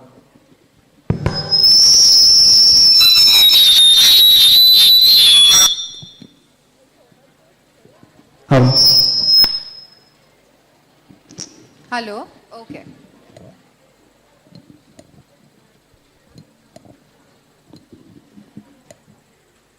So, shall we start? Yes? Are you all ready? Or sleepy? Unfortunately, I have been given this slot to have an interaction and have my lecture at this point of time, but I'll not bore you much. I'm not very sure, but be with me. And if there is anything which you don't understand, you are free to have an interaction, have a communication with me, which will not make you sleep for sure. So the topic today which I'll be presenting and we will talk about is Indian judicial system as well as the legal procedure which is related with forensic nursing. So why this topic and why do we have to study about judicial system? Like we are not the lawyers, we are neither going to the court, we don't have to worry about what is going to happen with the justice in any particular case. Am I right? Yes. So why? Why to learn about law? Only because I'm a graduate of law, I'm teaching you about law. Is that so? See, basically when the term forensic comes into the picture, right, we need to know that there is nothing which can only be solved by forensic. We should have a collaboration with all different units of the criminal cases and the justice delivery system to get justice out of somewhere. So when I'm talking about forensic, I'm not talking about forensic nursing. If I'm talking about only forensic, it's not only the forensic scientists or forensic experts of different field who will give you justice. You need to have collaboration with the police faculties, as in the police fraternity, as well as the forensic fraternity and the legal fraternity. Now why so? Why should we care whether what the police is supposed to be doing or what the law is supposed to be doing? The reason why we need to know this is whenever a crime happens with respect to anything, human body, property, or our country or state, the very first responders or the first person to come on that crime scene would be you, would be we, it would be the police officers, correct? So we need to know, or we need to tell them that what you need to do in the crime scene with respect to forensic aspect. So it is very important that we go hand in hand with the police fraternity. After their work is what we do. We go there, we collect evidence, we deal with forensic related cases, we deal with all the aspect which is going to be associated with that case. But what will happen if we collect evidences What will happen if we collect our evidences so well? If we do our work 100% correct, will it be useful forward? The use of the evidence which you collect or the use of the dealing of the case which you do is ultimately going to go to the court. And if you don't know what the court needs from you, how would you give justice to the court? And that is why it is very important that you should know little about the legal system as well. Okay? Am I correct? Yes? So can we move forward a little? Yes. So this is National Forensic Sciences University where I work, which deals with all forensic type of courses as well as allied sciences. Next.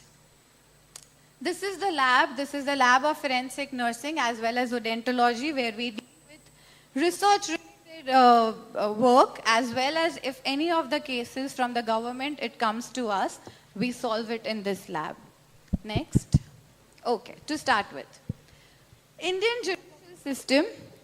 Basically, India has a single integrated judicial system. So we don't have different parts of judicial system. We have only one judicial system and completely need to follow that.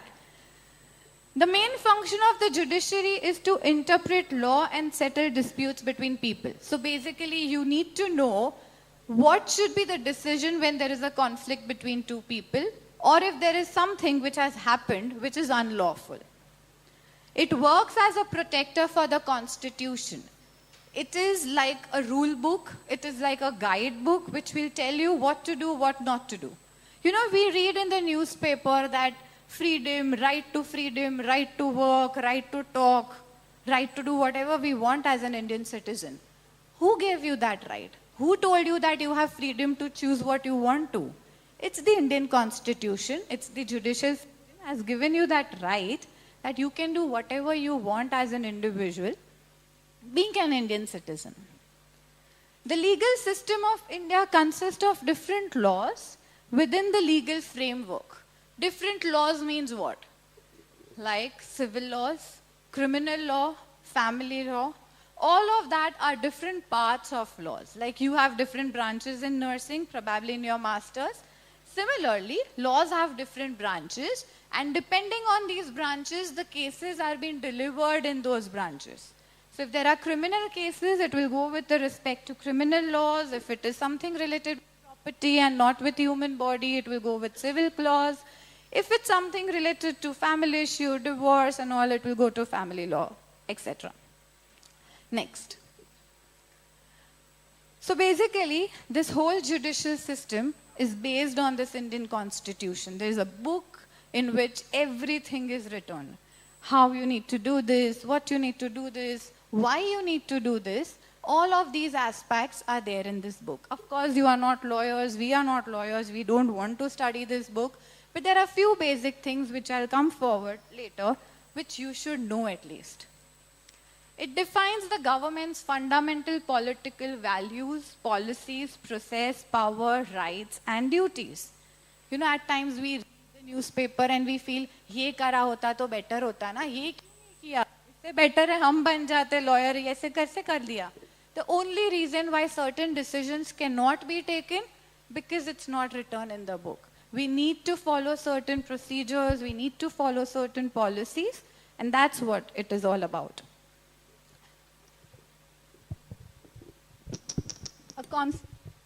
A constitution is a set of fundamental rules determining how a country and state should run. So I just precisely said, everything has a policies, everything is already been mentioned.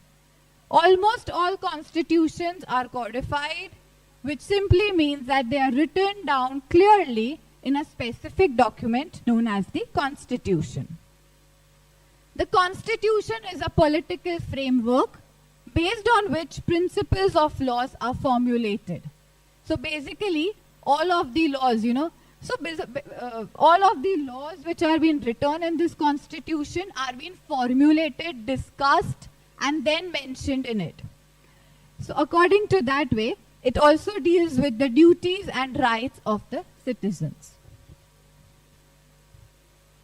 The relationship between the people also is being mentioned in that how we need to deal with certain people in which way is also what is mentioned in this book.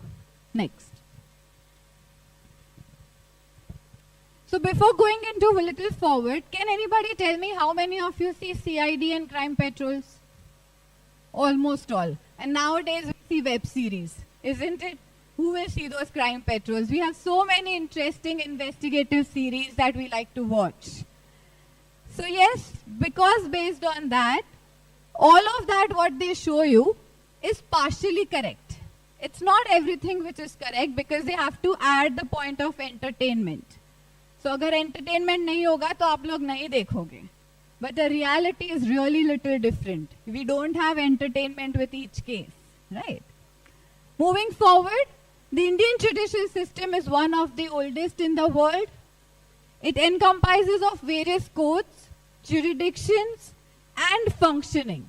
How many of you know how many courts are there? 1, 2, 3. Supreme Court, High Court. That's it. District Court. इससे और कोई courts है? So these are of course the basic courts we know, right? So yes, you are truly correct. But there are many courts than we just discussed. We are not going into detail, but yes. So basically, all these courts would be functioning in different ways. Why can't we have only one Supreme Court? Why should we have High Court? Why should we have district courts? We can have only one court and we can solve the problem, isn't it? The reason why we have different courts is because all of these courts have different jurisdictions. Every court do not have the powers to sentence you to death. वरना तो कल उठ के कोई भी लटक जाओ. That's not right, correct? So capital punishment can be given only by few laws, few courts, and not all the smaller courts. Similarly, they all have different functions. All the cases cannot be handled in one court. It has to go in the hierarchy. The Indian judicial system is the backbone of world's largest democracy, ensuring justice and upholding the law for all the Indian citizens. It is a complex, yes, fascinating system because it has so much into it that we don't have to worry about anything. Everything is mentioned in that, rooted in history, and it is continuously evolving. What do you mean by evolving? It means it keeps on evolving with respect to changes. The rules regulation which the British ruler had made, do you think that is still going on? So that has been changed and it keeps on changing depending on how we are evolving as a society. Next. So the first and foremost which you all know about is Supreme Court. So it's the highest jurisdiction body. It deals with supervision of all the courts below that, which will be High Court, District Court, Session Court, Metropolitan Courts, lower courts. The law declared by its binding on all the courts, so it has a supervision of all of these below them. The Supreme Court consists of a Chief Justice and maximum of 34 judges, which is only been appointed by the President of India. All of these judges will be serving till the age of 65. So basically what I just mentioned is different for different courts. Next. High Court, each state would have its High Court, which will be dealing with civil and criminal cases. How many of you have visited court ever? None of you have visited the courts ever? Yes? So is it like something what you see in the movie, a witness box, a lot of crowd? Is that this? Is it so? It's partially like so. Only the Supreme Court has that much of, space and functionality. By the High Court, even the district session courts are nothing what like you see in the movies. Each High Court consists of Chief Justice and other judges which has been appointed by the President of India. Similarly, it may be tried to have different offences which comes under their jurisdiction and they have to follow that only. Next. Session Court, District Court, you all are aware about this. So basically, District Court will only handle civil cases. Session Court will only handle criminal cases. So when a case is being filed in a court, we need to see whether it belongs to criminal or civil. Accordingly, it will be shifted to the courts. Magistrate courts or metropolitan courts are the lower than the district and session court. I'm not going much further in that. Next. These are powers of magistrate. Magistrates are the judges of the lower courts. They have the power to imprison somebody till 7 years of years, not more than that. So the jurisdiction power of a magistrate is not more than 7 years. So that's what I was just trying to tell you, that the functioning, jurisdiction, all of it is different from court to court. Next. Metropolitan courts are being developed or decided according to the population of that metropolitan cities. Accordingly, the metropolitan crowds are being identified and a metropolitan court is established. Next. Principles of Indian judicial system. The first rule of law, equality before the law and fair legal proceeding. It's what their principle is. You can't be unequal to anyone. You can't be biased to anyone. Justice is same to everyone. Judicial independent courts operate independently without any external influence. Nobody can influence a court. They work independently on their rules and guidelines which has been mentioned and given to them. Judicial review, the power of courts to review the action of government bodies, is also one of their principles. You can even review or appeal your own case if you are not satisfied with the case which has just delivered a just verdict. You can appeal it in the higher court to change the decision. Next.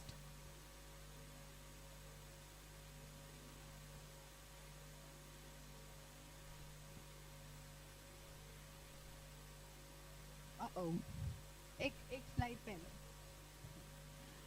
Function of Indian judicial system. Dispute resolution, of course they'll resolve any dispute which has taken place. Interpretation of law, ensuring that correct method and application is being done during the whole procedure of that case. Protection of rights, as I just mentioned, that they have to have some fundamental right and protection of every citizen which has been given to us. Next. So here I stop with my judicial system. I think this would be the overview of the Indian judicial system. Moving ahead with legal procedures in forensic nursing now. To understand the legal procedure of forensic nursing, you need to understand what is MLC cases. Just to give you an idea, a legal matter which requires an integration of medical as well as legal is known as MLC cases. Medical and legal expertise will tell you the cause, manner and implication of injury, disease and death. What are the goals of these medico-legal investigation, which you will all be a part of it, would be to establish and understand the medical aspect of the case, produce accurate and objective medical evidences for legal proceedings. Next. So before moving to this side, now because you all are from nursing background, till now you were not been a part of an MLC case legally because you were not qualified as a forensic expert. But after now, the forensic nurses, it comes into the picture, they are being authorized legally to handle any MLC cases. In short, after handling collection, preservation of the evidence, they can even represent a case in the court of law. They can be a forensic expert in the court of law and give their testimony regarding to what had happened within that case. So what are you going to be a part of legally, which is important for us to know from legal point of view, which you people can be a part of it? Determination of cause of death, criminal investigation, identification of the victims, sexual assault cases, child abuse investigation, workplace and traffic accidents. There are many more. I'll just explain a little bit of this. When we are talking about cause of death and manner of death, this deals with MLC cases. Now what is MLC cases, you all know. So anything or any problem which happens to a human body will indirectly come into MLC cases. So it can be anything. It can be, sexual assault cases. It can be any small injury. It can be a fight. It can be a homicide. It can be any of that. All of that, in that a human body is involved, it indirectly converts into an MLC case where a forensic nurse can be a part or has to be a part. You can help them with the name of cause of death or manner of death. Kaise hua, kyun hua, kab hua is what you can help them with.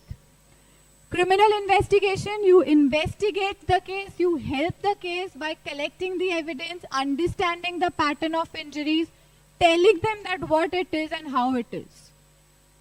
Identification of victims. At times the identity of the victim is a question mark.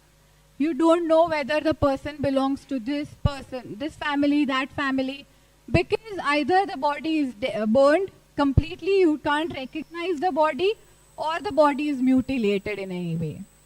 Sexual assault cases, anything with respect to sexual assault or sexual harassment. Child abuse case, I think the police would not be dealing with child abuse case. The cases would directly come to you first, where you will be recognizing the child abuse cases.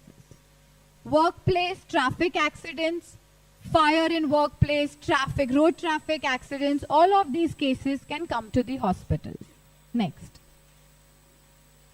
Toxicology and poisoning cases. Poisoning cases, it's not only about consumption of poison. It can be any toxins which is present in the body can be converted into poisonous and toxicological case. Prevention and public safety, you talk to them, you tell them that this should not be done, this is how it should be done. You counsel them. That is how you can prevent and do public safety. Documentation of evidence. Most important, I think. All the speakers who were there in the morning session might have told you the importance of documentation, chain of custody. But the main documentation starts from you, because you are dealing with that human body. And nobody else except you, not even the doctor, would be so close to that patient or the victim to understand the situation and give us a good documentation. Legal certainty and justice, because we all are doing this for a justice.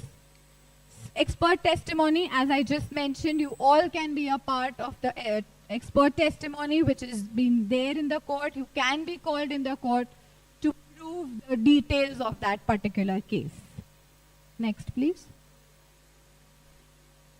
Different type of MLC cases which you might come into, come in your hospitals, or you might be handling them. Suicides, sexual assault cases, homicidal cases, suicidal cases, drowning cases, child abuse cases, all of that are considered as medico-legal cases. I'll give you one example. How can you be a part of it? For example, there is a case of drowning. A person has come to you who is drowned, dead. You have to tell me whether it is a suicidal drowning or it is a homicidal drowning. ऐसा भी हो सकता है ना कि किसी ने मार के बॉडी को पानी में डाला या फिर वो खुद कूद गया पानी में. How will we differentiate this? This is when you give us good evidences, you tell us from the history, from the witness testimonies, it will be helpful for us to understand what sort of the case might be. Next, please. Common challenges and issues. What we face and why we need your support is lack of evidences. As I mentioned, whenever a human body is being found on a crime scene, police officers or forensic scientists who are not trained to handle the human body would not be dealing with that. The body would be taken to the hospital for further examinations. And during at this point of time, you people need to collect the evidence, preserve the evidence, and store the evidence in a proper way, which is then been sent to the police officer or the forensic labs. Multiplicity of the cause. When we are confused with the cause of death, because there are too many things involved in that human body. It can be poisoning, it can be stabbing, it can be something else, and we are not very sure that what the cause of death can be from normal examination point of view. Of course, during the autopsy case, will of course come in little more clarity. Legal and ethical dilemma when we are not sure how to handle the ethical issues. When there is a problem of consent, when we are talking about sexual assault cases, the victims are alive. Consent is very, very important. As I just mentioned in the last session, it was been asked what to do when the patient do not respond to you. You need to counsel them. You need to make them understand that why would it be good for you to speak. See, we can't force anyone, but you as a nurse who are caring for them can be more close to them even before a doctor comes or even before a family member comes. So it is your responsibility to counsel them psychologically and help them definitely to go in a right path.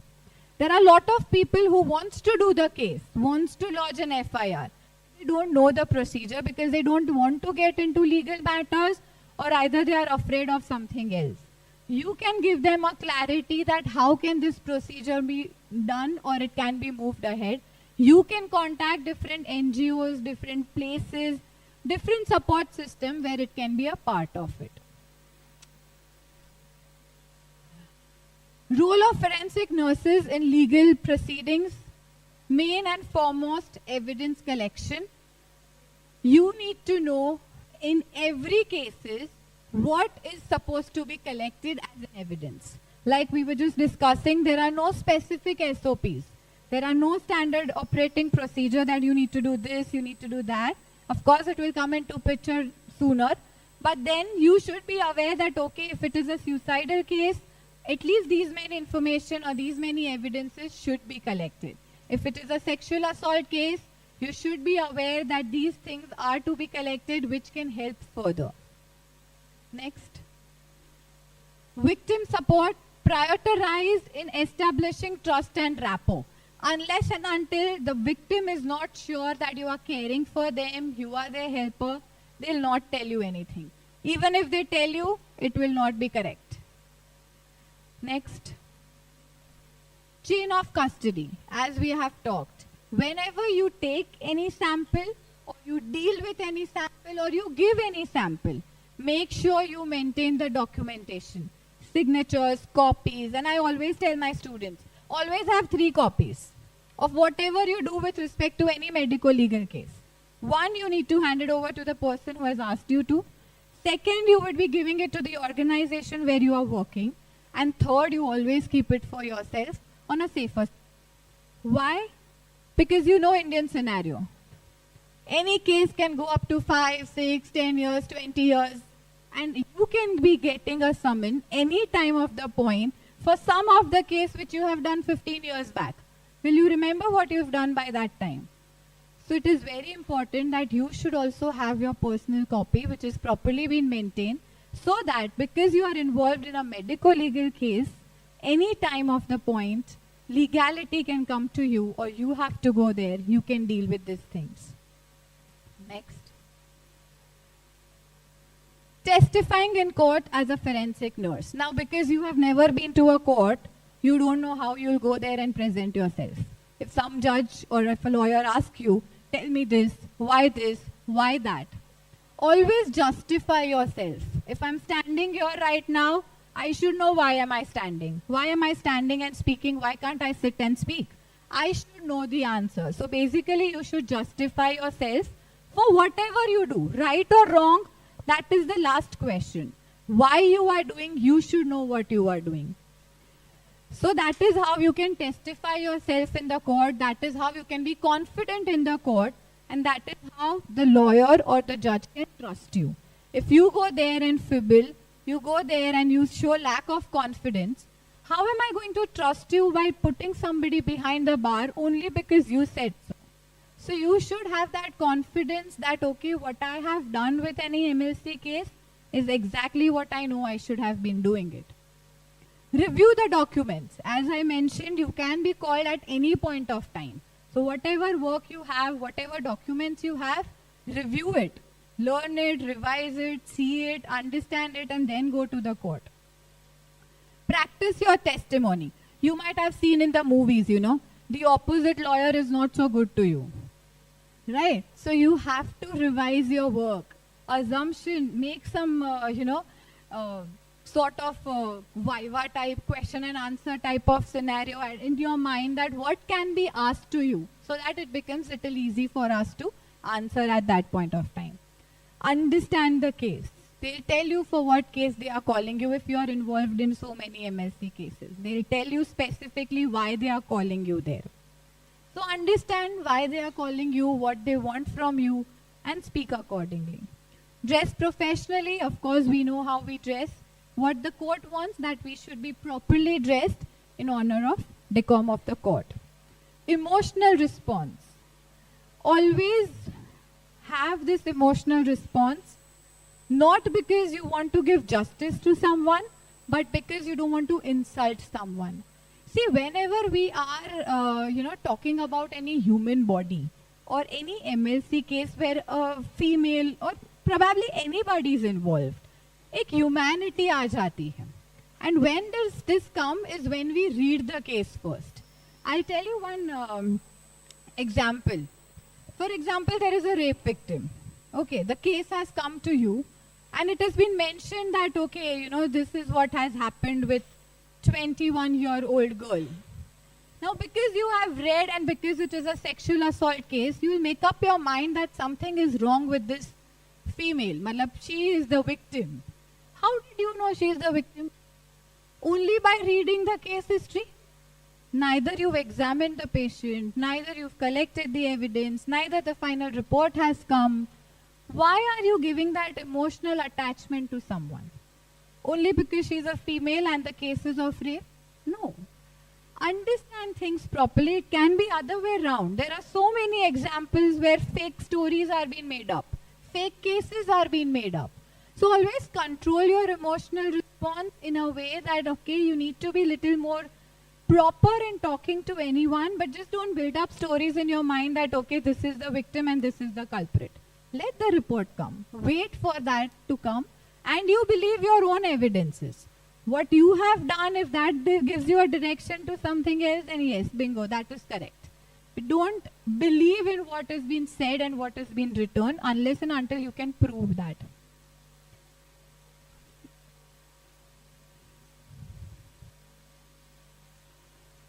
Maintain objectivity, focus on factual observation And avoid personal opinion and interpretation, which I just mentioned. जो fact है, जो evidences है, उस पे believe करो rather than your own opinion and your interpretations. Answer concisely, respond to questions directly, and unnecessary details avoid karo. If some other lawyer is asking you something, just to the point you need to say. You don't have to round around the bushes. ज़्यादा ज़्यादा explanation नहीं देना है. जो पूछा उतना ही काफी है. Stay calm and composed. As I said, if you are strong enough, composed enough, Shanti se if you respond in the court, it will be easy for everyone to understand your point of view. Respectful, because you are talking to the court, there is a judge, there are lawyers, there is media, there is audience. Be respectful and talk properly without shouting and creating a scene. Hypothetical questions. They will ask you hypothetical questions, handle it with professionalism. Means they will tell you, okay, this is what, this is that. I'll tell you one case after I'm done with that and you'll understand what I meant. Cross-examination, it's that only. That the opposite lawyer will come and have question and answer session with you, where they'll try to demoralize you, they'll try to put questions on you which you will not know. You have to handle it carefully. Next. Okay, so before going to this slide, the case which I was talking about, there was a case, okay, where a person was being called as an expert person for an expert opinion. So when he went there, the other lawyer, the opposite lawyer came and asked him, what is your name? He said, my name is so-and-so. What are you doing? As in, what is your profession? He said, I'm a forensic chemistry or whatever. He gave a designation. And the designation said that, okay, he was doing a particular work. Not talking about what work he had done for the court, the lawyer asked him, why did you, choose to be a forensic expert? Weren't you interested in doing something with your own branch? He said, I was. I wanted to be, something with respect to chemistry. But then I didn't get admission in that, and unfortunately I shifted my branch. And that was the point that lawyer caught. And he said, okay, तो इसको तो ये branch में जाना ही नहीं था, वो तो मजबूरी में आया था, so whatever report he is producing is not up to the mark. So report to dekha hi nahi, he started analyzing the character of that person. So that can also happen. Before going to the details of for what you have come there, they'll try to demoralize you. They'll try to put some questions on you which you have to be sure that you don't have to get into those questions. Challenges faced by nurses in legal proceedings. What challenges you will be facing when you are dealing with these type of cases? Mental stress, traumatic events, emotional challenging situations, because trust me, dealing with any MLC cases is not easy. Legal complicity, because our legal system is so up to the mark in ways of guidelines and rules and regulations. If you don't follow it, probably you are on the wrong side. So you need to follow it, you need to understand it, and then perform your duties as well. Professional ethics, maintaining high ethical standards while dealing with sensitive cases. You want to share the case with someone, you can't. You want to talk about it, you can't. So there are a lot of pressures you will be facing while be handling all these type of cases. So that's it from my side.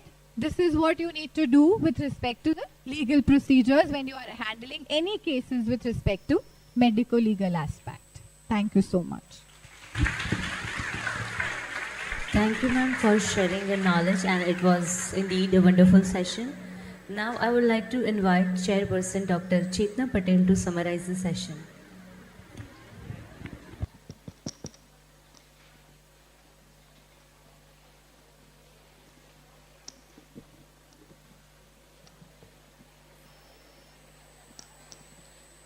Thank you, ma'am, for your interesting and informative session. In the audience, do you have any questions regarding Indian judicial system and forensic nursing? If you have, then raise your hands. Anybody from the audience? Okay. I think ma'am has covered all the aspects of Indian judicial system, but I have one question, madam. In some cases, we found that victim is there, criminal is there, both are there. But due to our Indian judicial system, the victim is not getting the justice. Why there is a loophole in the Indian judicial system? I would say that, loopholes are definitely there. We all know about it. But I think they are being rectified somewhere or the other, gradually and slowly, depending on what cases they are coming. For example, initially when the cases were not so many, like the criminal cases were not these many which are right today, certain rules and regulations were being made accordingly. Now when the cases have come up with respect to so many severity, the cases and the implementation of punishments have also been changed. So looking into the scenario, things are changing. But yes, definitely it will take some time to systemize everything, because even the population of our country is such that, I think the most important, or I think the most common factor we are unaware, or maybe we are, we don't feel good about, is the pendency of cases. We feel that why are the cases been pending so many? Why can't it be solved so easily? Now there are so many factors to it which I also gradually realized. आज evidence नहीं मिला, उसने तारीख मांग ली, कल वो छुट्टी पे गया, कल वो नहीं आया. These are all the common and small reasons why the case are keep on pending. As ma'am said, if we have victims, we have the accused, the case is very sure cut through. Why can't we catch, or why can't we give justice? Because it might be that in that particular case we don't have proof. We don't have evidence which is directly linking to that, accused. So it is helpless, because our constitution is such that we need proof, we need facts, we need evidences. Even it is clearly stated that, okay, this situation has happened which is not right, but if it is not proved, nothing can happen. So I think we all are trying in a way, because we are also one of the pillars of this whole thing. So I think we are from our side trying to give up to mark evidence and the report which we analyze with respect to those evidences which might be little helpful in the court. Thank you so much, madam. Thank you so much, madam. Madam has covered all the aspects of Indian judicial system, functions of Indian judicial system, structure of judiciary, various courts and its function, members of various courts, principles of Indian judicial system, medical legal case, and challenges faced by the nursing while the forensic nursing. Thank you so much for sparing your valuable time and thought with us. Thank you so much, madam. And I thank you, Principal of CM Patel College of Nursing and organizer of this conference, for inviting me as a speaker. Thank you so much. Thank you so much to all. Thank you so much for patiently listening to me. I know it might be a little stretched up, but I tried to concise it a little. And thank you so much, Principal Sir, and the organizing committee to have me here. It was really a pleasure and I really enjoyed. Thank you so much. Thank you, ma'am. I would like to request Dr. Chetna Patel to felicitate Dr. Dhwani Patel with the token of appreciation and certificate.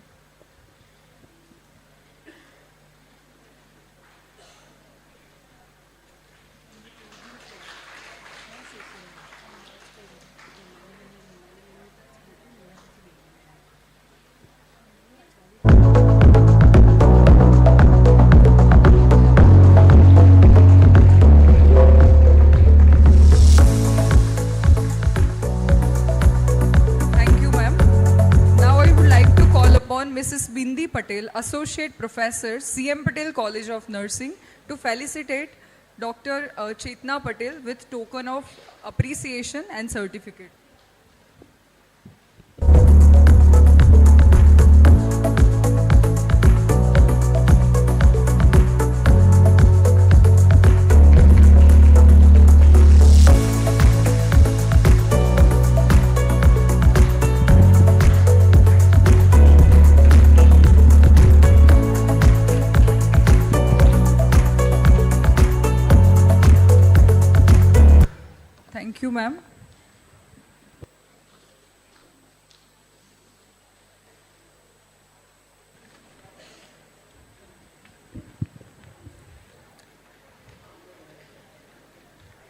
Now I would like to invite Dr. Pratik Vijay Tarwadi and Dr. Vijay Gautam on stage for last session.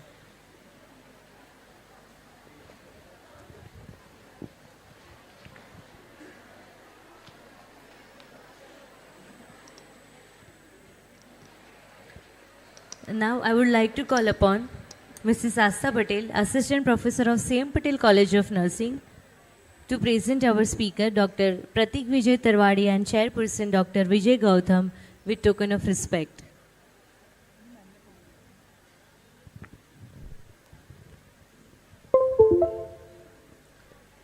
I request Mrs. Asta Patel, Assistant Professor of same Patel College of Nursing.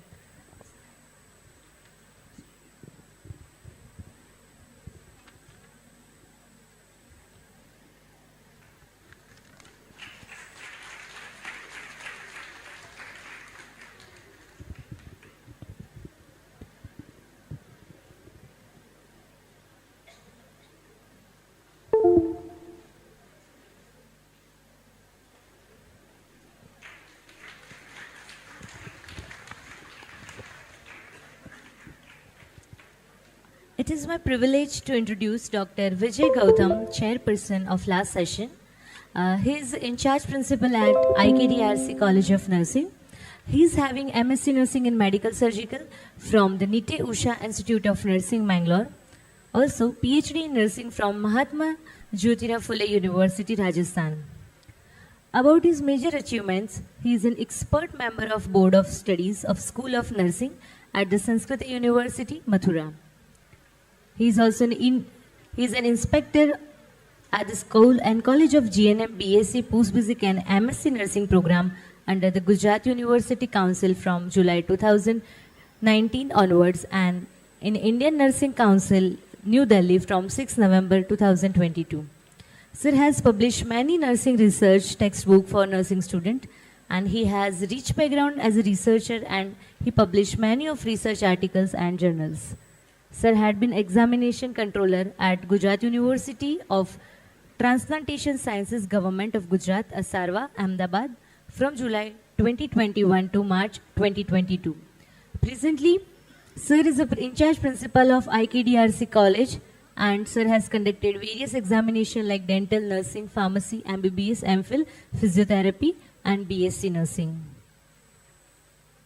Now I would like to request Dr. Vijay Gautam, Chairperson, to introduce our speaker, Dr. Pratik Vijay Tarwadi. Now over to you, sir.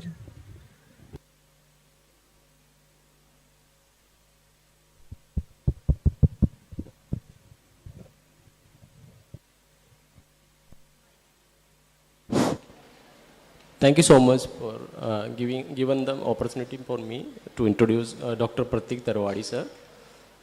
Sir has MD in Forensic Science and Toxicology from Manipal University.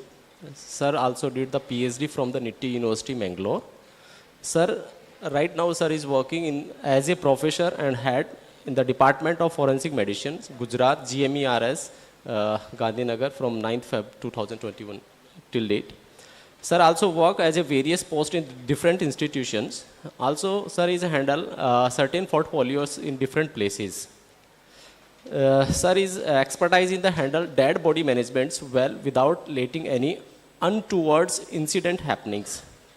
Sir is also member of the Secretary of UNICEF Chair, conducted various programs which help in the program of the institutions. Sir is MEU coordinators in the short time conducted different types of FDP to keep institutions and faculty updated with the times.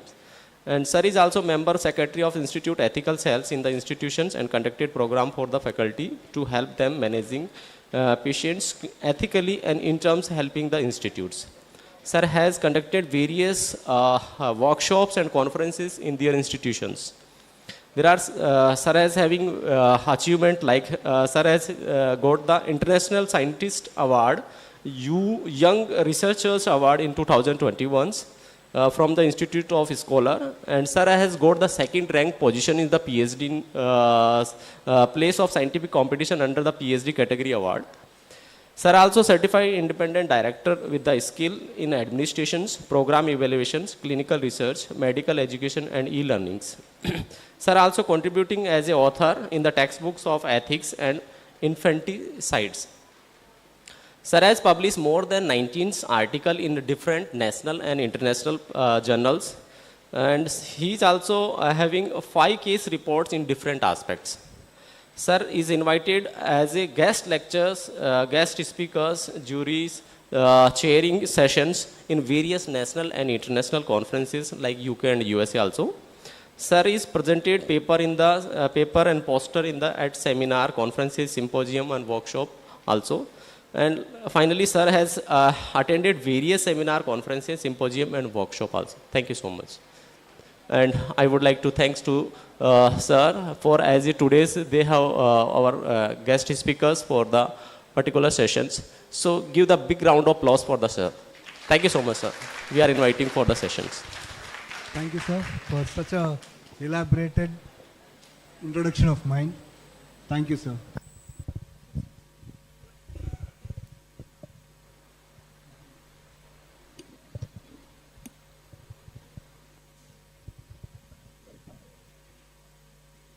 Very good evening. Am I clear? Am I audible? Thank you. सुबह से लेके अभी तक गोरिया sir, डेरे sir, ध्वनि madam, Paul madam, सबका अपने amazing lecture, अभी जो मैंने अटेंड किया अमेजिंग था. ऐसे अमेजिंग सेशंस अटेंड किए हैं. मेरा एक छोटा सा प्रेजेंटेशन है, ज़्यादा टाइम नहीं लूँगा, बट आई एम श्योर अभी तक जो आपने लिया है उसका एक छोटा सा कॉन्सेप्ट यहाँ पे आ जाएगा. So to start with, what is forensic nursing? अभी फोरेंसिक पे बात हो गई, जुडिशरी पे बात हो गई, फोरेंसिक मेडिसिन भी आ गया. फोरेंसिक नर्सिंग इज अ की रोल बिटवीन, अभी तक जो फोरेंसिक का चल रहा था was between whom and whom? The doctor or the hospital and the legal side. When we add this forensic nursing, there is one more component added. Can anybody tell me which one is that component? The patient or the victim? The previous lecture बहुत अच्छी तरह से she was trying to say victim support आप लोग दे रहे हो, doctors नहीं दे रहे हैं. So that is where the forensic nursing comes. So that's why this hand of medical legal cases are not just doctors, just not judiciary, but also the forensic nurses, because they bring the patient to forth to the law. To start with, there's a village called Atmanirbhar. There we had this beautiful nurse, slim, very efficient. Unfortunately, हवा से उड़ जाती है. But she has a fantastic brain. So there was a case like this, a medical legal case came to her. And any time in the casualty, if a case comes, if you have noticed, the doctor doesn't come first. It is a nurse who comes first at the emergency unit, sees the patient and then follows the doctor. So this nurse also sees the patient and she gets a little doubt that there is something wrong. It's not just injuries, but there is something more that I need to know from this patient. So she consoles the patient. Patient के साथ बैठती है, उसको सब कुछ वो देखती है कि उसको यहाँ पे लगा है तो वहाँ पे चोट उसका संभालती है, मगर ये सब उसको करती है आफ्टर आस्किंग द कंसेंट. जैसे मैडम ने बोला, one most important vital organ हम सबके लिए इज कंसेंट. कंसेंट नहीं है तो पहले हमें ही जेल में डालेंगे, बिना पूछे पेशेंट को टच क्यों किया. So that is after inform consent, वो पेशेंट का भरोसा जीतती है. She takes complete control of the patient and then gets the history out. From the history, she gets ideas that I need to go to the crime scene. So forensic expert को बुलाती है. She tells him the whole story that she had taken from the patient. So here your victim support comes to play a role. Informed consent comes to play a role. Gaining the confidence or the trust of the patient comes to a role. So these three things you have just done it in flash of seconds by well-behaved culture of yours and the character of yours. Then with the forensic expert, she goes to the crime scene. So what does she do at the crime scene? Madam already explained to you, evidence collection. Now evidence collection, I take this board from here and I go, I leave it on my car desk and then I forget about it. Is it right? I have to keep it in a nice place, right? So evidence collection is just not collecting but also preserving, storing and maintaining what is called the chain of custody. And that all has to be very, very, very, very appropriately documented. Now when you are documenting, you'll end up having two issues. Very commonly we get a case of wife being beaten by the husband. Very common it is. And you ask the wife, she'll say, nothing, I fell down, I tripped. We had a fantastic case where we had a burns patient and similar way at the emergency, we got the news, we went to her and she had one simple answer. Nothing. I was in the midnight, I got up, I took that lamp, wanted to go for a washroom. So it was a village sector. She took that washroom lamp and she was going, she tripped, kerosene fell on her and she got burnt. In a lamp, if anybody who is coming from the village, a lamp has maximum 30 to 40 ml of kerosene. Can that burn your body? Obviously not. So the same questions were in the nurse and our mind, that there is something wrong here. We told the police, go to her house and see what is happening. Police went to the house. They saw her mother-in-law burning something out. They got the evidence that there is something that has happened much more than what she's telling. The police interrogated her again. And she said, they have threatened that they will burn my daughter also the way they burnt me. And that's why I did not want to reveal it. So it's very important that we gain the confidence of the victim and then walk with the victim. So that is how then after gaining that, we have to take the lab reports, evidence collected from the crime scene, send it across. That's what she did. And while documenting, though she had promised her that I will keep the confidentiality, I will keep all your secrets within me and within these four walls, only if you complain to the police and it goes to the court, that is where I will reveal. But that has to be documented. What is not documented, that has not happened. You know the history, if you have not put it on the paper, court will not accept it. I read this, kar bhala hoga bhala. There is one more statement. Bhul matra, anybody continuing statement? Bhul patra, manas matra. Manas matra, bhulne patra. So that means what? We are due to do mistakes, but court will not accept it. I forgot to document it, not accepted. I wrote it after it went to the police station, not accepted. I rewrote it, not accepted. So documentation is very clean, perfectly done, then only things happen. That is what this nurse also did. Then she goes to the court, taking all her evidentiary documents. As madam said, most important, the lawyer's job, even the most experienced, I'm sure Goria sir, sir also will agree, when he goes to the court, irrespective of age, irrespective of experience, lawyer's job is only one thing, to demean you in the court of law. And that he will try at his level best. So confidence, I'm right sir? So even the best of the person, the lawyer doesn't leave him. मेरे जो गुरु है उनको भी वहां जाके बोलते हैं sir आप तो आपने एमडी नहीं किया है, आपने तो ऑटोप्सी की नहीं थी, आपने पेशेंट ही नहीं देखा है. Very important, we remain calm, composed. As a young blood, we used to get very angry. Why didn't sir give him a slap there? Sir is like, that is what he wants. He wants us to get aggravated and we flaunt her. As madam said, उसकी history में चले गए. Why did you come as a chemistry expert? Why didn't you go as a biology expert or something like that? That is what he wants. He wants us to do mistakes. So have confidence, stay calm. That's what this nurse did. She stayed calm. That fellow put all the allegations. You are a nurse, you don't know how to collect this, you don't know this. She stayed calm, continued with her report, and the justice was served. So that is what is forensic nurse. This was in gist of my whole presentation. for your understanding of the concept. Now each slide I go, I would like you all to explain to me. Is that okay? That was a shock coming out from somewhere. Fine.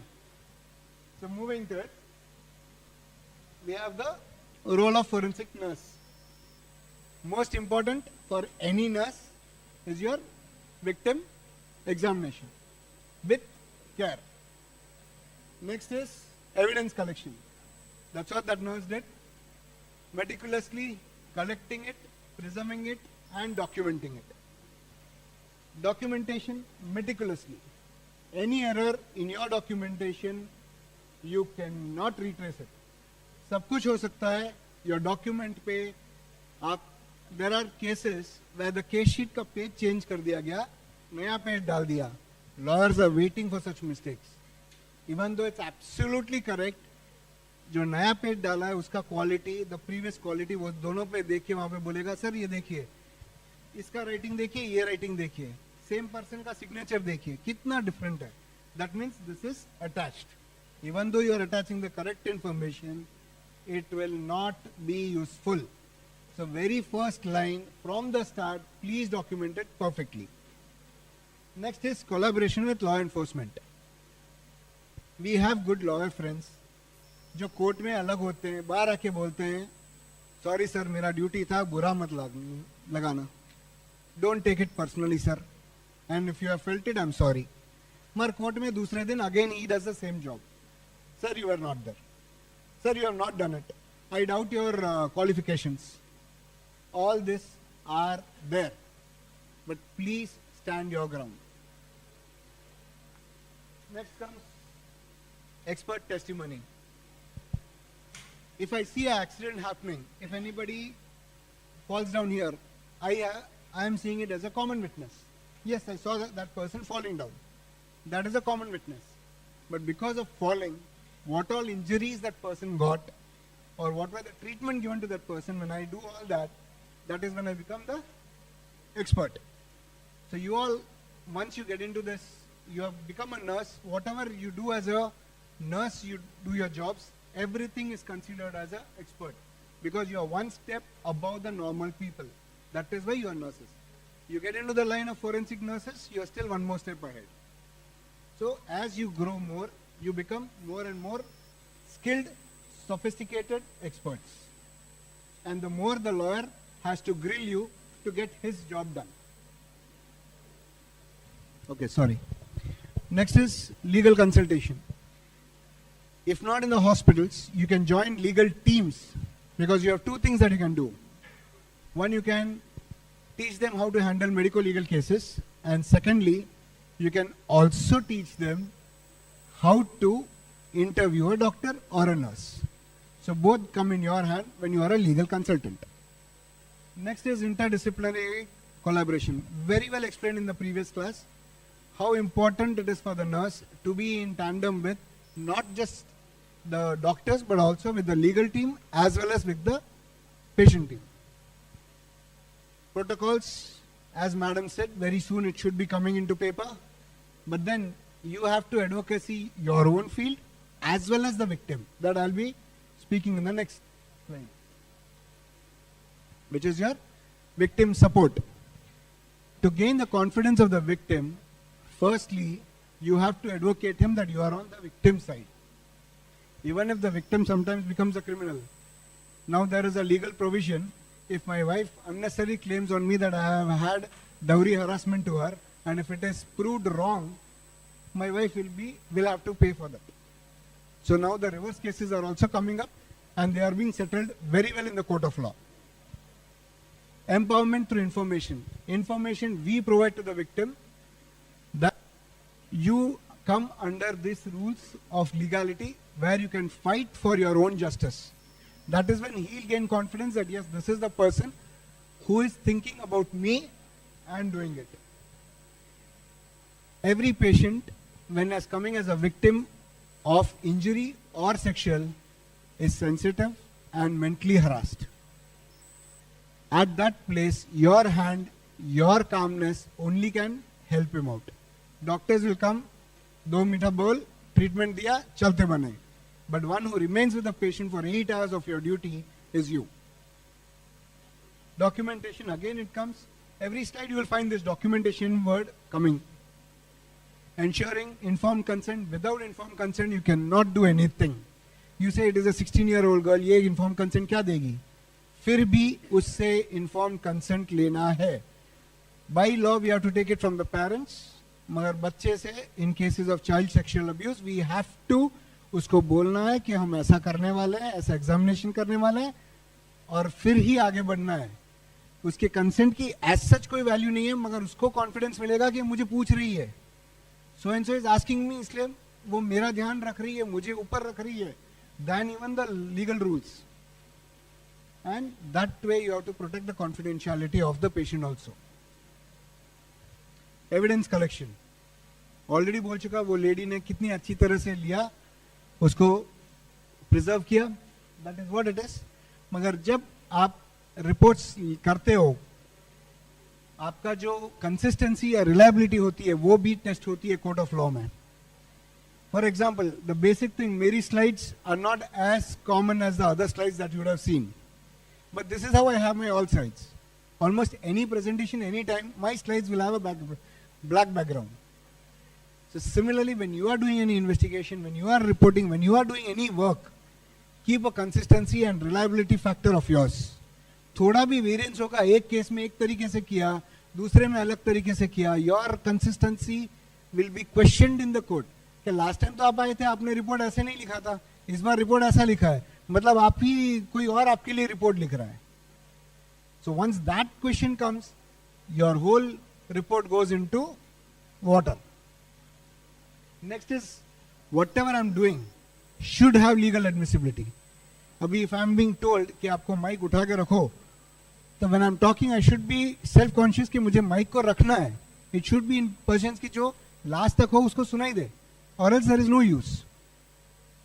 Professional credibility. Once you have your consistency, reliability, following legal norms, automatically your professional credibility increases. Next comes the chain of custody. You should have a protocol and you should follow that. Keeping it in the bag. We have this NABH assessments and all, which I go for. वहाँ पे हम, their doctors are not involved. It is the nurses जो reports, जो samples लेते हैं, उसको सही तरीके से रखते हैं और बेचते हैं. कुछ भी वहाँ पे फ्लॉन्टर हुआ, मैं रिपोर्ट में लिख देता हूँ. Chain of custody not maintained. And that is a NC for the hospital. Minimizing contamination. Once you are having this chain of custody and contamination minimization, automatically it gives you to the quality assurance and gives you the confidence in the courtroom, because you know you have done your job perfectly. Coming to the most vital part, that is the sexual examination cases. You all have had clinical endeavors till now, gone to the clinical side.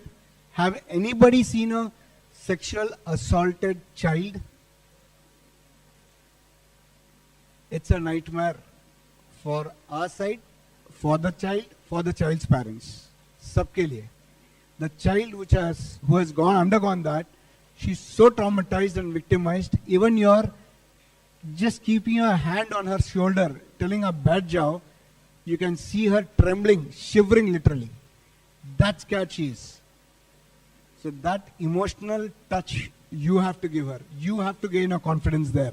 And then only we can do our examination, which will help in our reporting. Delayed reporting, very rarely. Abhi case hua and they'll come in 5 minutes to the police station or to the hospital ke mera rape ho gaya hai. It takes 2-3 days to get out of that trauma. Okay, I have to go. So that's first delay reporting. Second delay is at the hospital end. अच्छा 3 दिन हो गए, अब तो कुछ भी नहीं मिलेगा, अब क्या करना? Please, whenever you are speaking to such victims, whether they are true victims or fake victims, I will not go in questioning that. Please have empathy. I'm not telling sympathy. Sympathy comes, our emotional, we come under our emotional grab. Empathy, show consideration, keep your forensic, keep your nursing knowledge, balance between the two, have a balancing ratio, and then move ahead. As ma'am said, there is too much of non-cooperation of victims in such cases. Yes, they are. But the heart winning is your job. It's you who has to do that. And there are protocols for that, how we have to approach a traumatized victim, how informed consent has to be taken, how we have to empower them so that they realize that, okay, I am in control, not the doctor, not the nurse. I know what I have to allow. In a rape victim case, there was one traumatic situation. We had to do a 2-finger test.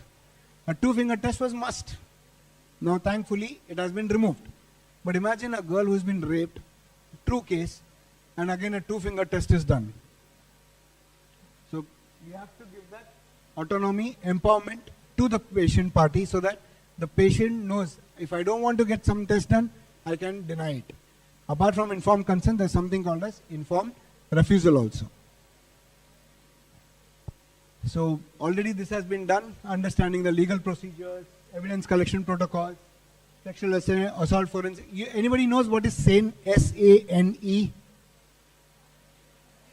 Sexual assault nurse examiner. Fantastic. So then documentation, record keeping, very important. Interdisciplinary collaboration.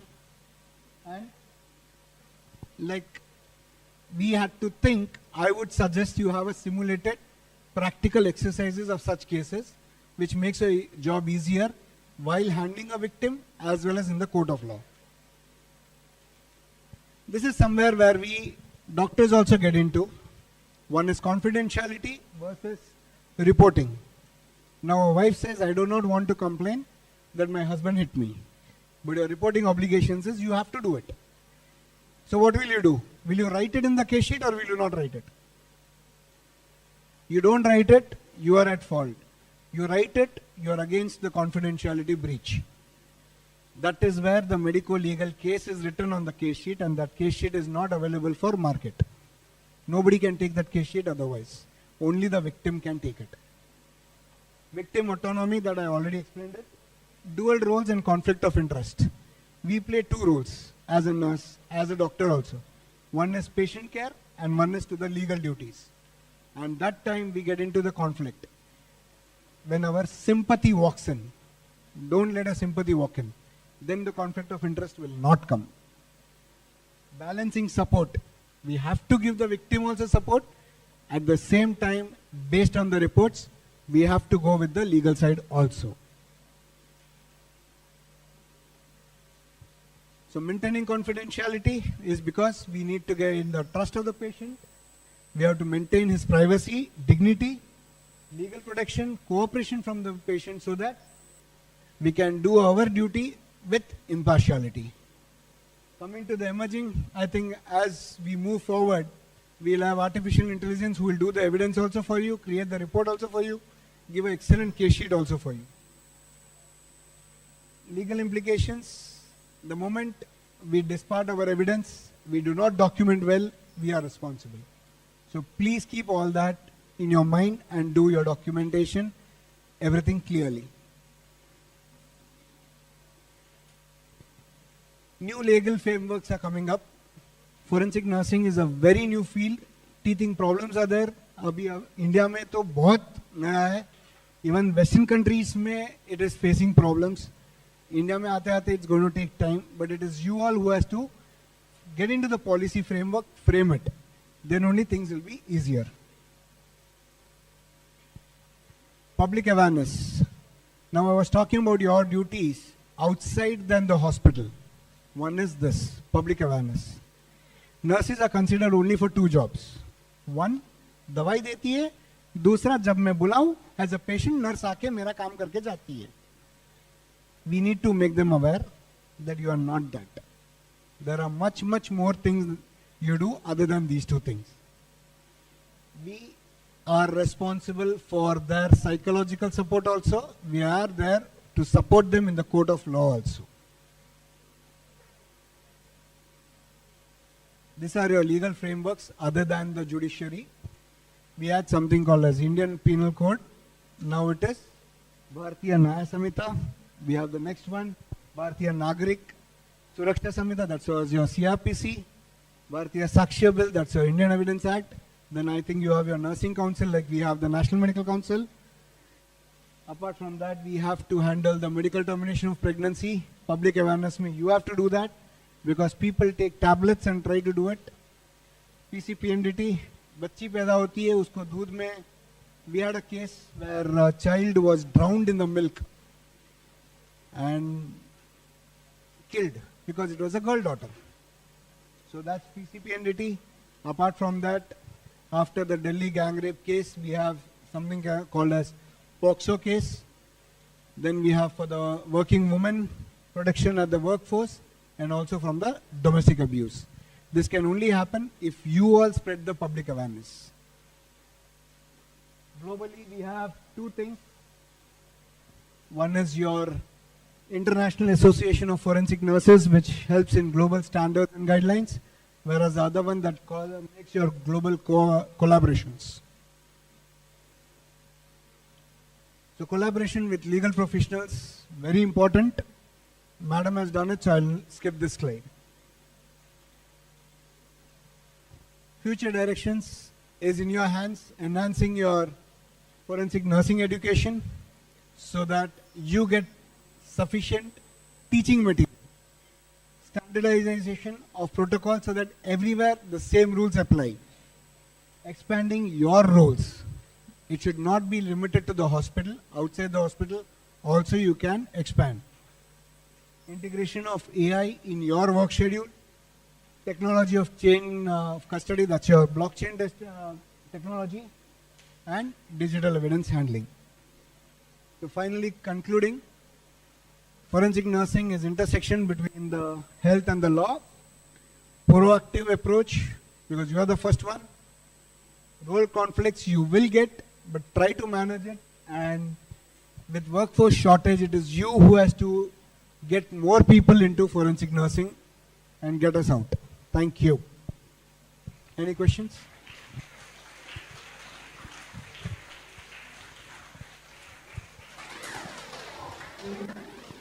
Any questions? Not having questions will have two things. Either you understood everything, or I could not make you understand anything. Now that's on you. Thank you so much, sir. Now session is open for the discussions, and anybody is having any query regarding medico-legal aspects and forensic nursing. Anybody? किसी को कोई पूछना है तो पूछ लीजिए भाई. This is the last session for the today's workshop. I think so. Thank you so much, sir, for your informative sessions and with the energetic talks. And I hope this is the one of the aspects you have covered. Lot of things. Mostly that nurses, they should have to maintain the documentation is the more important aspect, as we learned from today's sessions.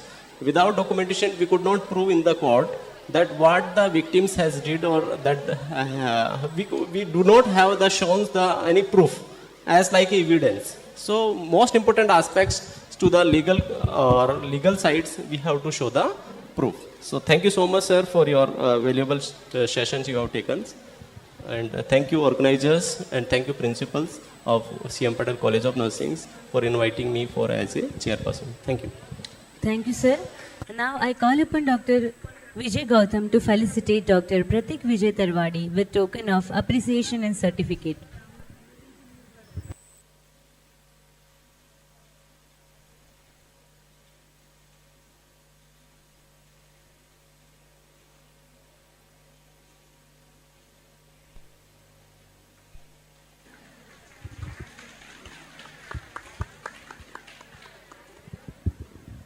Thank you, sir. Now I call upon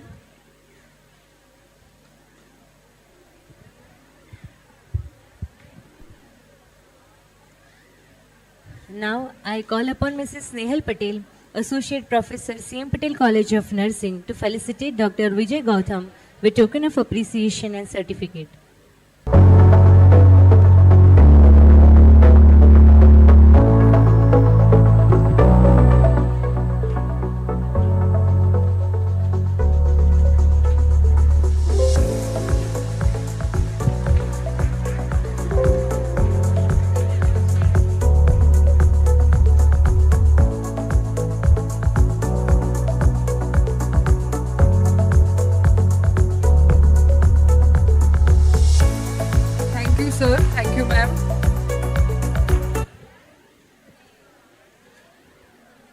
I request all the participants to fill the post-test questionnaires. You have 10 minutes to complete it.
I request all the participants to please return the post-test questionnaires.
Kindly maintain silence.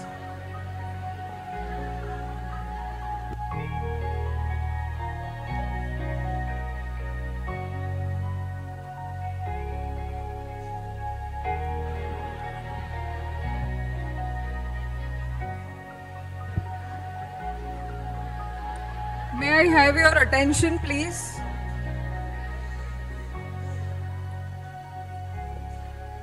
Now, Mother Teresa once says, I alone cannot change the world, but I can cast a stone across the water to create many ripples. So where the famous line from Mother Teresa, we have been listening eminent speakers deliberating in the areas of today's conference since morning. So all this valuable insight gave us a new perspective for one should adopt while the profession. And we hope that conference of every participant got the new way to look in our profession. So hope we all together can bring the innovation in our nursing profession. So all volunteers are requested to collect back the post-test questionnaires from the delegates. Now, we are moving towards the valedictory section. I request volunteers to escort the guests toward the dais. I also request our principal, sir, to move forward the dais. I request Dr. Rakesh Guria, Dr. Dhwani Patel, Dr. Pratik Tarwadi, Dr. Rakesh Patidar, Dr. Deepti Patel, Dr. Rajesh Raval, and Professor Bhavisha Patel.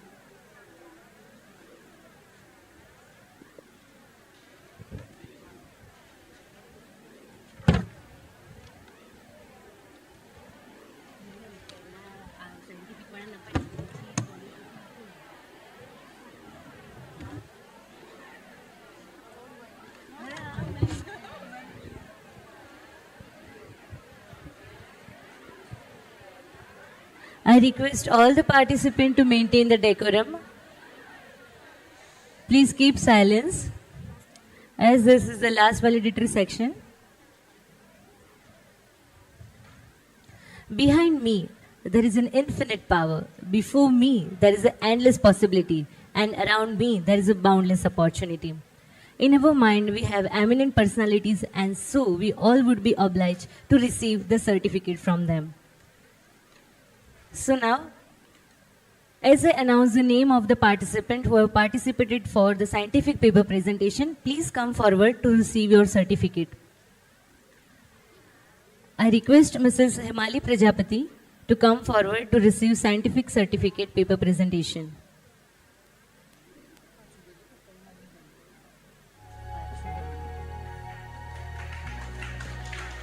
I request Dr. Rakesh Guria, sir, to felicitate Mrs. Himali Prajapati with certificate. I request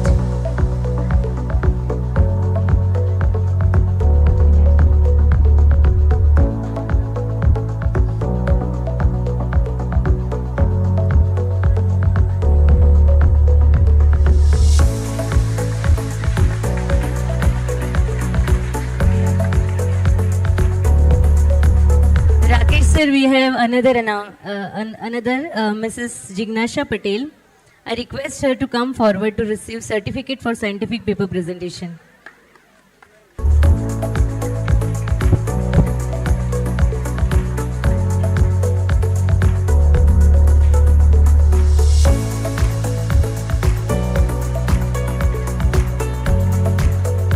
Thank you so much, sir. Please have a seat. Now I request Mrs. Meenakshi Das to come forward to receive certificate for scientific paper presentation, and I request Dr. Dhwani Patel to felicitate her with certificate.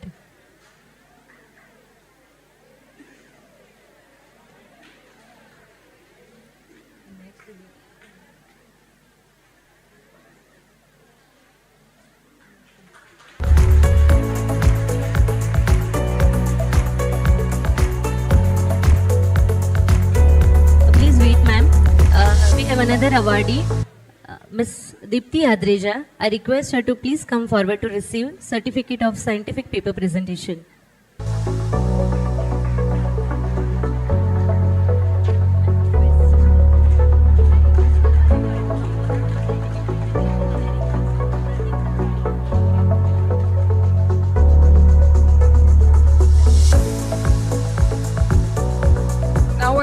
like to request Miss Krupali Vora, and I would like to request Dr. Pratik Tarwadi sir for presenting a certificate.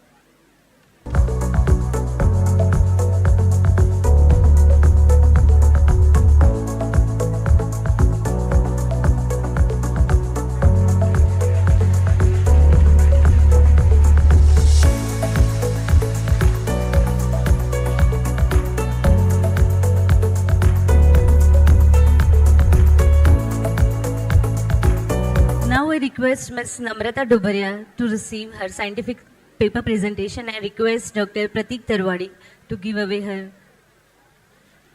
certificate.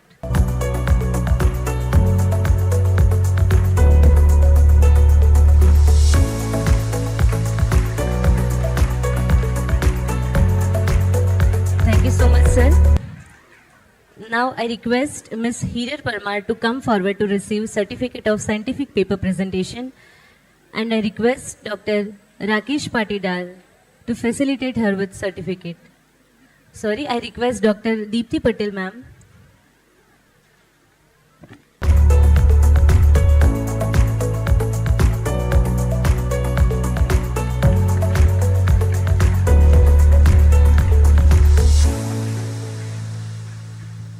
Now I request Ms. Drashti Patel to come forward to receive her certificate of scientific paper presentation, and I request Dr. Deepthi Patel to facilitate her with certificate.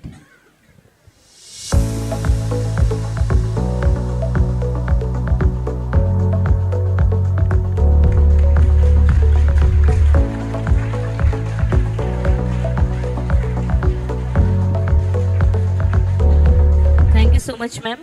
Now I request Ms. Rutu Parmar to come forward to receive her certificate, and I request Dr. Rajesh Raval to facilitate her with certificate of scientific paper presentation.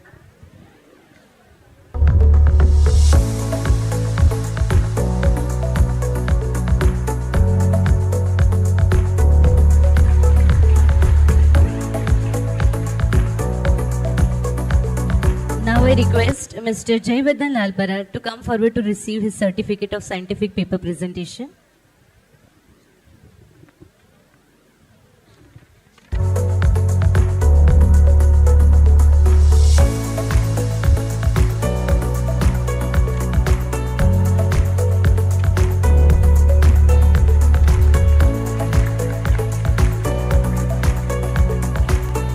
Thank you, sir. Now I request Mr. Divyang Trivedi to come forward to receive certificate of scientific paper presentation, and I request Professor Bhavisha Patel to facilitate her with certificate.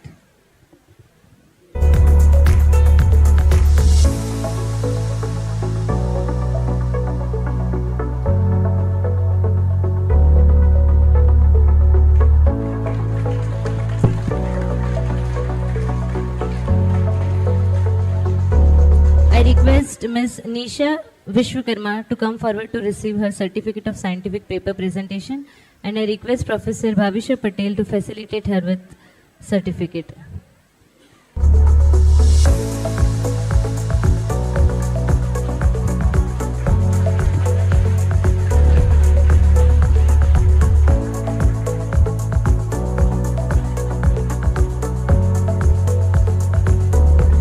Thank you, ma'am.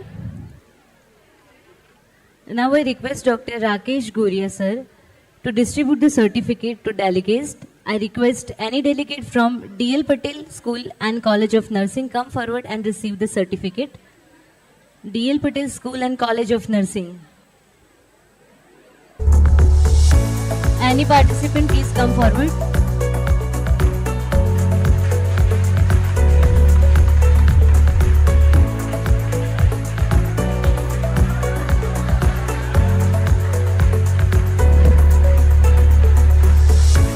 Thank you so much, sir. Thank you so much, sir. Now I request any delegate from Shri R.G. Patel College of Nursing, Nanikadi, to come forward to receive the certificate.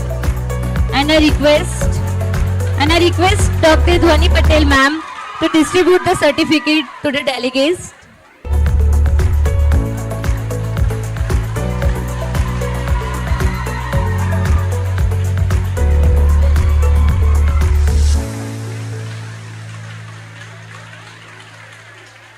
Thank you, ma'am. Now I request any delegate from INS GHPSN Baikaka University to come forward and receive the certificate. And I request Dr. Pratik Tarwadi sir to distribute the certificate to the delegate.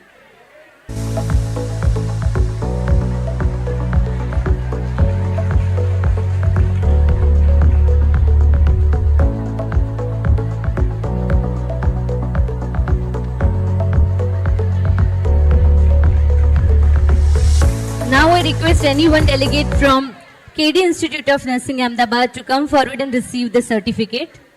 KD Institute of Nursing.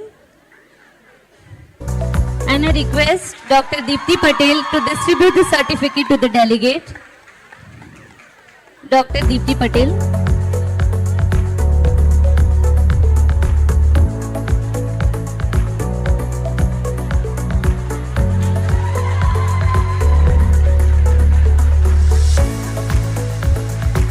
Now I request one delegate from National Forensic Science University, Gandhinagar to come forward and receive the certificate. National Forensic Science University, Gandhinagar.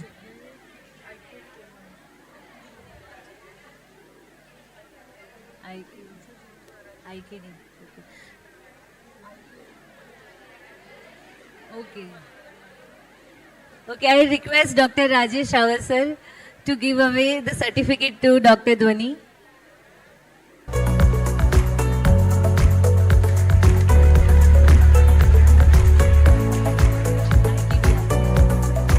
Now I request one delegate from IKDRC Ahmedabad to come forward and receive the certificate.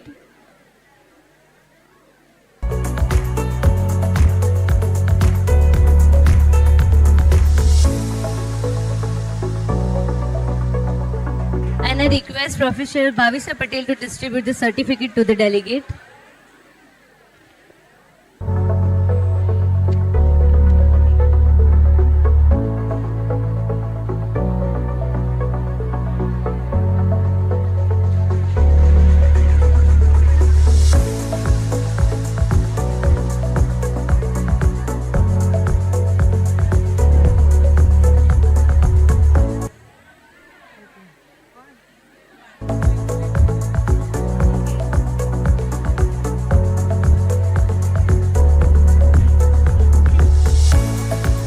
I request delegates from different colleges to collect your certificate from the registration desk.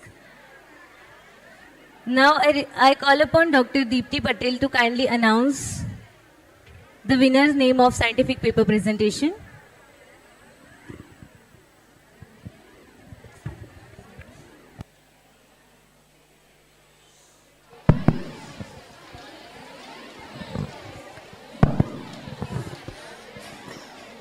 So we have observed an analysis, 12 scientific session. Out of 12, second rank goes to Miss Krupali Vora.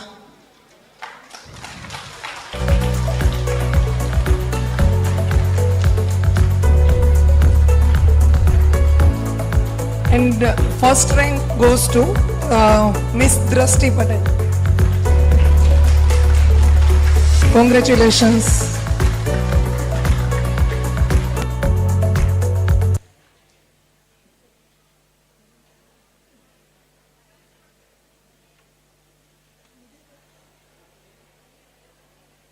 I would like to request Goria sir to present this certificate and memento to our two faculties.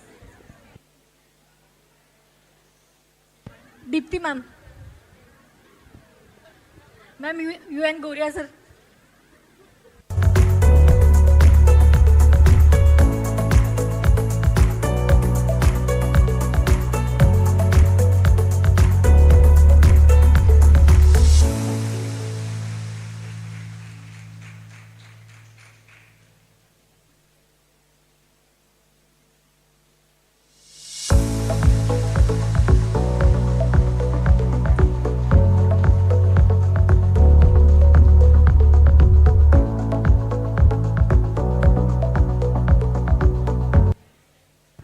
Thank you, sir. Thank you, ma'am. It is said that feeling gratitude and not expressing it, it's like wrapping a present and not giving it. When you practice gratefulness, there is a sense of respect toward others.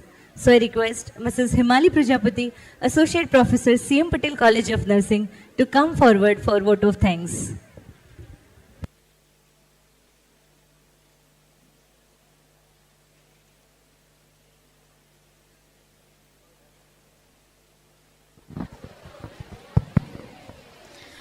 A warm and graceful evening to our all honorable speakers, chairperson, faculties, dear delegates, students and everyone who are gathered here.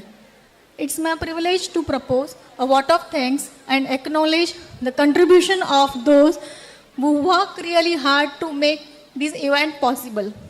I am Mrs. Himali Prajapati, Associate Professor and Conference Coordinator of CM Patel College of Nursing, and entire fraternity of the institution extend my sincere thanks to all Almighty of making this event successful. I extend my warm sincere thanks to Honorable President of KSV and Chairman of SUKM, Mr. Vallabhbhai M. Patel sir, for valuable guidance and support to make this event successful.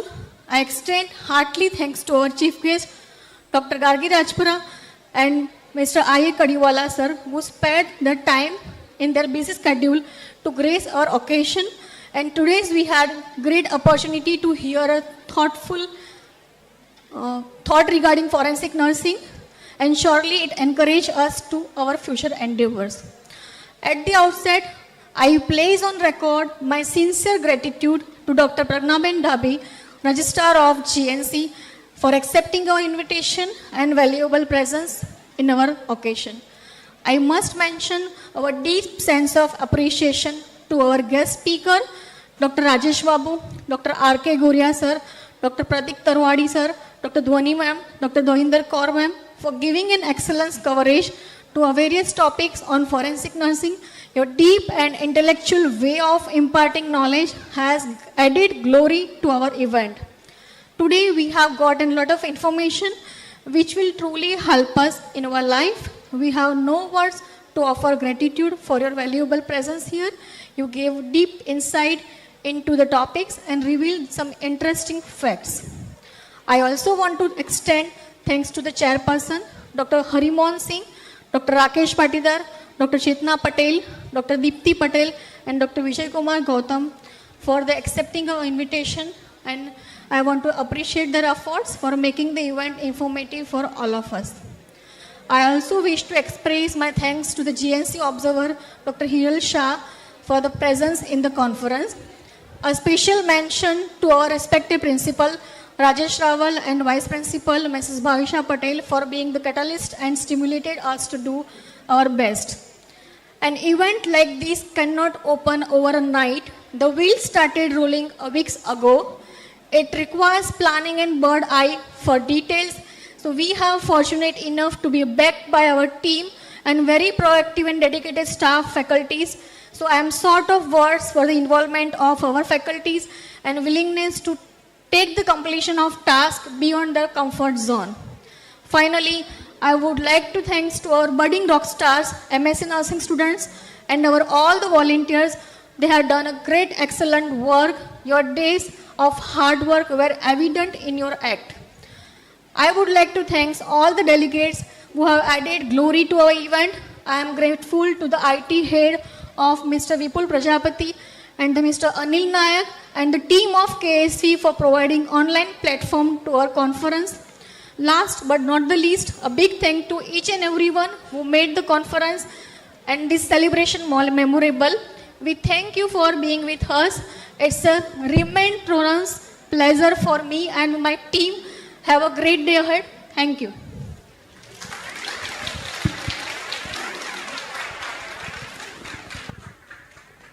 Thank you so much, ma'am. Now I request any delegate for feedback of this third national conference NCFN 2024.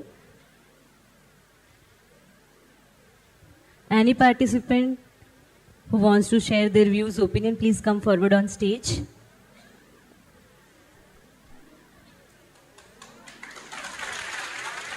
Give big round of applause.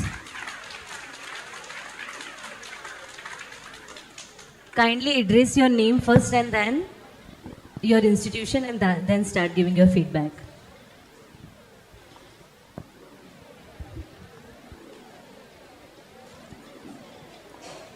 Hello sir and hello ma'am. My name is Patel Priyal and I'm come from the CRG Patel College of Nursing. We are all the know that the sir and ma'am then different places and then great knowledge and then so to a great knowledge for the opportunity in then a conference. And thank you so much CM Patel College of Nursing for the excellent conference and then opportunity for the participate in the conference and then gain knowledge of the forensic nursing. Thank you so much sir and ma'am, and thank you so much. Thank you so much. It takes the courage to stand on stage and deliver a speech. We are grateful to you.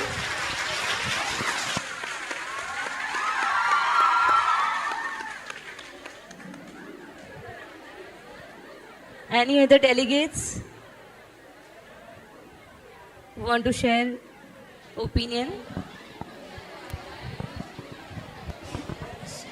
Good evening, all of you. Myself, Nisar Chodasman. I came from the Medellin College of Nursing, and I would like to thank all the entire group of the CM Patel College of Nursing, all the faculties, even principal, vice principals, and all the faculties. And I would like to thank all the expertise who came from all over the nations and delivered the very good knowledge from the forensic nursing. I heard the name only forensic science, that's it. But in the nursing, it will apply first time. And it was a very good opportunity for the upcoming students. And yes, definitely, it's a very good experience for me as a forensic nursing. And I get the very good knowledge from the expertise. So I would like to thank all of you and all the expertise. Thank you all of you. Thank you so much. CM Patel College of Nursing have everlasting gratitude and thankfulness to one and all present here today. Every story has an end, but in life, every ending has just a new beginning. Make it rest of your life is best of your life. Before we apart, let us all stand for national anthem, following which the photo session will be there.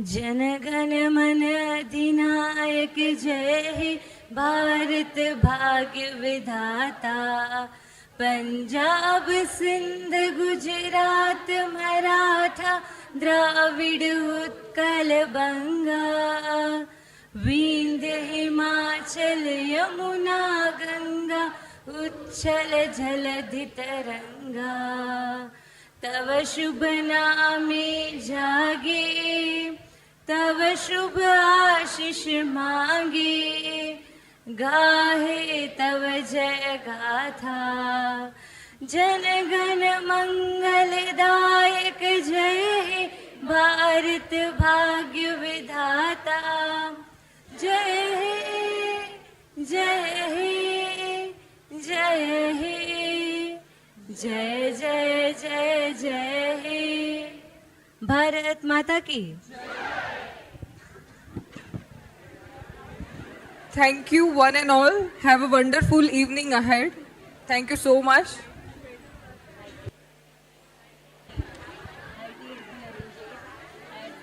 High tea has been arranged in the garden area.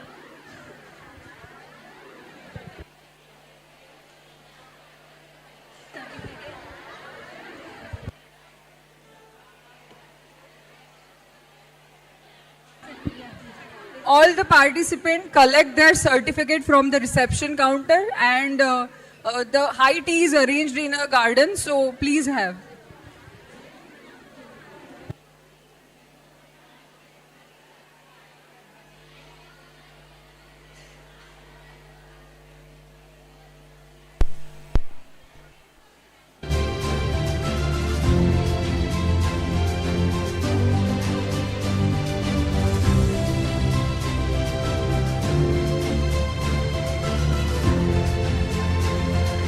faculties of CM Patel College of Nursing have to stay here for some time.